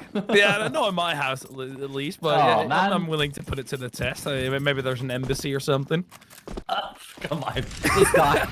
Commit war crimes, mate. I know we're coming towards the end of our contracts here, bro, but let's be real, man. Okay, listen, we could be coming towards the end of the map, and with that, the series, unless Miles NXT find a miraculous recovery, and it's going to be utility and towards the top of Banana. First frag found for the CT side, but Sierra, he's hanging around by himself, and that's going to cost him his life, and with that, the advantage for his team. Sprout, they're still spread thin. They haven't really made a decision at all on where they exactly want to go. Nature doesn't really have any belt of utility that he can work with. And this rotation over is perhaps a bit too early, since the majority of the troops start congregating over towards that A site. There is a counter push, but Spook is in a brilliant position. I mean, who checks this corner when you're trying to retake Banana? They all do. PR nicely tucks Spook in. This is a lot of aggression where Spook didn't really get all the information, so Sprout are going to go relatively slow towards A. Yeah, it's looking very good. That's a TK as well. Unfortunately for Slime, he's been blown up by his teammate. There should still be a bomb plant here for Torsten at the bare minimum, which will certainly bode well for their economy. Can they find this player in towards Pit? Oh, Nichu. Actually going to come out with his life intact. That's remarkable. And a massive round going the way of Mauser NXT. Yeah, there would have been a chance if they didn't team kill with the nade. And if they were actually able to kill Nature, because two players were preoccupied with him while the retake did start. Huge stuff, though, out of Mouse NXT to also check into the little corner just to make sure everything is fully clear. Especially at that moment, right? The only player that you're going to be catching in a corner like that is a lurker. So at that point, you know how the round is shaping up to be. However, they've still got money. Slime doesn't, but he's got a pocket orb. Okay, yeah. See what he can do with that hand cannon. Looks like Miles and C are going to keep up with these aggressive approaches in towards Banana. I think there was some utility down middle as well for that super deep ramp molly. And you couple that up with the nade. This is very good from Miles and I actually really like the way that they're approaching things. They did have a tendency to be overly aggressive on their CT side on the last Inferno game I cast from them, pushing down middle a lot and fighting through apartments into second mid. And I just hope that they found the correct balance in terms of their aggression. Okay, Slime. He's not checking like he the was corner. clearing that. Yeah, he was gonna. He was initiating and then decided to abort mission. Riles blinded to bats to drop very much the same, but he gets his eyes shut forcefully by Nature. Riles finally responds for Sprout, but this is looking rather bleak right now. Sprout, it's a very minimal basis, but they haven't looked all the strongest in the team kill in the previous round, and right now just not properly checking corners, not being as vicious as they were.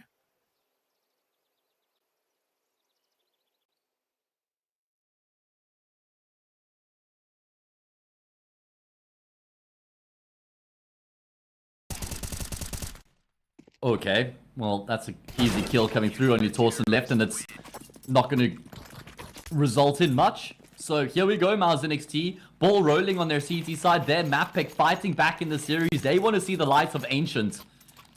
What do you think, Hyperia? You reckon we're going to go the distance here, man?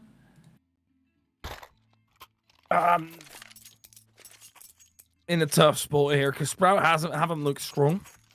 But it's not a lot of information that we have about it right now that they've looked bad in. It's 2 rounds. So Sprout still have a lot of leeway. This round is going to go to the pocket of Mouse NXT, but at that point, Mouse NXT are still 3 arrays from Sprout, who only need 3 for the victory of this entire match. Yeah. I've got a feeling that Mouse NXT are going to be able to make this comeback. Yeah, I've also got a sneaky suspicion that the CT side has got what it takes. Certainly not going to be counting themselves out, and this round is practically free. What's the freest thing you can think of, Hyperia? Oh my god. The freest thing. Yeah. Me on a Sunday night. Okay. You after a glass of wine? Well, perhaps that's right. You can include that in my Sunday night. Alright, yeah, they go hand in hand, don't they, you dirty devil? Alright, yeah, fair enough. Rolls, if you can find another kill here, you'd like that. Just a bit of extra damage, but the damage goes one way. Miles and XT reduce the gap to 3.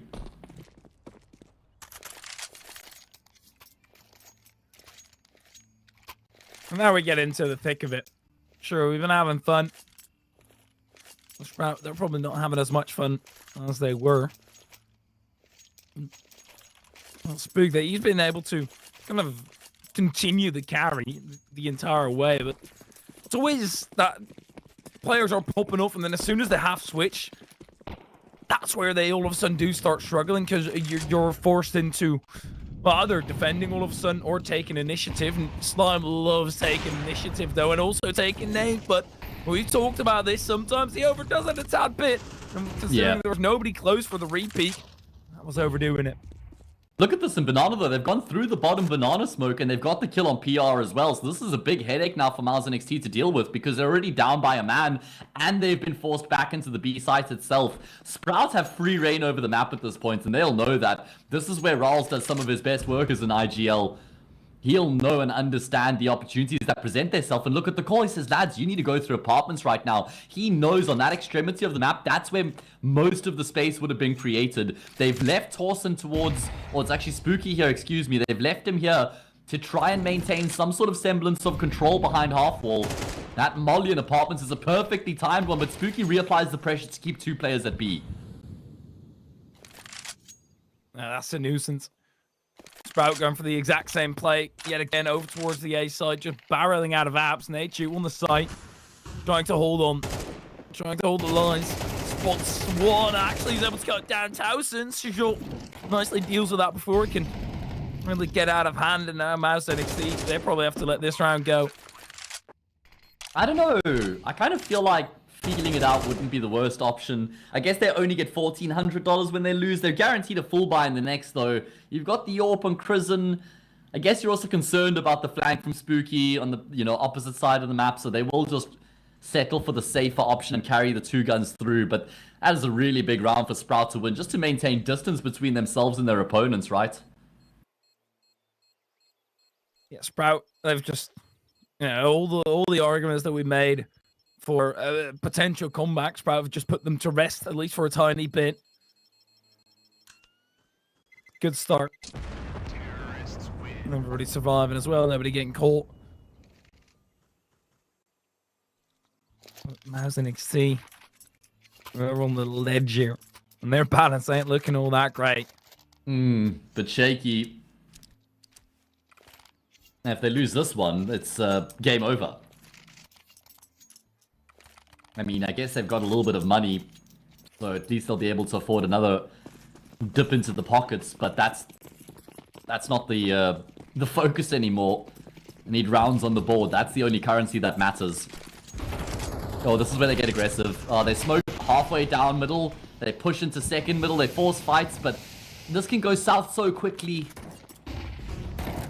Thus far, met exactly in the middle. They're still pressing forward. Slime trying to look for one, and Spook's been able to locate Crizzen. They're going to the wrong part of the map right now. They're just finding more kills, though. Slime is going to have a very rude awakening.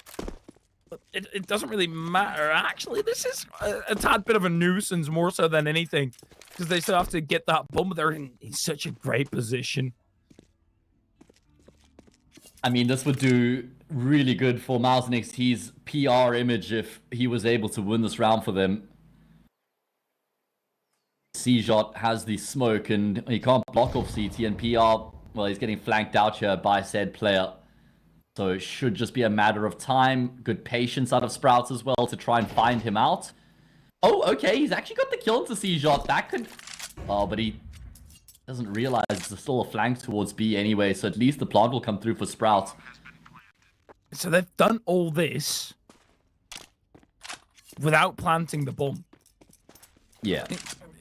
Because PR, he's got somewhat of a loose shot right now. He can just limp in, see what ends up happening. And if Sprout planted the bomb, that pulls the attention from PR over towards the site. Now he's got some time to work with, and a kit as well. That timer is going very, very quickly. PR loses his life. And this is exactly what Sprout would have wanted, because now Mouse and NXT, they're struggling for cash, at least on next year's.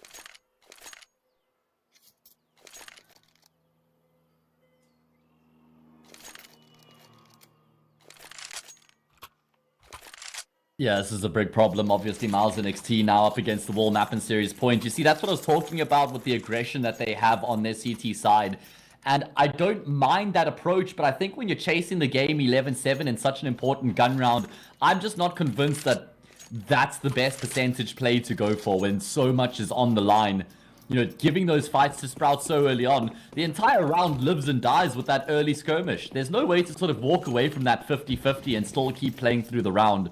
It's an all-in type of a play, and again they throw the smoke, but this time they don't follow it up with the same sort of aggression. It's a nice smoke you can throw from spawn. I love the addition of the removal. Well, the removal of PR is spicy as well. Yeah. But the removal of the skybox, it just opens up more ventures, more avenues to smoke certain things off. Right now, it looks like this series might just be capped off with a 2-0 for Sprout. They've gotten the go-ahead kill. They've got an opening over towards B as well. Mouse and NXT are rotating over. Yeah, and that's the perfect call from Sprout. The problem is the bomb still towards the bottom of ramp, and somebody's going to have to recover that. Torsten will get traded. You've got a player in apartment. C-Shots emerged out of apps. How do you play this as the T side? You've got a lot going for you, but you don't have any clear path to finish off the job. And that kill on Slime, that could certainly throw the cat amongst the pigeons. This is awkward. Because how much of Sejot do you want to trust right now? Oh. It does a lot of damage, at least. I think they're very afraid of somebody else coming through. That's why Spook is also holding down the line. They're sending Rouse into a safe avenue to kind of get onto the A side. Oh my god. These nades are doing everything. Siri even tagged down low, C-Shot in the perfect position, and that's a great result. It's going to be Sprout who continue here in the playoff bracket. I just want to talk about that round and that util set of usage coming through from C-Shot. He is the hero. The way that he mollies off towards archers, throws the moto smoke, and combos that with the flash nade as well, that's what creates all the space in the side for his team to rotate through, and Sprout go through 2-0. Yeah, absolutely fantastic stuff out of Sprout. I think a lot of people were doubting them, including me, I have to admit, but Mouse and NXT, they were just second best by a long margin. Yes, sure, we expected some issues coming through when we saw the veto, but we most certainly didn't expect this much of an issue. Yeah. Still, the entire stretch was thought of to be happening. All the 3 maps being played out right now, we get basically 2 halves of 2 maps because it was majorly Sprout that were dominant. Yeah, when you looked at the 1xbet odds coming into the series, it was Miles and NXT who were the heavy favorites, but what a stark contrast in the series itself. You know, one-sided scorelines across the board for Sprouts, and they're going to be very happy with that. Let's pull the bracket up here before we call it a night so we can update everybody on the results today, the first 4 of 8 round of 16 playoff matches. And even if it's not fully populated yet with the most recent result, that's fine. We can still just fill in the blanks anyway, and then we can get an idea of the action that we can look forward to tomorrow as well. Yeah, it should be only the one update, right? And if people can't think of the best of 3 that they've literally just watched, they don't have to because it's full filled in for you already. Sprout versus Force, if Sprout are able to continue in the form that they showed against Mouse and NXT, that's going to be a banger best of 3. But right now, I'm not in that Soul versus Metisport matchup. That's going to be a spicy quarterfinal. Tomorrow's match is Guild Esports versus Space, of course. Guild Eagles, rather. Previously, Bad News Eagles just signed yesterday officially. Space are a pretty spicy team. Don't count them out. Guild Eagles also in some pretty rough form at the moment. Into the Breach versus Project G will be the second game. Eyeballers versus Ecstatic the third. And then last but not least, Legacy against 9 Pandas. Yeah, but for today, It has been concluded. Team Space versus Bad News Eagles. I'm pretty sure it is going to be that final or that first best of 3 over tomorrow. So make sure to set your alarms if you want to be checking in with that. And of course, one last final thing, a huge shout out to our producer Gopher, because today is his final day. Our producer who's been with us the entire time throughout CCT, all the late nights in South America. It is all coming to a close right now. So massive shout out to him. That's it. Yeah, let's get some hearts in chat for Gopher just before we close it off there. Hearts in chat for Gopher, everybody. Show him some love. But that is it for today, and we'll see you tomorrow.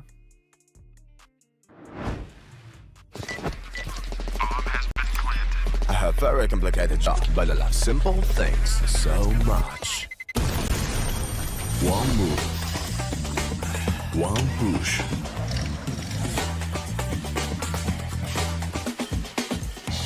One touch.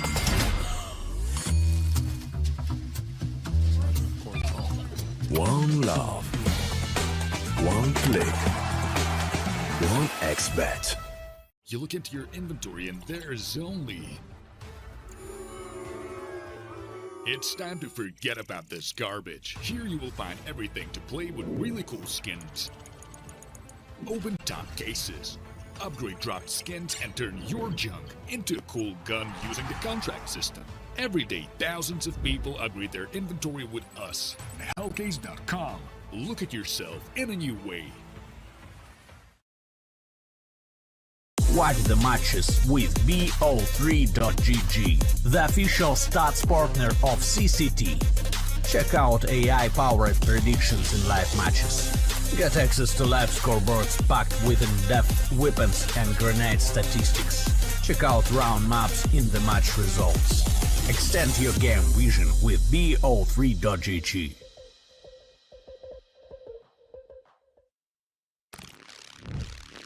Yo, what are you doing?